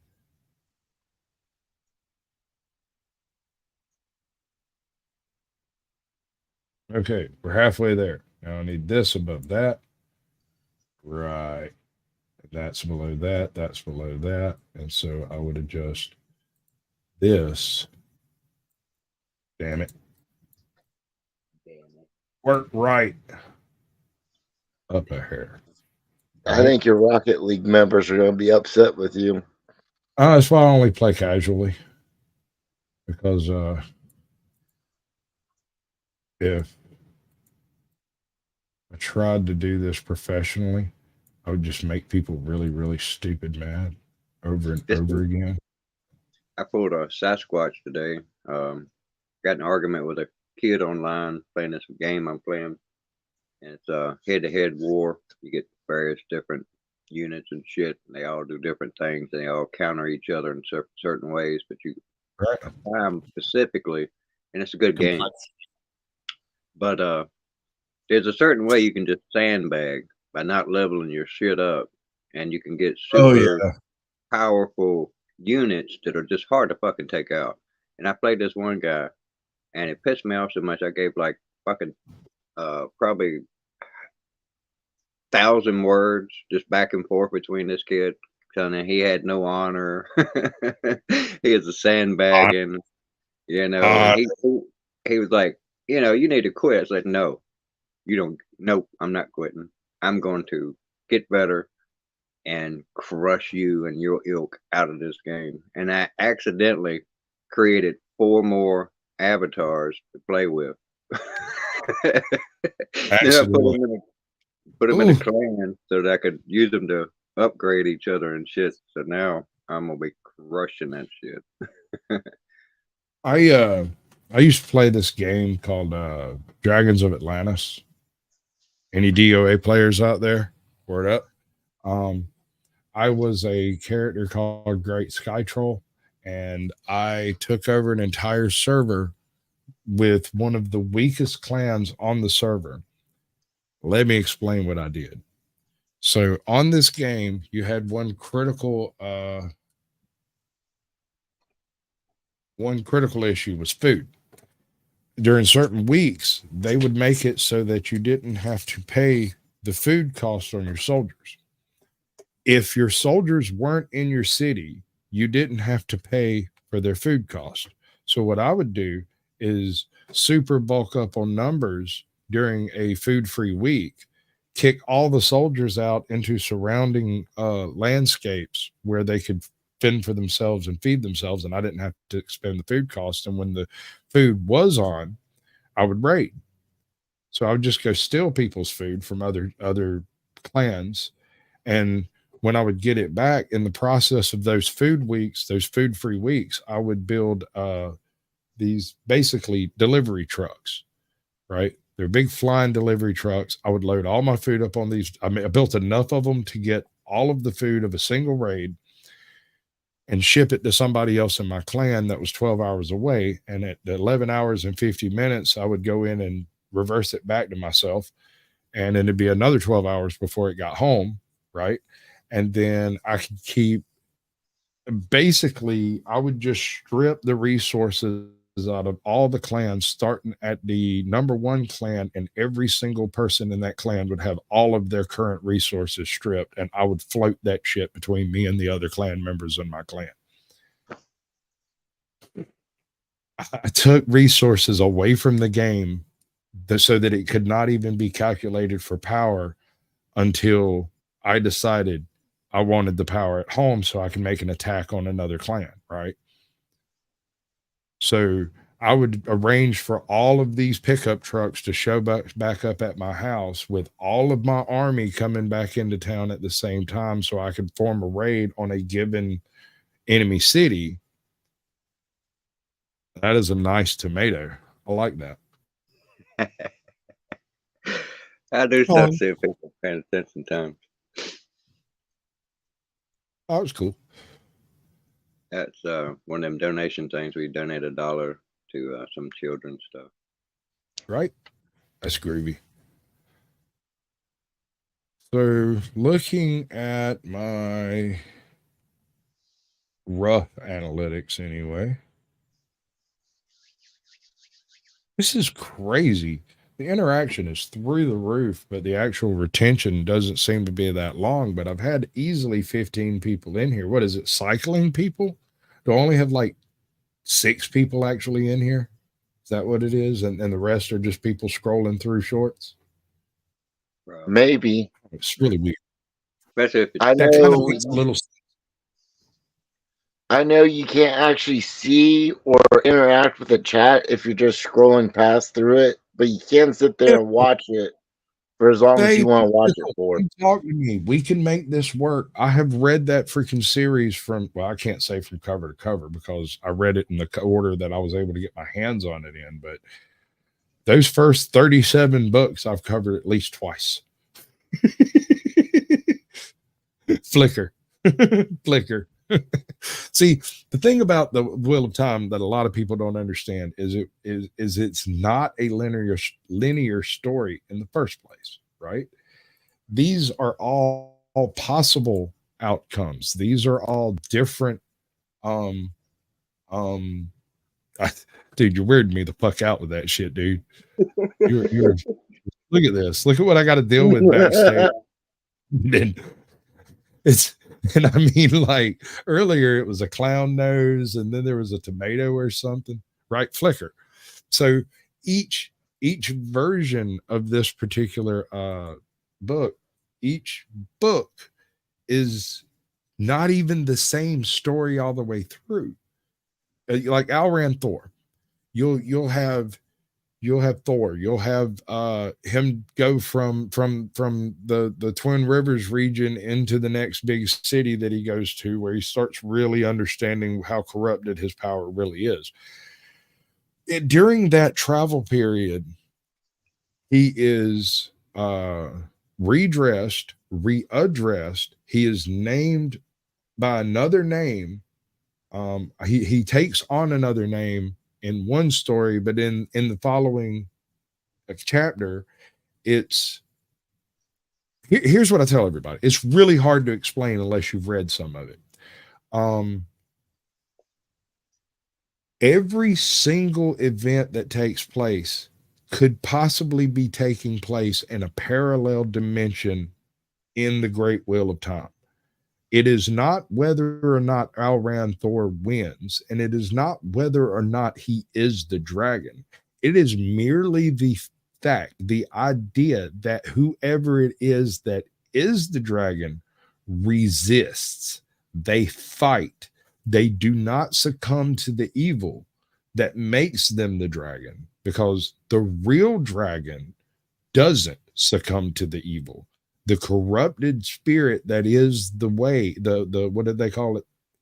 The fucking, it's not the way. This is the way. The ways was how the Ogier traveled. And you really can't expect them to take a live action approach at Ogier, right? I mean, how do you explain that he can step between two trees and disappear? And he's 17 feet tall and 12 feet wide and built like a brick shit house. I mean, that seems simple enough, but Andre the Giant is dead. That's not my fault. That's not their fault either. So, I mean, that's all I'm saying is the source material was so woman-centric, so gynocentric, so matriarchal, and so, I mean, even down to like the original old lady Aes Sedai, the Amberlin Sea. She was an old white lady, but she was secretly, and she would like side hand and whisper to you that she was actually a fishmonger. She's actually one of the island people over there, but she was white passing, and that she believed that's why she was able to be the Amberlin Sea. So when she replaces herself with the next person in line, she intentionally chooses one of the dark South River folk. She intentionally chooses someone who otherwise would never have had a chance at this power, and gives her basically the keys to the entire multiverse. It's so, the source material is so unbelievably woke. Even if after they screwed up details. Now that wokeism didn't do that, right? The details were screwed up by the writers themselves, and they are easily edited around. You can kind of fix them. I didn't like the sort of final battle thing in the first season. That was kind of, you know, I want to see him fight that axe, bro. I want to see that freaking fight when Home Chick's in there asleep and he manages to get the door shut, and that axe goes to chewing through that damn door to get more blood. And we're talking like the dude that's got this axe is like Conan the Barbarian huge. Yeah. He's this big, ginormous, super cockstrong motherfucker, and he's like, and this axe is stronger than he is and does not have a wielder. It's just a pissed off spirit in that thing. It's the corrupted. You spoke. Yeah, you know we should do none of that, bro. Put that up, man. That's at least 16 inches long, and that's not allowed. Yeah, it's about 26. Full length axe. I was gonna let them all. That's an east wing too. I got an east wing axe over here. Buddy of mine, what sideways himself, gave it to me a few weeks before he did it.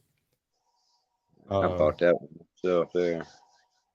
I tell you what, though, it is one of the most well-balanced axes I've ever thrown. It is unbelievably. I don't throw that good. One. It'll bust up some wood. Stainless steel. Of course, they won't get the Falcon right. And Perrin is, I mean, he's not big enough in the show. You're correct. I mean, we're talking about somebody who would have pimp slapped Andre the Giant like a bad puppy. And he's not that big because he's dumb. He's not that big.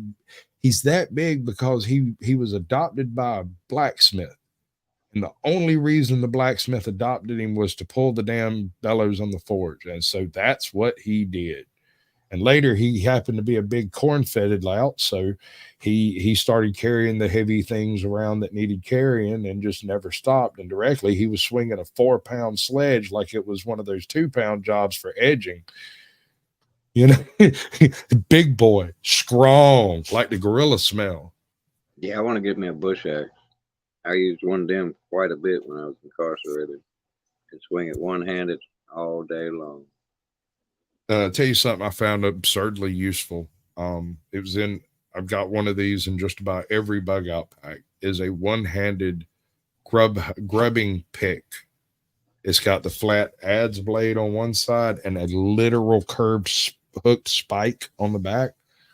I took the spike part and kind of flattened it off and made a little light wedge blade, like a really, really, really sharp.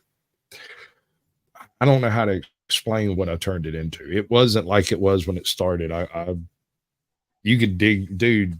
I'm in clay country. I don't got no big rocks to chew through. You know what I'm saying? I need to cut it. I either have to chip it away or cut it. I can't dig it. You can't get a shovel and dig in this place. It won't work. We have red clay here. Yep, I like the red clay. You can make anything you want out of red clay as long as you have a hot enough fire around to kiln it up. Yeah, you must vitrify it. You know, that's a material called kaolin. It's the white stuff that you find in pills. It's the glossy stuff on magazines. It's the protective coating on glass. It's used in all sorts of stuff. You drink energy drinks, don't you? Do I? You drink energy drinks, don't you? I drank a Red Bull tonight because I was doing an extra long stream specifically for data because I didn't know what else to do. I need the data. I need the time. I need to. Oh, okay. I see. You know what I mean? Stuff about those. Oh yeah, they're terrible. They're absolutely horrible. Oh, it's worse than that. You will have no idea. I drink 12 ounces like every 2 weeks. They it's either in 2 6 ounces in 2 nights or in 1 12 ounce on one night, like I did tonight. Yeah, he's supposed to be a thick boy, real thick boy. Yeah, I can't I've remember. actually got more people, I'm sorry. I got more people in a Rumble over here than I do in YouTube. And since I can speak more freely on Rumble, I kind of want to end the YouTube so I can really get into this. Dude, people who don't like that show have annoyed me to an extent because that show is one of the better live action remakes from a book, right? It's super duper woke. You're right. It's a terrible story, but the original story is kind of hokey anyway. It's not even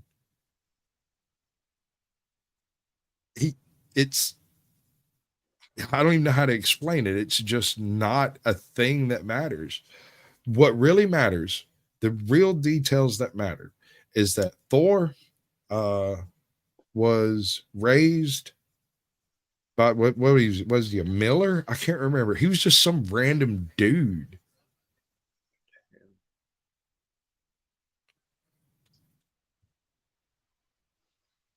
Those 12-hour shifts are rough, bro. They're hard to deal with. I need to start bringing these up so you can see them.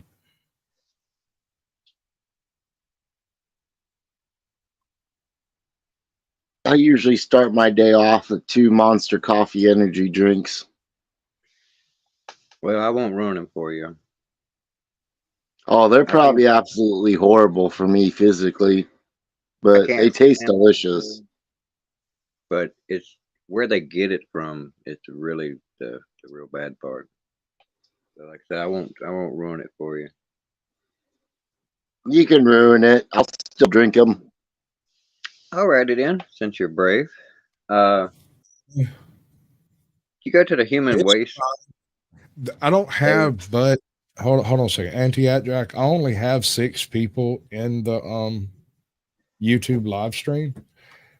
And he's one of 2 people that's actually chatting over there. So I don't see anyone else trying to chat. So it's not spamming.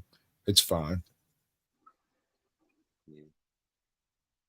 And he mentioned earlier that he really hates typing. So, you know, I can do it. I don't have that information on myself. So in other words, I haven't done the research. This is just being hearsay. So I ain't gonna do it. Right. As far as parents concerned, they should have used someone who was bigger, but I think to find someone bigger would have required to go to someone older. And I don't think they wanted to do that. I mean, he's already like 5 years older than Perrin was at the time. So, you know, we're already a little long in the tooth. But as far as Thor, it is Al-Ran Thor, right? I did read that right. I know that sounds nuts, but I'm pretty sure that it's Al-Ran Thor. Anyway, he is the most likely in that group to be the dragon. There is an aspect of the dragon that's never brought up. It's always referred in the sense of him being able to use the one true power, right? The corrupted side. there's never any reference to the other people who claim to be the dragon that didn't have that power, that were just badass on a battlefield, was hell on a damn charger, you know. These guys also claim to be the one true dragon and pretended to have the power, and they're mentioned throughout the series, but they're never taken seriously. But the Aes Sedai do, and that's important, because while they are claiming to work against the one who shall not be named, what did they end up calling him? I can't remember. It's been a long time since I read them first ones. Right. No, Alran Thor is the one with the actual moxie, the balls, the blood. He's got the right lineage, and he's even a misbegotten prince, right? Because he's an Aiman. And as an Aiman, he is so far off base where he's at. He is thousands of miles away from where his people come from. And he was born in a place where his people didn't come from. So, you know, it's kind of a really wild sort of thing over there. It's hard to, it's wild. But yeah, the other guys are all called false dragons. Right. Is this on Netflix? I'm pretty sure. Or it might be Amazon. I can't remember. I ain't gonna watch it. If it's on Netflix or YouTube, I'll watch it, but yeah, I ain't paying for another streaming service. I don't even pay for Netflix half the time. Actually, I don't for the Netflix I'm using now, so. I think we got them both, and I don't watch either one of them. I have Netflix because of a particular series that was coming on it at one point in time, and then my wife decided to just keep it. And I have Amazon because I had a profile in a company Amazon bought like way long ago, and my Amazon profile is an original OG Amazon profile. Like, I get free shipping, I get like any kind of a discount that can be applied is automatically applied to my account. Like, okay, the light pods. This is a great example of this working. So I have been wanting, I got really crappy lights on that Xterra. They are renowned for having really bad lights. So getting a new set of lights is not going to improve the situation. The lights that are in it are new. They just suck by design. So instead, I went looking for some light pods, and I added up everything I wanted in the kit and everything, and stuck it in my basket. And because I have one of those really old OG accounts, I set it up so that if you like the format, you got 1.4 thousand views and 12 new subs from the night, right? Right. No, dude, I was sitting there watching Untethered Live doing some absolute madness. He had his mods working triple time, bro. I've always got his chat open when he's live, but I've never seen it go off like that, right? That was weird to me. So I seen him have like 45 in there one time. Right. But usually they're all fairly chill. But last night, them bitches was going off left, right, and center. Yeah, no, we don't know who Rand's birth father is, but what I'm getting at is in the books, every time you hear a flicker, that is a reality that ended because the Dark One took it and they failed, but it no longer exists anymore. And so it doesn't matter because right next to it is another reality where Al kept fighting, where he got up, wiped his nose, and went right back at that sucker, or the one where he gets up, wipes his nose, and runs away because he lived to fight another day, right? There's one where he drowns in the river. AJ, I'm telling you, dude, I'm telling you, once we figure out how to do this, like in your case, when you're doing panels, it would look like this, and you would have a full screen and everything else, and you could share it. I don't have a share screen currently. I'm using mine. But yeah, no, I think you specifically, you and Flow State and Wandering Hippie doing slightly different things. And I think we could do this one night and get all of the restreamers together, and we could take over the Shorts live feed. We could literally invade the fucker like a virus. Force a viral reaction by having 10 guests each streaming to one channel and me streaming to 2. Question: do I even have to be up on panel for it to stream to my channel? No. So you can have more than 10 streams going? Because I'll volunteer my channel up for sacrifice. What I've been doing with Sasquatch Shields is inviting previous guests in to restream the channel. If I can have, I think, 6 guests streaming simultaneously, which means I can have it on 7 channels, YouTube, Rumble, 7 channels on YouTube and Rumble and something else, X, all at the same time. So like when we did the Constitution of State and Truth Be Told, that show I did a while back, we had that thing on like 9 channels somehow. I had somebody in the chat that was also restreaming it to one of their pocket profiles. Like, it was out there, dude. We had like 90 people in the freaking chat at one point. It wasn't in my chat. They were in somebody else's channel, you know?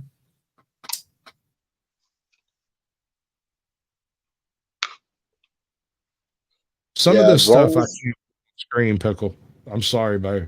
You know exactly what I'm talking about, I think. And yeah, he sleeps with different and bonds with 3 different women. Yeah, you're right. Each one, is completely different Rand, but it is usually a Rand that is exactly in the same position that the one that survived is in. Because like there's a scene where it's like Flicker and he goes under and decides he can't reach the surface again. Flicker, but he decides he can reach the surface, and as soon as he breaks the surface, there's like this canoe there, and he grabs the freaking paddle, and they drag him in, and he survives. But in the previous iteration, he died. He gave up. He was no longer fighting. It is not the battle between good and evil that matters, but the fight itself, the resistance to the chaos, the absolute denial to the darkness. Yes, he uses the decrepit power. He uses it wrongly.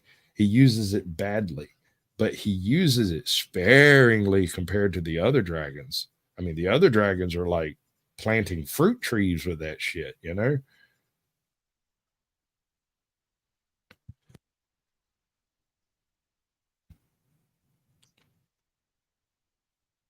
Right. The second age ends at the breaking, but let's back up. We would have to define the breaking, and we would have to define it in a way that accounts for both what we see in the show, right? And what occurs in the later books by, what was it, Brian Sanderson, not Robert Jordan? You have to account for all of that, unless you just want to take canon for the first, 30 books or whatever. How many? I lost track at some point. I just went and got the next one off the shelf and read it.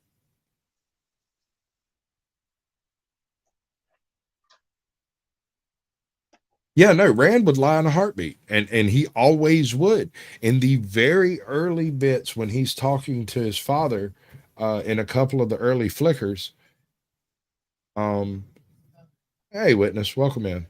There's a link around somewhere if you're interested. Nobody's going to be on panel. Nobody's going to be visible. Although, say hey, Dennis. Hello. Dude, you are freaking me out with that shit. That is just so I can only imagine what he's doing. Yeah, no, that's the thing, is like I could try to explain it, but I just sound crazy as fuck. He's got these props over there. He knows I could see him, and he keeps just like random shit popping up on the screen. Yeah, those are good. That's Oh, the yin and yang. It's like comedy and tragedy. Right. But yeah, I've done some Halloweening where we had like a haunted trail, and I love spooking, scaring the shit out of people, and I got a black cape to go with it, and I don't make a noise or sound out of my mouth. It's just creepy as I'm shit. very sneaky, sir. Very sneaky. For a big fella, I move real light-footed. You wouldn't expect it. Yep. I normally walk, you can hear me, but when I don't want you to hear me, you don't hear shit. Thank you, Annie at Jack. I was just thinking about doing that. Oh, you're gonna like this. Well, I don't know if you'll like it, but I like it. So obviously I got to tinker with my layout a little bit. I got to get it straight. Oh, that is wild, dude. Keep that thing the fuck away from me. I want no part of it. Hell no. Fuck that right out of here, dude. Hell no. Just no fucking way, man. Pennywise on crack. No one fed it for multiple generations. I actually did one of those paper mache. It was about that size, and it was a skeleton sitting on a ball, like thinking man with his hand like this, and he was chained to that ball he was sitting on. I used all toilet paper and the staples out of matchbooks and the staple out of a shipping bag, on state. And that thing's awesome. Yeah. Buddy of mine, I give it to him. He put it underneath the dome glass. That something looks cool as shit. Hey, Pickle, are you willing to come up and do this in a pre-filmed format so that we don't necessarily have to do the whole visual thing? You ain't got to be on camera or nothing. And I have done an interview through that is an interesting effect there. I did not. What just happened? How do I do that on purpose? How did that happen? I don't know. You clicked some button. Yeah. There you go. That's weird. That is really weird, yo. Okay. No, fucking auditor's on his phone. I like it. That's my favorite one.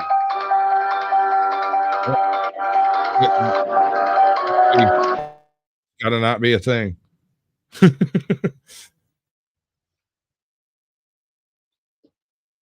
You can unmute yourself after that's done. Yes, it's vertical.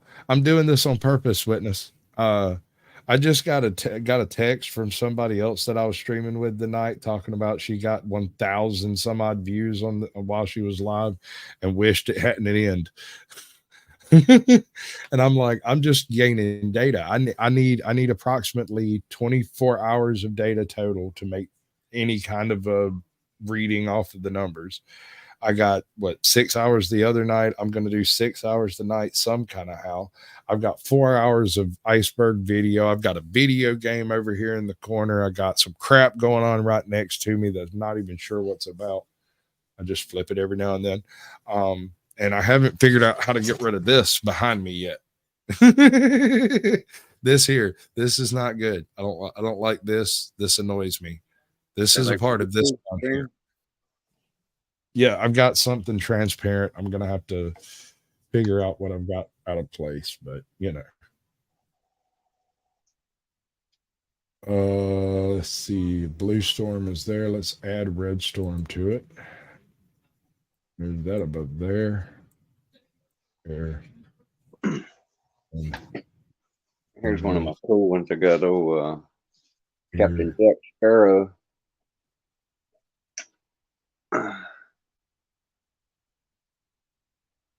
It's still there. It's all transparent. Fuck. I know, right? That's got to go. It's peeping over my shoulder at me. I keep seeing it. I don't like it. Got to figure something out about that. Gang. It's just free advertising for YouTube Premium. Wait a second. Hold on. It's that one, right? Here's my dragon. This one? Means I should be able to yeah. Somewhere in that ballpark. And it should have nope, it's still there because I suck that much apparently. You know? Originally, you had it up top and it was completely hidden by being off the screen. Fair warning. Hear me out. For a split second, your camera will pop up when I add you. So if you want to decam, do so now. Dun, I dun, can't dun. hear you. Yeah. Oh wow, it does some weird stuff. It's basically like a call-in show tonight. So this is a new thing we're doing here, huh? I've been trying to figure this out for about 6 weeks. I've been banging my head against it because I get most of my subscribers from the shorts feed in the first place. Mm-hmm. Which means that I feel like I would be more inclined to find someone to stick around and watch my live stream in the shorts feed. However, at the moment it says I have 8 people in here on YouTube, and I gotta have 10 on Rumble that are watching. I'll be back. So yeah, Rumble's slowly but surely it's increasing because before it was 1 for a while. So we got 9 plus 9 tonight. That's good. Well, I'm also doing this whole shorts thing. It's kind of it's hard to explain. I don't know anything about it. I have no information. I have no data, none at all. So until I have some analytics to back up an assumption, all I have is the effect that it has on other people's channels. The more people I get to stream that are willing to let me look at the back end data, the more predictive I can become on what is and is not functional. Like, I'm not sure how functional this whole thing over here is. For all I know, I may be catching copyright. That's my live stream that just popped up in the feed over there. That's I have this no live idea. stream right now. I have to be perfectly honest. I feel like you're a mad scientist and I have no idea what you're up to. Or the intent behind it. Like, it's not for money. What are you? It's like you're exploring this whole like matrix.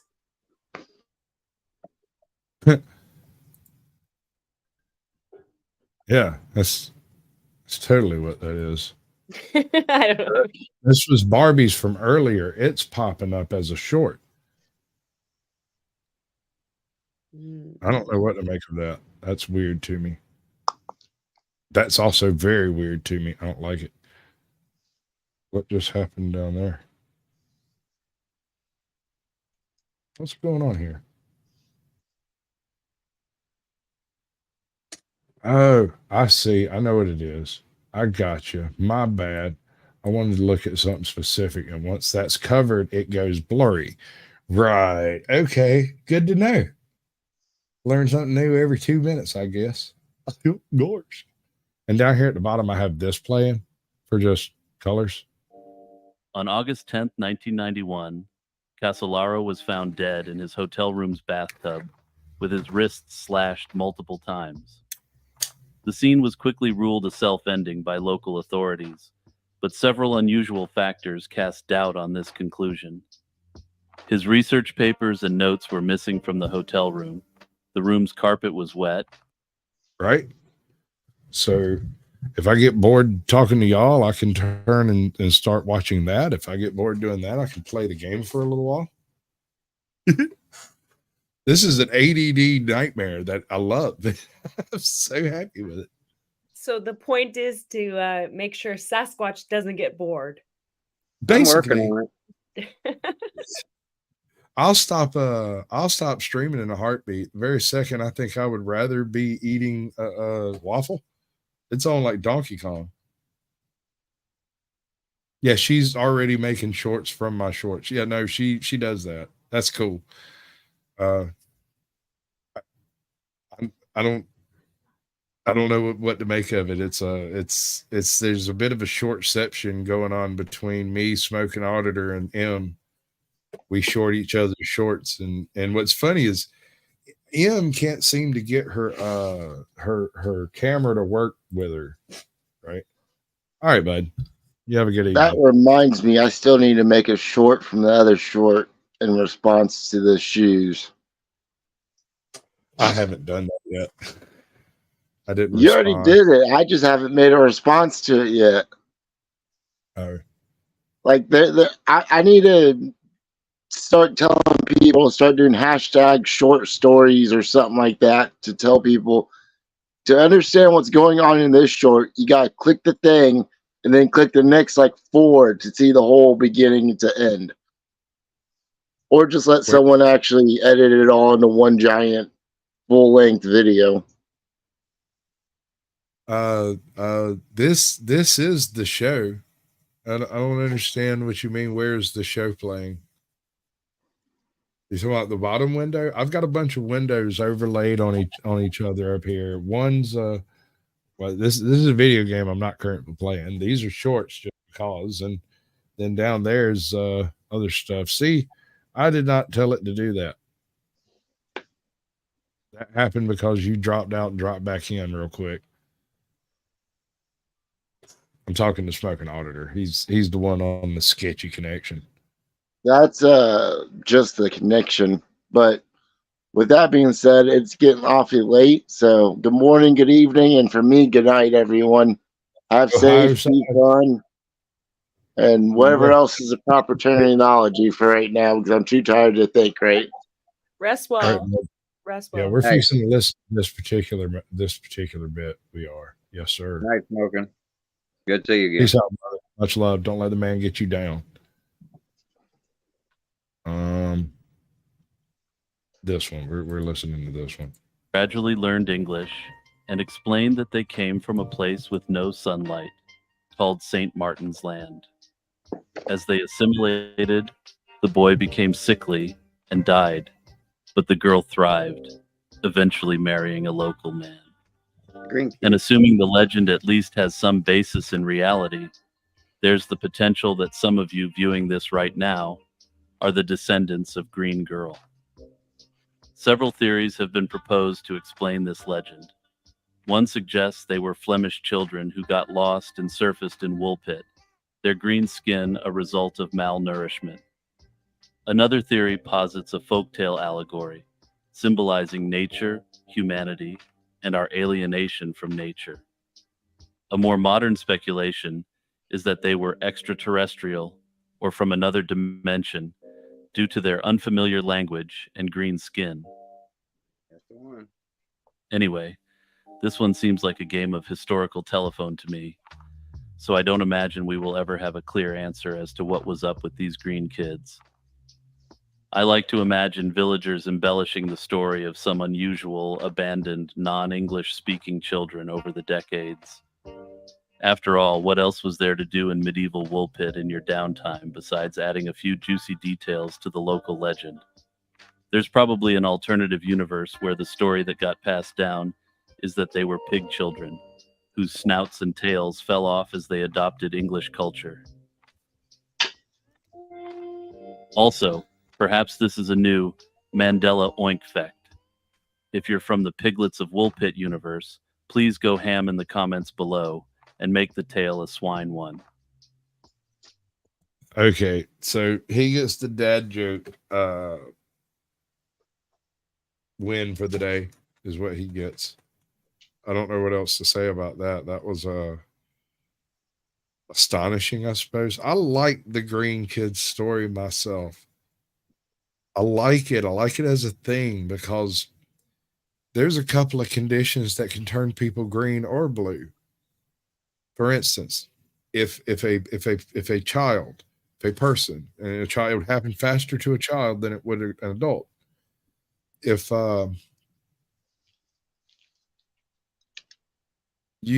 dude, I don't know how to make the link work on your phone. I'm hearing that it sometimes doesn't work. Maybe if you go to my channel itself and use the actual live stream bit. I emailed you the fucking link. I don't want to hear it.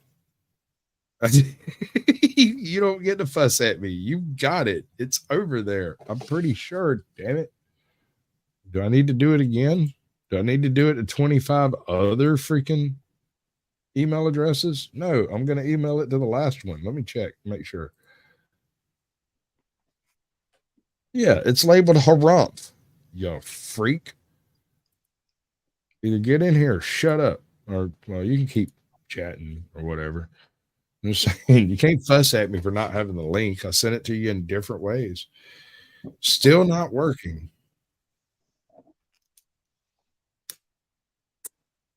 Don't know. Okay, so the green kids.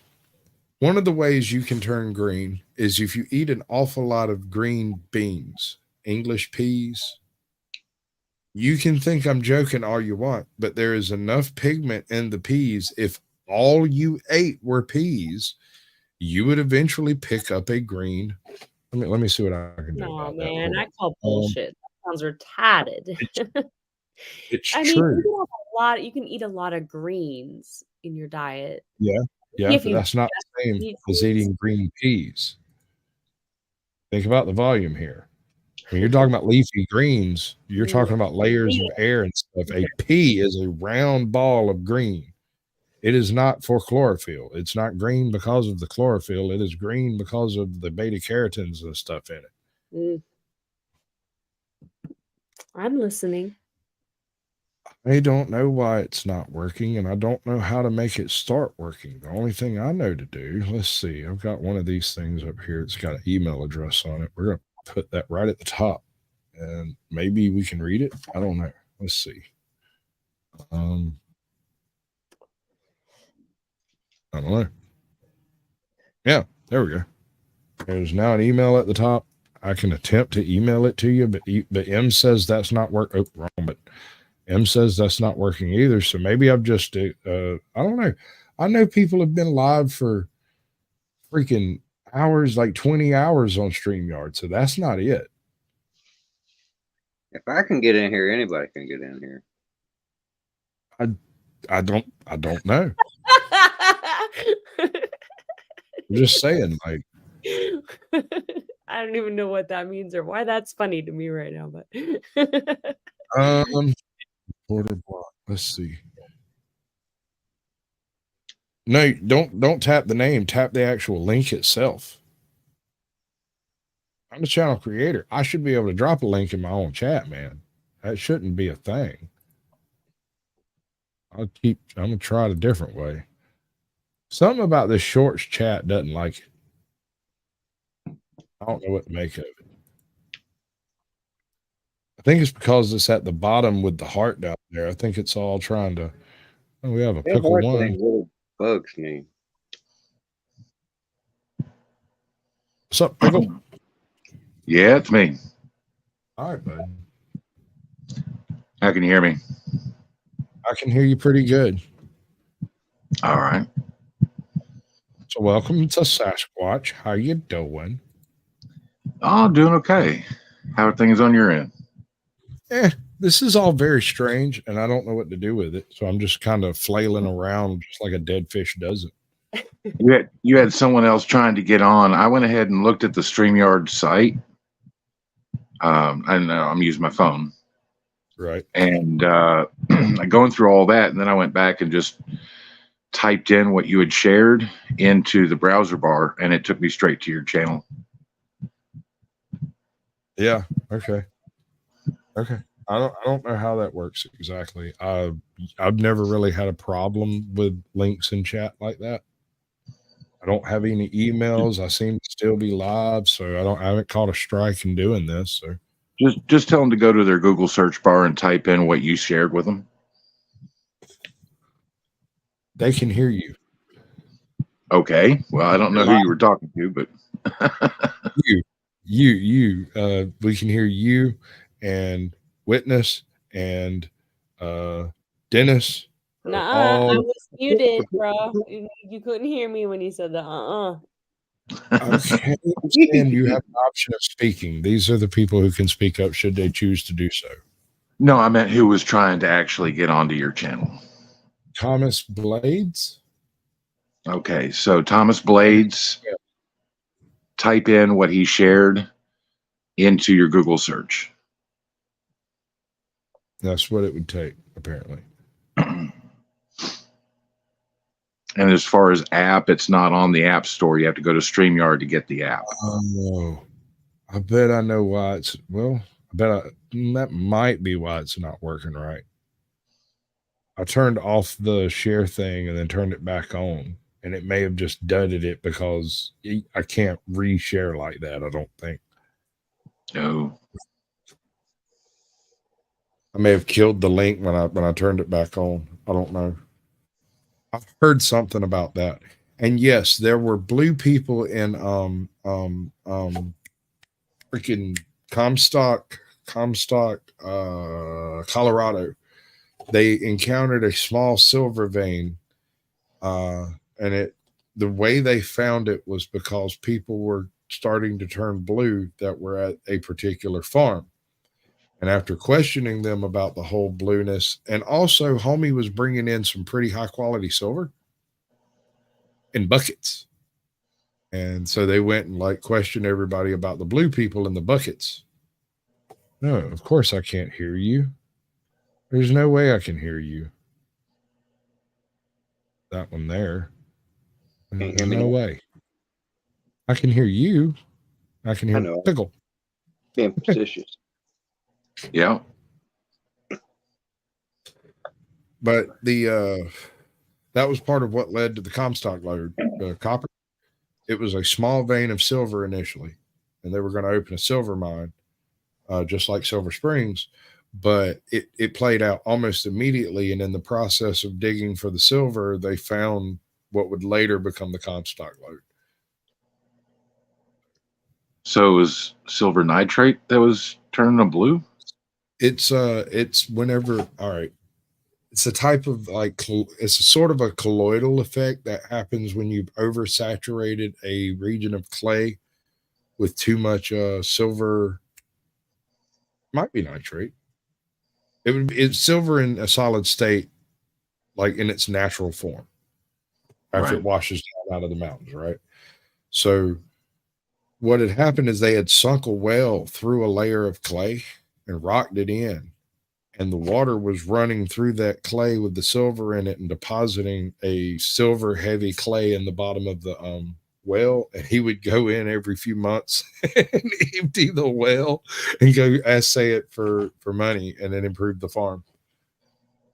And all his kids turned blue. And that's how the other where it was coming. Smart. Yeah. The other blue people are the Appalachian folks that are blue due to inbreeding. Blue bloods. No, that's New York. That's different. Now, I'm talking about the aristocrats from England. Oh yeah, them folks. Inbreeding. The Habsburgians. Yeah, they be like that sometimes. That chin that cuts out. Do you know what woad is? Yeah, the blue markings utilized by the Celtic warriors before they went to battle. Yeah. Stuff was supposed to be hallucinogenic. If it was a lead base, it may have been, because you would have used lead as a white. No, it's actually comes from the plants that they produce it from. It has a pain-killing effect, and the story goes that, have you ever heard the name of Boadicea or Boudica? Right. Yeah, Boudica. Right. Yeah. So she was wife of a chieftain, and her village was ransacked. Her husband was killed, and her daughters were raped by the Romans. And she kind of took offense. It just booted you out. Hold on a second. Morning, D. It's got you back in again. Okay, there you go. But the story is, if the Celts ever got surrounded by the Romans, they would take a handful of soldiers, Celts, strip down to nothing, cover themselves in woad, and just wade into all these pikes. And the effort was to get somebody through their lines so they could race to the next village and call in reinforcements. So these guys would just go screaming, not wearing a stick clothing on them, not carrying a weapon, smeared up with grease paint, blue grease paint, that made them impervious to pain. Scared the piss out of the Romans. That was the birth of the story of the Smurfs. No. You know where the story of the Smurfs actually came from? No idea. I did a show on this a few months ago, and it blew my mind. Like, it full on blew my. All right. So the original reference to tiny blue men, tiny blue people, was immediately after the little Ice Age, right? So during the little Ice Age and in the following years, there were so many cases of children starving, of people freezing in their houses and stuff like this, that it became a relatively common thing to take children out to the woods like Hansel and Gretel and just turn them loose because they couldn't feed them. They couldn't feed themselves. We're talking about one of the worst hunger issues in the history of mankind. The Little Ice Age almost wiped England off the map. Immediately before the Little Ice Age, England was a wine-making nation. Think that shit through for a minute. They grew grapes in Birmingham and made wine to ship back to Rome. So here we are, almost 1,000 years after the Little Ice Age, and we still not quite at that level of heating. That being said, the Little Ice Age generated such hunger and such cold winters that we have the wolf attacks all across Europe. We have the disappearing and loup-garou stories, the disappearing children and the loup-garou stories, which kind of go hand in hand in France. But then in like Hungary and in the Alpine region, there were the blue children stories. And the blue children stories, the reason the Smurfs have white and blue is because the children would freeze to death and the snow would look like their clothing. When they would be found in the spring, they would be blue. Well, you know, that also kind of reminds me of Crichton's Eaters of the Dead. Oh, dude, I love that book. I love that book. The movie was great too. I mean, it was very, very, very well done. Yeah, but I mean, they never made it clear to audiences who had no clue about the book that those were Neanderthal. Right.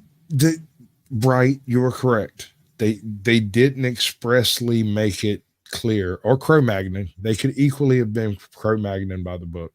It's sort of a debatable thing there. But the point is, they were an earlier race of humans that aren't human. Right. They ain't folk, is what it meant.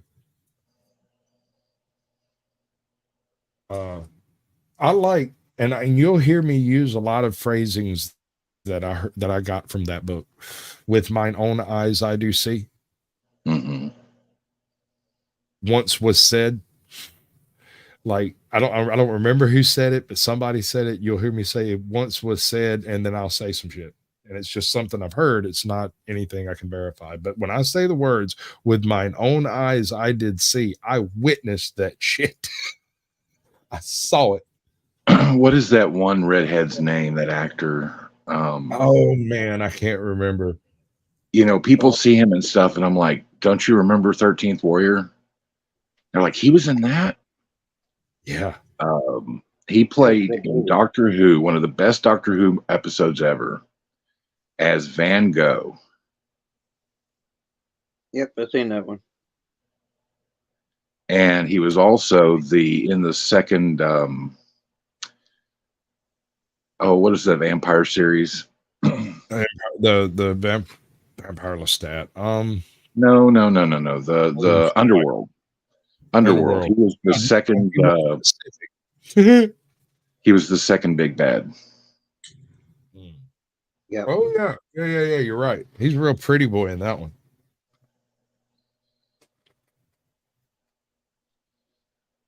I'm starting to think maybe there's a limit to this effect on YouTube. Because I was previously running, let's see, what can I do? Oh yeah, I got it over here. Right, I got this. Right. Let's check out some actual statistics. We're pretty close. Why not, right? Not doing anything else important, are we? Boy, that's a looker in the bottom of your screen. Oh boy. Son.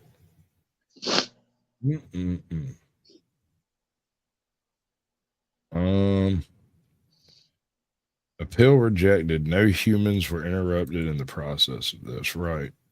No, I'm doing this wrong. Got 99% more views in the last 28 days. I'm completely banned for a week. Please ban me. It gets me more views. Well, no, that wasn't it. I was doing an experiment with shorts before I got banned. I did a stupid, and it just coincidentally happened to occur right when I hit the 100,007 days mark. I went from 7,007 days to 100,007 days, and I did it in a week. There was 7 days of me building up to it, and in the final 7 days, I hit 100K. But the last little bit, the last 2,000 happened after I was on my ban. So I just sat around kind of giggling about it. It was like, and when I get banned like that, I honor the spirit of the thing. I make no appearances as myself anywhere. I go under a pseudonym, and yeah, that's sort of the way that works, you know. That's what I love, is people assume my name's a pseudonym.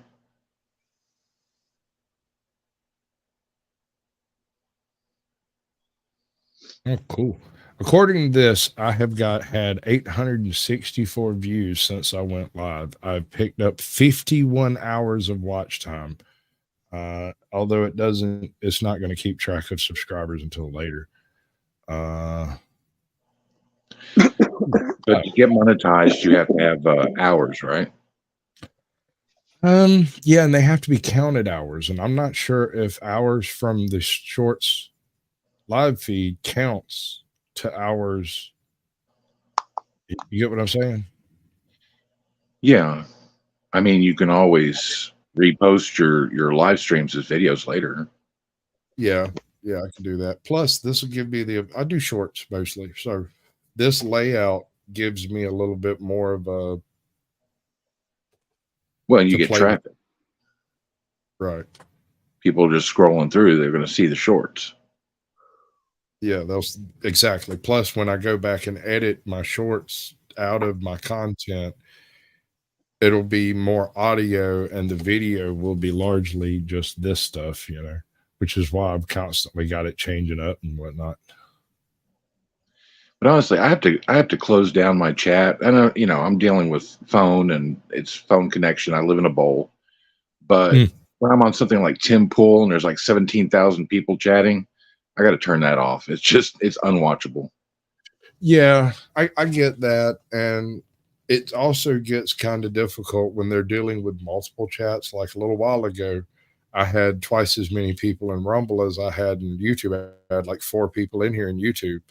So I was talking to people in Rumble, and the folks in YouTube have no idea what the hell I'm saying. They just don't even get it because it doesn't come up. And so unless I'm over here, and even when I do this, hold on, let me find one right here. Bam. Notice you pop up, but it doesn't have the Rumble symbol. Right. It doesn't say where it's from. Now, if somebody comes in on X and that pops up, it gets the X symbol next to it. And unless I highlight that, nobody sees it except me on my little Rumble chat over here. Well, Rumble's still missing a lot of features. It is. Like I said, it reminds me of the YouTube 2007, 2009, somewhere in that ballpark. I just don't think that they're focusing on the coders, like people that'll actually come up with little features and stuff to add to it. There's not really any bells and whistles over there because it's a lot of political discussion. And it's all one-sided. But it's the same thing over here. It's just the other. It's not even really the other side. It's the side, the message. Well, that's what's accepted. There's still both sides on YouTube. It's just I dislike, like you say, Rumble being one side. I really wish there was someone you could count on that would give you both sides. That wouldn't just say, no, this is what we're saying it is. You know, they're like, oh, well, I don't know. I think maybe, you know, take the information that I'm taking, I'll give it to you, and you make up your own mind. Right. No, they're all pushing an agenda. I do a live show every week with Captain Curmudgeon. Captain Curmudgeon fancies himself as an old school anchor in the spirit of like Dennis Miller, right? He gives the news, but with the distinct, what's up, Manic Mouth? Welcome in. But with the distinct distaste for news anchors, and everything related, right? So it has this satirical quality to it that I have not found in any other channel out there. He's just absolutely fed up with all of the bullshit everywhere all the time, and I love it. But you're talking about like Dennis Miller from Saturday Night Live when he was doing the not necessarily the news. Right. It's but like when he that. was on Fox, I mean, he was very right leaning, and it makes me kind of think that maybe he's like Bill Maher, where he's speaking to his audience. When he's on Fox News, he's going to be right leaning. Sure. So in his case, he's in Northern California. So yeah, that's what I said. That's exactly what I said when he told me. He's like, well, I'm from Northern California. I'm like, I'm sorry. I can't control what you do when I'm not around, bro. That's not my fault. I didn't choose to live there. In fact, I'm about as far as you can get and still be in the continental U.S. Both metaphorically and literally. If there's a la-la land, that's where it's at. Well, I live in the best place there is to live. Texas. You know, when we said the South would rise again, I never thought we'd carry Minnesota. Just did not see that. There is no modern Mason-Dixon line. This is a cultural war, but it is also mainly between city and rural. And you can't have a civil war between, I mean, Dallas, Austin, Houston, San Antonio, they are so blue. They are so blue. And it literally, Texas swings Republican by maybe 53, 54%. It's still a narrow margin. Yeah, Georgia's like 49, 50, 51. Every time it flip-flops. We're one of them. And it all hinges on how many people are currently in Atlanta. Yeah. But that's the problem that we're running into today, because this is showcased in Canada. The majority of the population is in the major cities on the eastern seaboard. And so they make the decisions for the entire country, and the rural areas that provide every resource for that country to survive are getting tired of being ignored. I have been telling Captain Curmudgeon for the past 2 years to just stay the course. Don't buck too hard. Like, the thing is, he's doing exactly the right flavor of that type of news, right? It's just that humor isn't appreciated in the medium he's doing it in. And if we can figure out how to put him in front of the right eyes, he'll suddenly pick up a whole bunch more subscribers, and it'll all be worthwhile. Right now, he's still in that point where he knows what he wants to do. He doesn't know how to do it. I would suggest, rather than going through something like, what's the group that has Ben Shapiro? Oh, Daily Wire. Yeah, the Daily Wire. Okay, so rather than go through them, even if you don't like him, I would go through someone like Steven Crowder, because I actually like Steven Crowder. It's just saying that like his business model is more supportive of the smaller content, because being with Mug Club, it's basically you get your individual support. It's not like they're lumping everything into a big pool like the Daily Wire is, and then they get to decide who gets paid out. You get to be, you know, basically you get your own Mug Club. And that's the way that, what's his name went. Yeah. About that, when all of that first started kicking off about a year ago, I started getting my ducks in a row to build a mobile studio. And I've got just about all the ingredients I need, except for a little bit of a final flush of money to make it, to like kind of bring it all together, you know. And I'm just waiting patiently for that to be able to be a thing, because I've located the trailer, I've got the truck, I've done the repairs that need to be done as far as the truck's concerned. I just need to get my hands on the trailer so I can actually strip what I need to strip. Have you signed up for your $6,400 government assistance? All you have to do is call this website and answer 2 questions. Yeah, what's up, Tiffany's Epiphany? Welcome in. Right?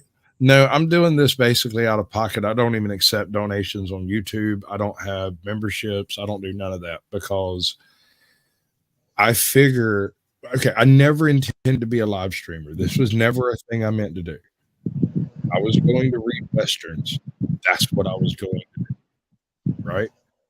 So when I got a bad mic and I had to start doing something, I started live streaming, because StreamYard would fix the problems with the mic electronically, and it actually kind of worked. I still had to yell into the mic to make it work, but it was better than what I was getting when I was trying to record.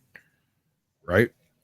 So I didn't realize that I had this ability, the whole conversational aspect. Most of the people I know have told me to go to hell so long ago because I've told the same joke too many times or something. I don't know. Also, I'm a recovered addict, so I mean, there's plenty of reason to have kicked me out of their lives. I don't judge them for that. That's fine. I'm an asshole. That's why they kicked me out. Right? I figure that's probably pretty accurate with me too, Dennis. I hate it because I'm always I'm doing something new, Tiffany. I'm playing with this shorts feed live stream stuff, and I'm trying to gather up enough data to kind of see what works, what doesn't work, what can work, and you know, I'm doing it all in a big pile, so I don't know how well that's going to work. You know, but I've got the window open over here, and so far, I mean, to be honest, I've had much worse ones. 5 hours and 35 minutes. I'm about to cross into the 1K territory of watching. Oddly enough, the past 30 minutes, let's see, where am I at? Yeah, about the past 30 minutes has been dead flat. Oh, see, it nosedived when I joined. It's not a nosedive. It's just that the same number of people are still watching, at least in YouTube. Okay. So just good. no new ones have showed up, but that's really where this data is supposed to be for. Right. I got another, let's see. I got another hour to pull off. And then I'll be able to just go to bed or whatever. Yeah, 55 minutes. You know, I found you looking through the other streams, and I think that's kind of a good path to go on too, because it's kind of a community thing, right? Mm-hmm. You know, I'm watching Adam, I'm watching Ryan, I'm watching Devil or Samuel, which all have their own thing going on with varying success, none of them large. But right. I think right now it's very scattered. Everybody's doing their own thing. But as long as they have these scheduled, you know, once, twice, maybe 3 times a week, where they're all getting together and they're all discussing things, and it draws more people, more panelists, and more discussion and more viewers. Hey, I finally got it to fucking work.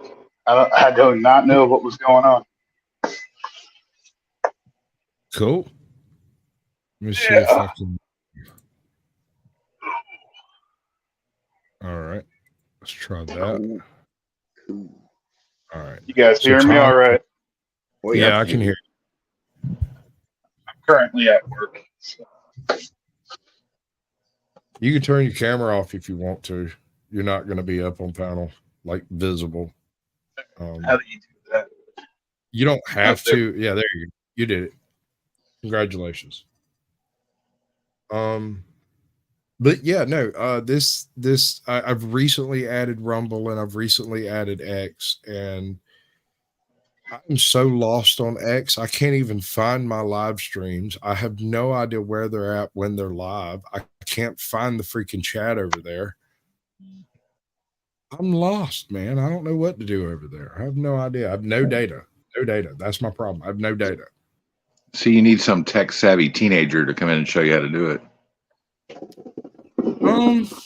I've got a daughter that's about the right age.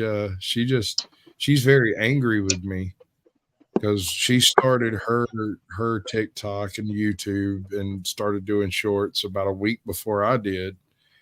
And then 6 weeks later, I had 500 or 600 subscribers, and she was, what just happened?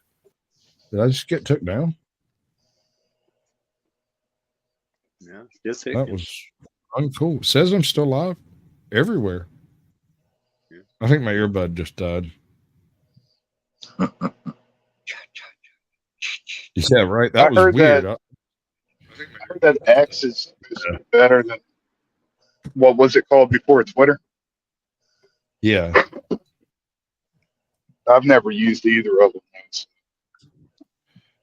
I applied for Twitter almost 3 years ago, and it was denied based off of my racist name.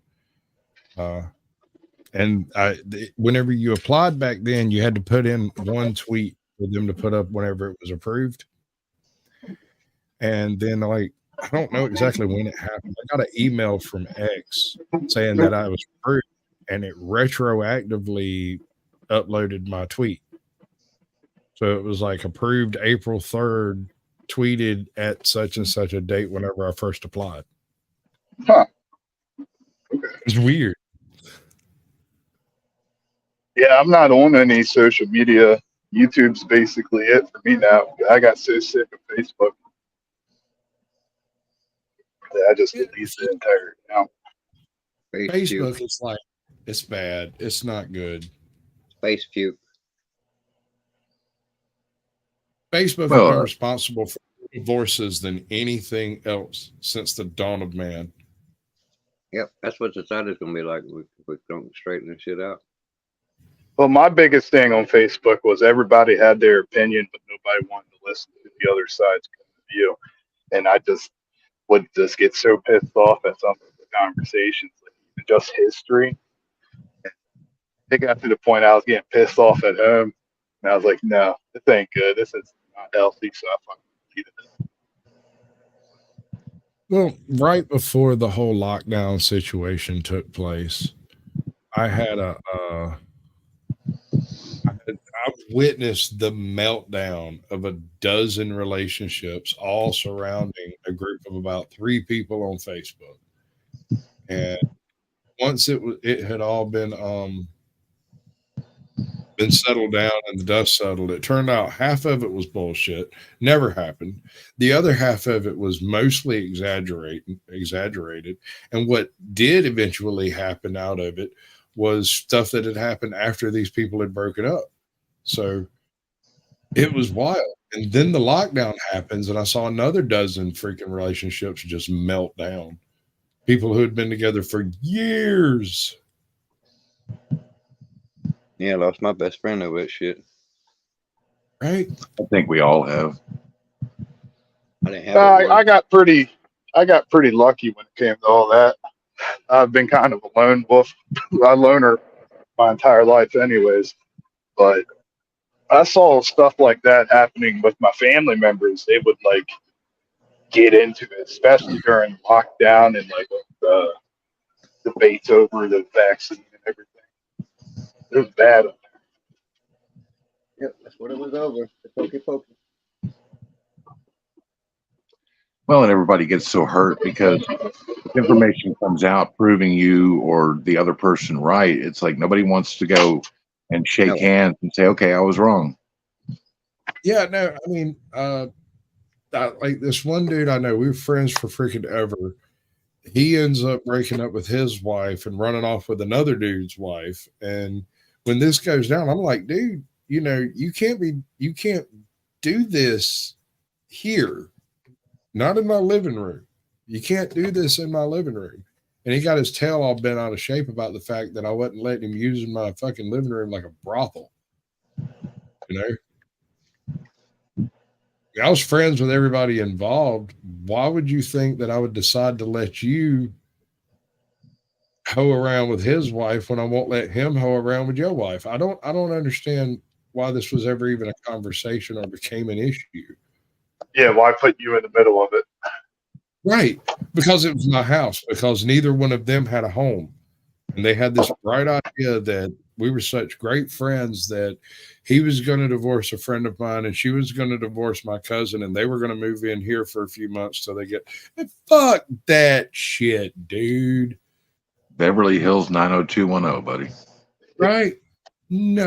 Why couldn't they just do what every other person did at the dawn of time and go get a hotel? Well, we are in a very, very small town. Let me tell you what ended up happening. And this is even more nefarious. I almost regret not letting them stay.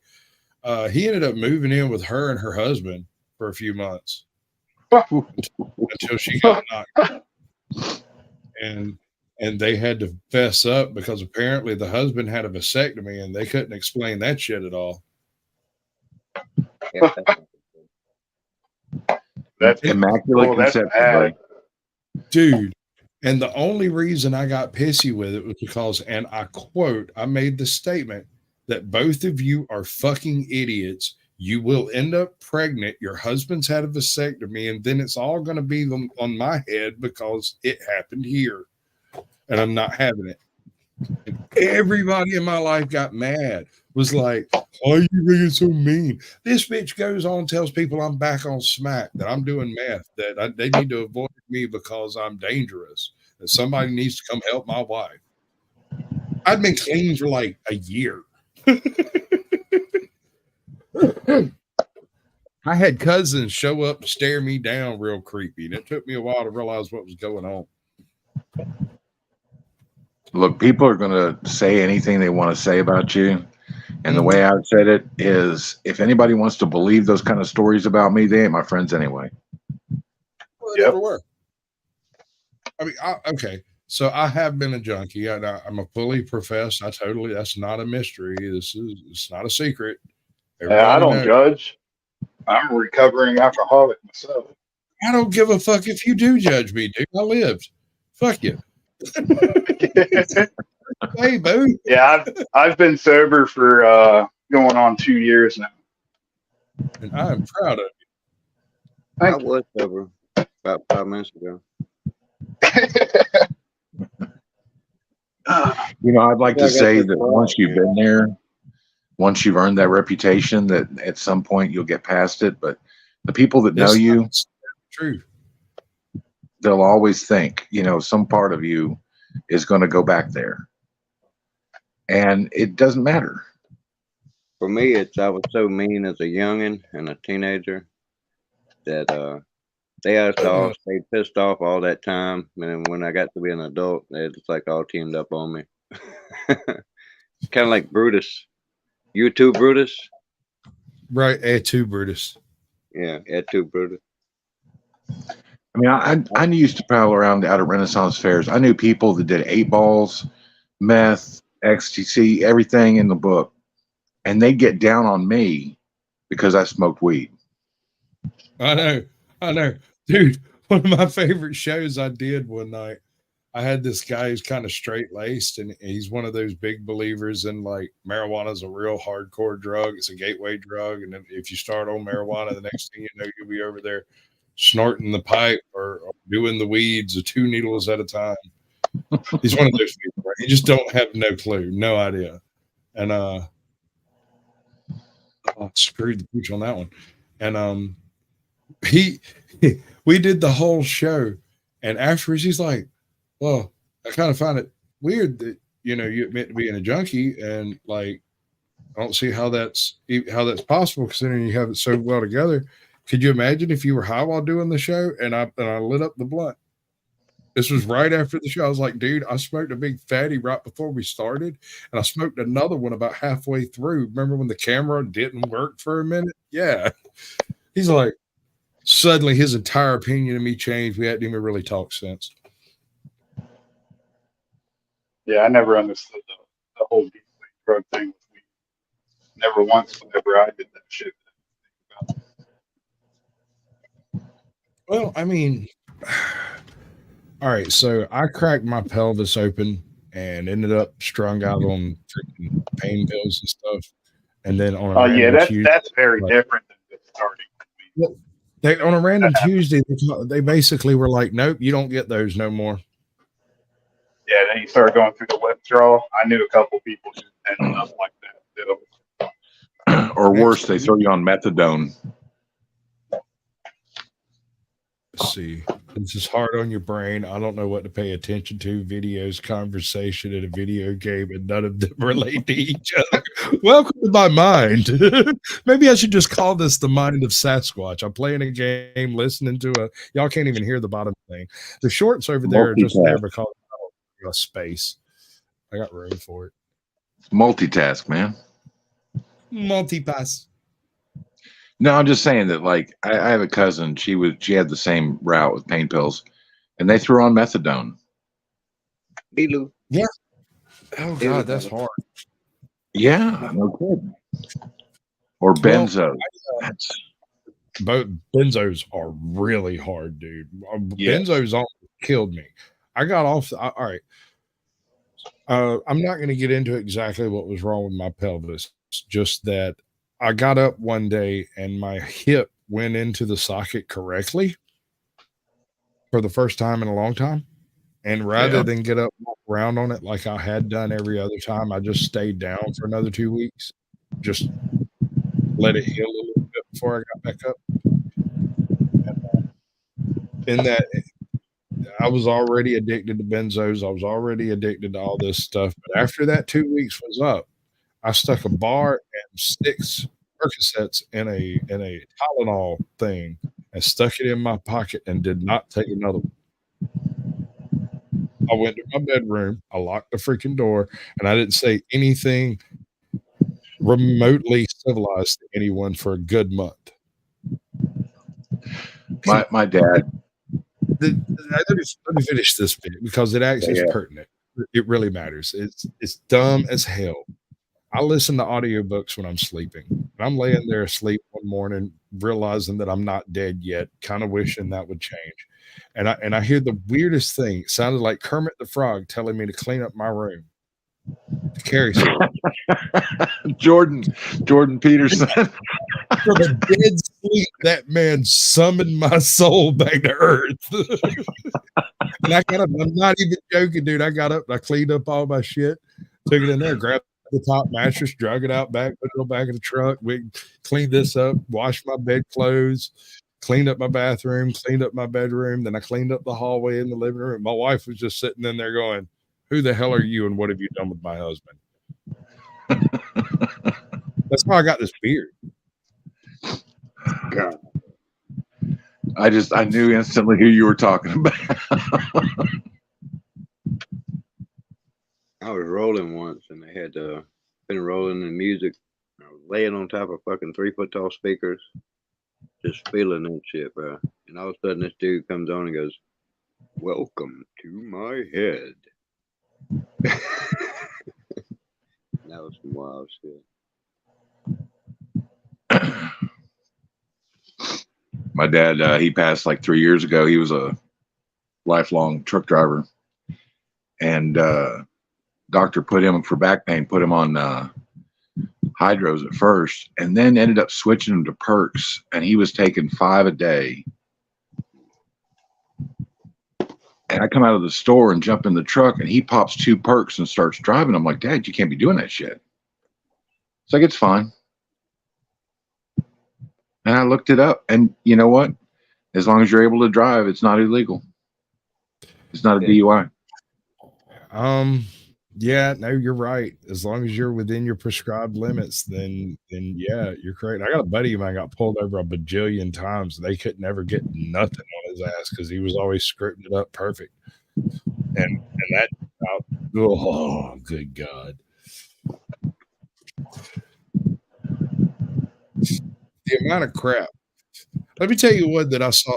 I heard about. I did not see this with mine own eyes. It has been said. Okay, so it has been said that these 3 individuals would go to their pain management doctor, And then on the way home, they would stop at every pharmacy on the way home and fill their prescription because it took them 2 hours to process the fact that a script had been filled. And by the time it was processed, they'd have 10 bottles each. Yeah, it works. I'm just saying, like, no, I never thought of no shit like that. The people I I know always thought there was a limit on how many bottles you can get at one time, regardless. But transfer is electronic, and it takes them several hours to transfer that information from one place to another. At least it did 5 or 6 years ago. Now it's pretty much instantaneous. But back then, they would intentionally set up a pain management meeting in a county way far away, so that they would have to come by several pharmacies on the way home. And that was pretty much how they made their living, dude. Like, none of them motherfuckers have a job. I couldn't figure out what was going on. Yeah, you sell them on the street. They were doing what they were doing with them, whatever it was. That was just a story that was told to me. I don't know that it's actual truth. It may have occurred somewhere, not have been them, but that was the story I was given. So my uncle, he'd come back from the VA. I'd drive him down there, and they'd take him by the pill department, and he'd get a script filled with 150 Vikes. Right. And then he had to hide them from his son. Yeah. I don't really have too many stories regarding pills, but my closest friend, him and his girlfriend at the time, she passed away a couple years ago from kidney disease or kidney failure, but they found themselves addicted to, if you guys remember this, but it was spice, K2 stuff. Yeah. And I'll tell you what, they went from looking pretty healthy to being like half dead, pissed off zombies. It was fucking horrific. Right. Yeah. They acted just like crack fiends. Yeah. Yeah. They're not wrong. There's people you're talking about. I think that's actually what killed my friend's girlfriend at the time, to be honest, because there was a lot of shit going on around. Like, people's insides were like fucking melting and stuff. It was bad. There's a streamer I found on Facebook a while back.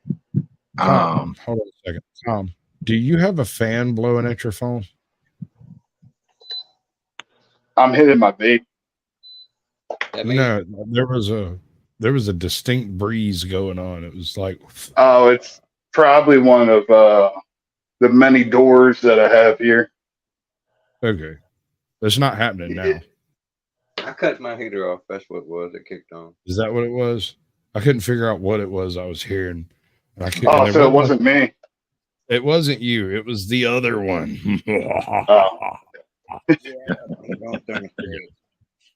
It's getting cold, man. Yeah. Dude, this weather where I'm at is pissing me off. 2 days ago, it was almost 60 degrees, and then it dropped all the way back down to 20. It was 70 yesterday. It's in the 30s today. Yeah, it did that here in Texas a couple days ago. I got an orange tree outside that's blooming right now, and I'm just trying not to bring it inside. It's supposed to be able to do it down up here, damn it. The little Asian guy promised me. Well, don't you know? They're the only people in the world that get paid to be right like 20% of the time. Well, I mean, this was back in the early days of Amazon. Back in the day, you used to be able to email your people that are going to supply you with whatever. You could email them and ask them questions and stuff. And I found a dude named Low Min. I'm not saying that right, but you know. And I emailed him and explained to him where I was, that I was really too far north. And he said, that's impossible, and sent me pictures of his orange trees covered in snow. He's like, I live on a mountain in Japan. What environment are you in? And so I basically took a picture of where I was at on Google Earth and sent it to him. And he sent me a orange tree that he swears if it gets big enough will survive. I've had it in a pot for 10 years now, and I've moved past 2 years. I haven't moved it in, except when the hard freeze come through. I moved it in then because it was like 2 inches of ice on everything. And last year I didn't have any oranges. I'm a little pissed about that. So this year I really don't want them blossoms to fall off because they've got to stay there just a little bit longer. Plantains are that way because if it gets cold, they just go down into the dirt. You know, they'll still come back. Yep. I had a mini Musca banana tree for a long time, and I never could get it to make bananas. I didn't give a damn what I did. Just no chance. You got to put it in the dirt. I mean, and that means you can't bring it inside, but yeah. Well, that's the thing is I'm just far enough north. I'm high enough in altitude and far enough north that I catch some really nasty cold snaps around March and April. Oh, yeah. So a lot of things that would ordinarily fruit in the time we have for growing season won't quite make it because we'll catch a late frost and an early frost, and that's ass. The only thing you can do is do a hothouse.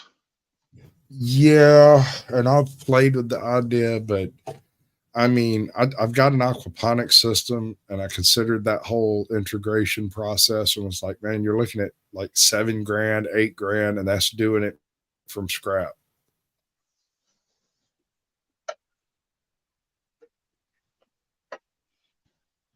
Yeah, I mean, you can get your own materials, and there's a lot of how-tos on YouTube. So, well, I'm a carpenter. I can build a greenhouse. I can do a hothouse. I can do that thing. The problem is in Georgia, that thing is going to be a hellscape in the summer. There's no chance of cooling that thing off enough to keep from nuking everything inside. Yes, there is. You have to be able to open it up. Yeah, retractable windows. Yeah. Sure.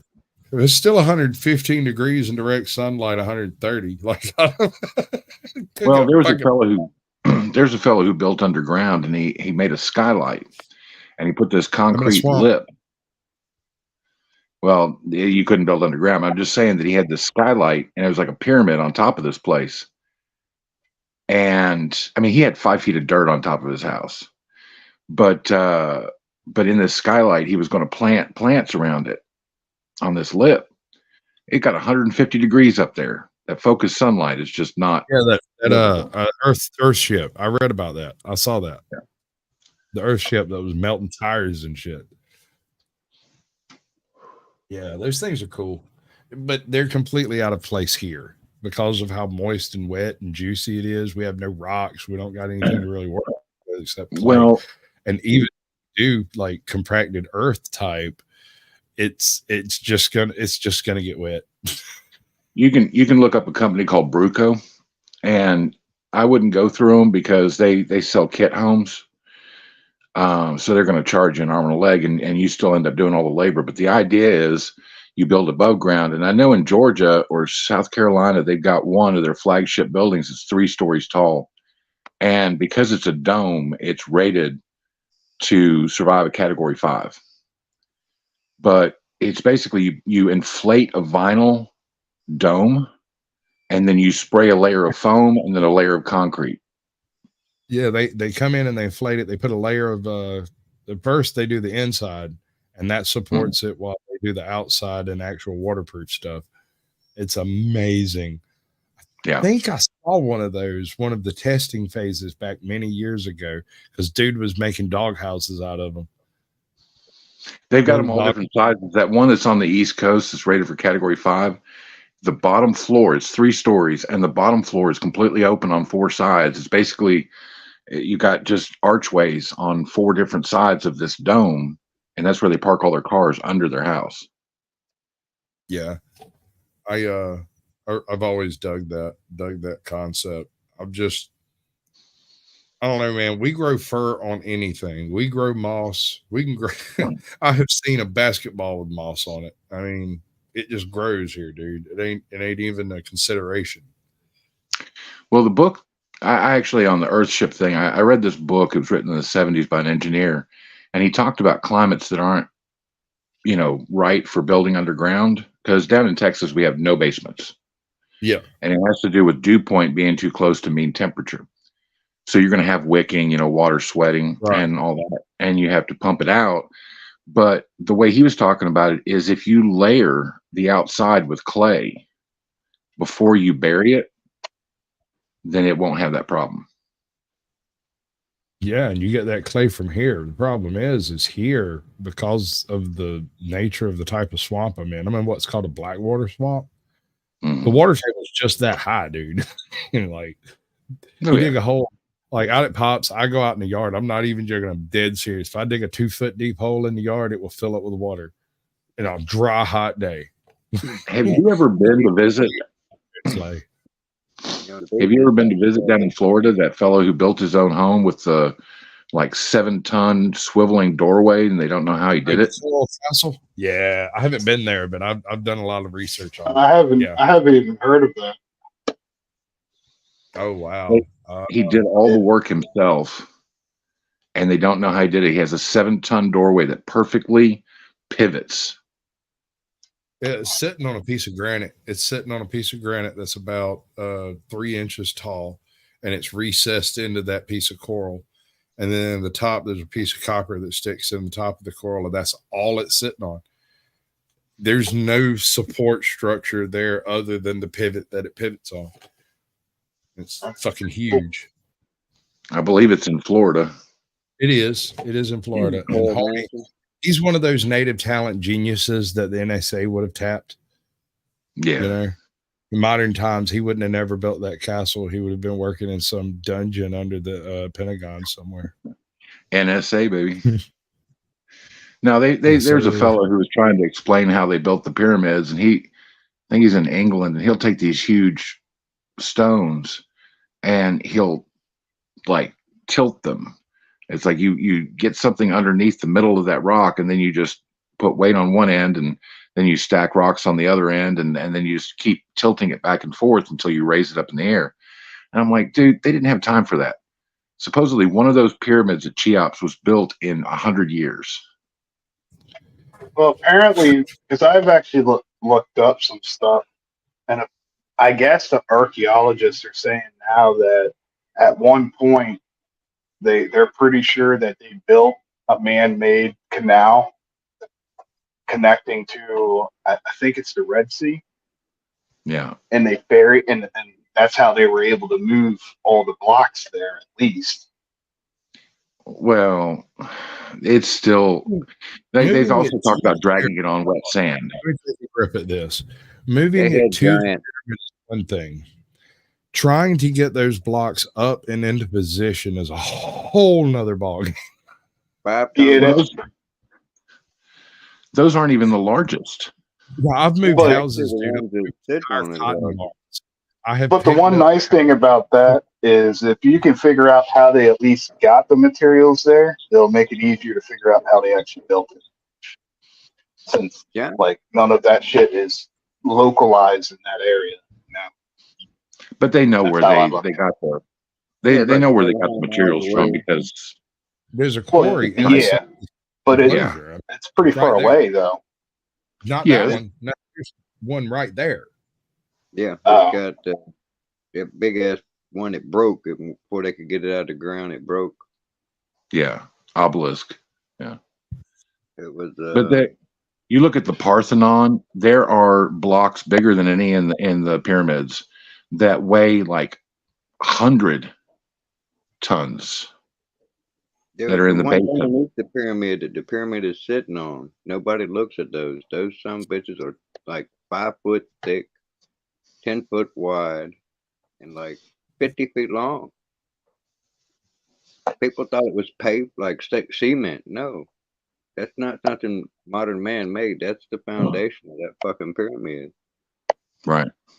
If they said they built it in 20 years, they'd have had to drop a 5-ton block every fucking 20 minutes for fucking. There's millions of stones. Yeah, there's millions of stones in each pyramid. Yep, bunches, lots, loads. But you look at there's this town. It's ridiculous. I mean, you got to keep your mind open. I mean, I'm still not trying to make any kind of judgment here, but like there's this town east of Dallas that they call Rockwall. And because some guy was out digging in the middle of nowhere where he had some land, and he comes across what they're calling the rock wall of Rockwall. And they had all kinds of people year after year coming out and looking at this as they couldn't get any money to excavate. So they're doing this mostly with their own money. They're excavating this and they're doing ground sonar and they're finding out that this is miles long. And then some geologist comes along and goes, yeah, this is natural expansion and contraction of the ground. These are just natural formations. It's not a man-built wall. Yeah, the Great Wall of Texas, ain't it? Yeah. That's what they call it. Actually, didn't they also just find? Oh, sorry. Go ahead. Can we move forward with this concept of the Great Wall of Texas and then move directly into the Florida Canal that separates Florida from Georgia? Is that something that your governor down there is building? You trying to separate? Well, I'm just saying, every time a hurricane comes through, Georgia gets a little bit crazier. Oh, that's a hard bar to pass. Florida's plenty crazy to begin with. Well, that's what I'm saying, though, right? Like every time a hurricane blows through, a handful of those crazy folks move north and just don't go home. It's the Bermuda Triangle.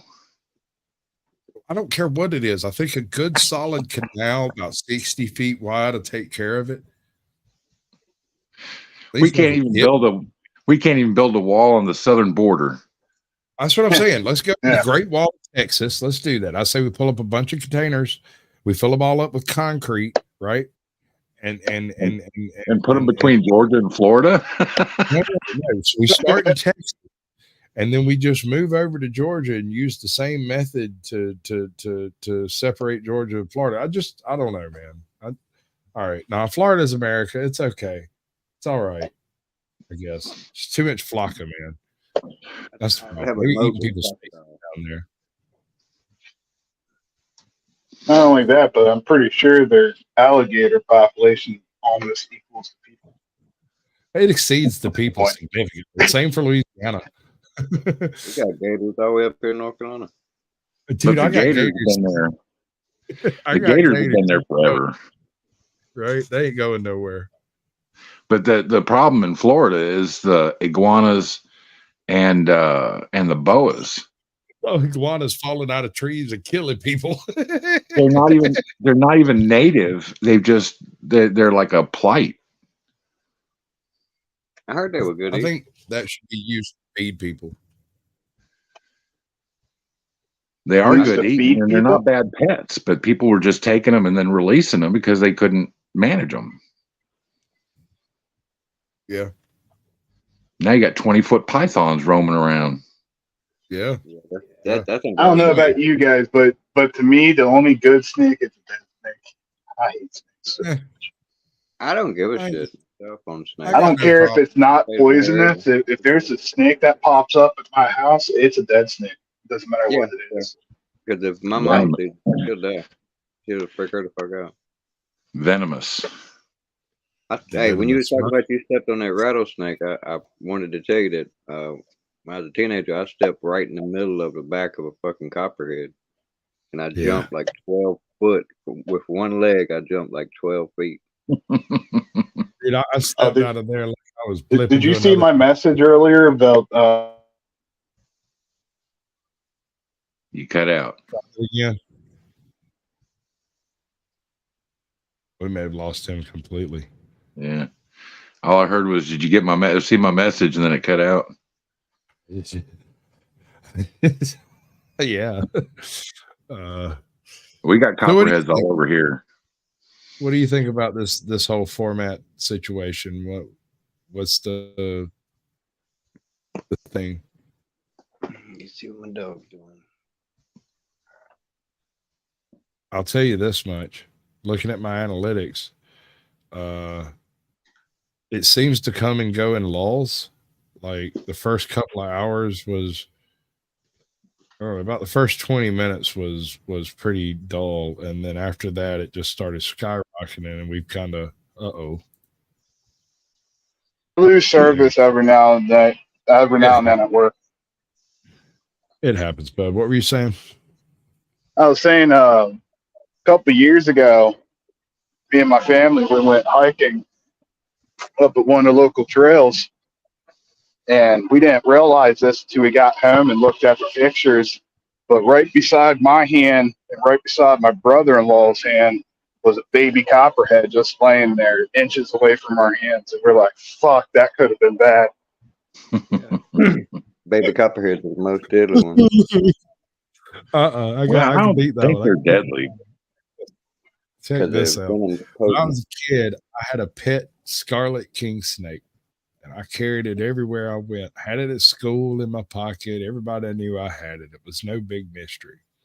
We went on a school trip to the zoo up in Atlanta, and they have a big snake house up there.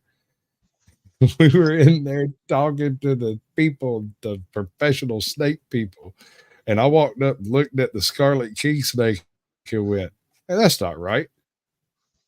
And they're like, "Yes, it is." I'm like, "No, it's not." And I pulled the coral snake out of that had in my pocket. It was like, "See, it's colored wrong." And they were like, "Okay, can you come over here?" That in there. And then they added it to the collection because they didn't have one of those. They just took your snake away from you? It's endangered. They straight took my snake away. Yes. They straight robbed it. Just take it. I was maybe 13, 12 or 13. You know what surprised me? I was living down in Central Texas on this old guy's 40 acres. And I started a chicken coop, built all that. We got some chickens, some laying hens. And I was coming down to feed them one day, and it's just this winding path. And I come around a corner, and I stopped moving. I did not make a conscious decision to stop walking. I had literally had 1 foot up in the air. And it was just a split second. I'm not trying to say I was just standing there for like 5 minutes. It was a split second for my brain to catch up with the fact that there was a copperhead in the path. But that right there shows you that you've got a lizard brain. My brain recognized the danger before my mind even conceived of it.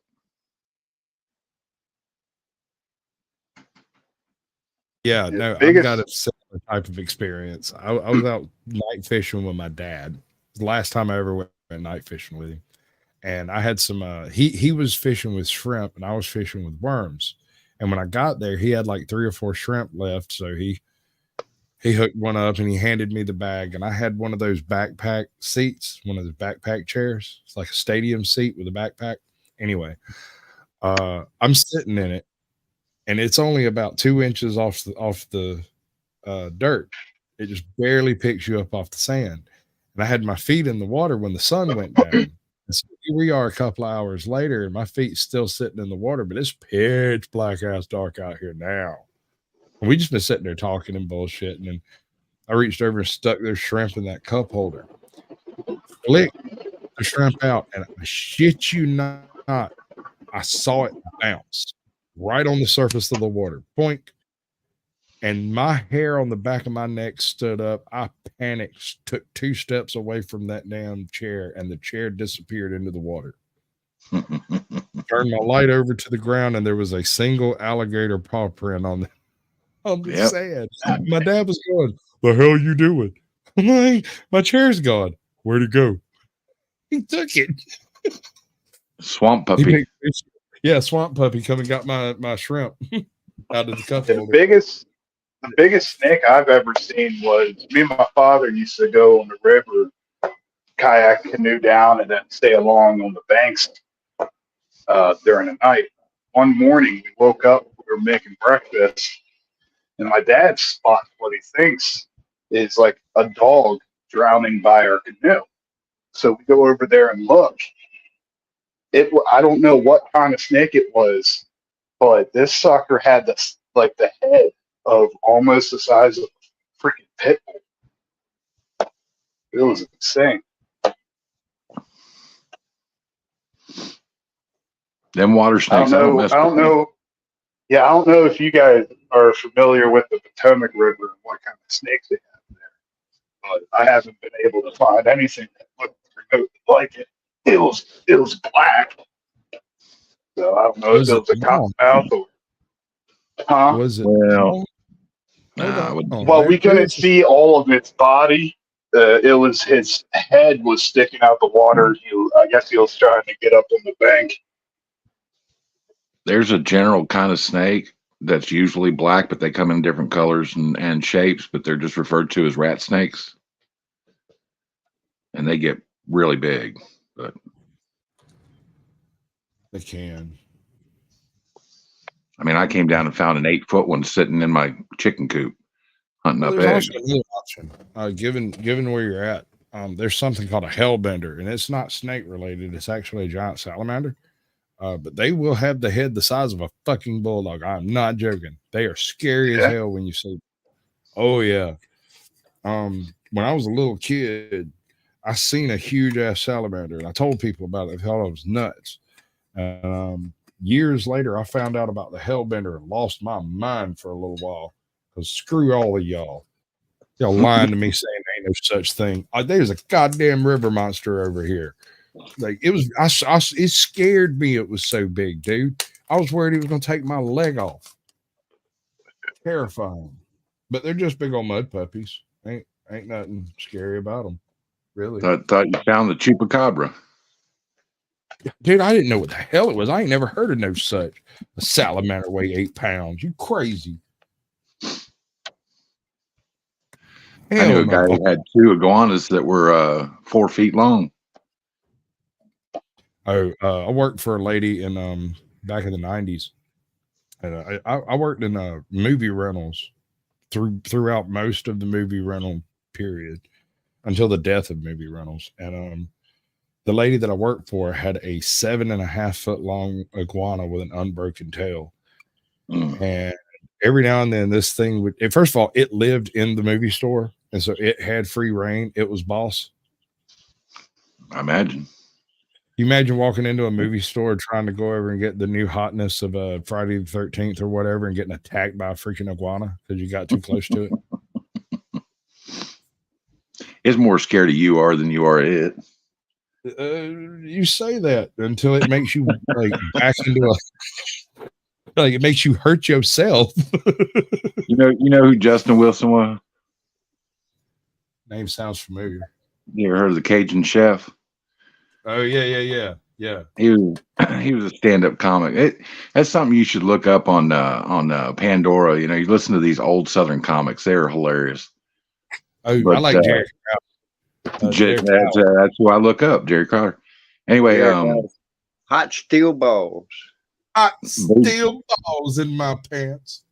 They had a story, and he's talking about, of course, he's Cajun. And he's talking about Boudreaux and Thibodeau living out in the swamp. I remember that one. Boudreaux said, Thibodeau, you go down to the swamp and get a pail of water. We're gonna make some gumbo. And so Thibodeau hop up and he grabbed that bucket and go down there, and then he come back like 5 minutes later, and the bucket's empty. Thibodeau, I thought I told you go get some water. He said, there's a gator down there. I said, don't worry about that gator. Gator more scared of you than you are it. He said, that gator's more scared of me than I am of it. That water ain't no good for gumbo anyway. Because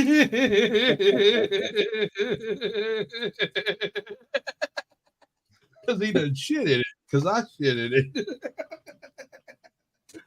Yeah. The one I always like. Have you ever heard the tale of Damn It Ray Ferguson? No. I'm not sure. I think I'm a bit younger than you guys. Yeah, yes, sir. This was my father's comics here. Damn It Ray Ferguson was sort of like Little Johnny for Jerry Clower. He was that kid who was always into everything all the time, everywhere. He was always in trouble. He was always the one, right? So much so that they just changed his name to Damn It Ray. My given name is Raymond, and I grew up thinking my name was Damn It Ray. because everyone thought it was hilarious, and because every time they'd leave and come back, I would have gotten into some other epically terrible shit to get into. Chemistry was a bad move, bro. They should never have taught me chemistry. That was blowing up everything in your house. Oh, no. I was always more a fan of the slow conflagration, the kind of stuff that you set up, walk away, and it sets on fire while you're gone. That's much better.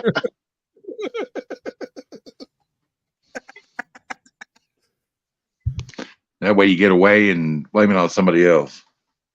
The closest thing I ever did when it came to chemistry was, I forget, I think it's dry ice mixed with water, I think. Oh, and if you shake it up in a sealed bottle or can, you can basically turn it into a pipe bomb. Me and my friends used to do that rolling around our local town, just throwing them all over the place. We used to sell them in the lake. Well, out in the open, it'll just smoke, but it expands so fast. Yeah, it'll do a high pressure. But have you ever seen? I wasn't going to break the difference between a expansion type percussion effect versus an explosion versus a hard conflagration. It's not important. Have you ever seen when they throw sodium in water? That's explosive. That's bullets. The one that got me, I had a boss man, and he left a laptop charging, hooked up to a generator, right? And it was hooked up to a generator through a panel inside the trailer that was hooked, to the laptop. And something in that didn't job well with the laptop battery, and it caught on fire. But that's not all. There were 2 other laptops in the drawer under it, and a stack of batteries from previous laptops under the desk, and it burned a hole straight into the freaking mud under it. It cut, that central ridge down the center of a trailer, like a contractor trailer. It's usually like an I-beam or channel steel or something like that. Mm-hmm. It cut halfway through that damn thing. There's a big glob of molten lava coming out the bottom of it. It's a chemical fire. You can't put it out. It was lithium fire. There wasn't nothing we could do about it, dude. We unloaded an entire one of the big job fucking, and we got done. It just, I'll turn the One of the worst dude. thing, All I got. one of the worst things I did as a teenager, and it was around the time that Jackass was coming around. I was like 13, 14 at the time. And because I'm only 31. We had just got done watching, I think, Jackass 1. So we thought it would be a good idea to try to emulate some of the stuff that we watched. We had a can of Axe body spray and a lighter. We decided to spray and make a flamethrower. Well, we didn't realize at the time that if you do that, there's a chance that the flame will get sucked up into the can and explode. So I lit my bedroom on fire. This is stuff that rednecks played with as kids. I mean, us older Generation X, it was like that was normal. Yeah, we did that before. I'm technically considered elder. I'm technically an elder millennial. Yeah, I was born in 70. I'm technically alive, and I'm critically amazed by that. Astounded. I have no idea how we made it this far. I thought I'd be dead by 30. All right, y'all. I'm at that 6-hour mark. I got a 4-minute outro I'm gonna run. If you want to stick around, you can. I'm gonna run to the bathroom and come back with a cup of coffee. Like I said, if you want to stick around, you can. If y'all can figure out how to make the link work, that y'all can join in, and I'll be right back. But I'm going to end absolutely everything with this little bit here. Is there anything anyone wants to say before we go? Yeah, I'm good. Peace out. Be happy. Be safe. That works for me. Yes. Absolutely. Yeah. Well, don't light axe cans on fire in your bedroom. true. That is facts. I love each and every one of you like a brother and a sister. If you give me any trouble tonight, I'll run every damn one of y'all off this mountain. 3, 2, 1. And here we go. On my own, here we go. If you're looking for the guilty, you need only look into a mirror.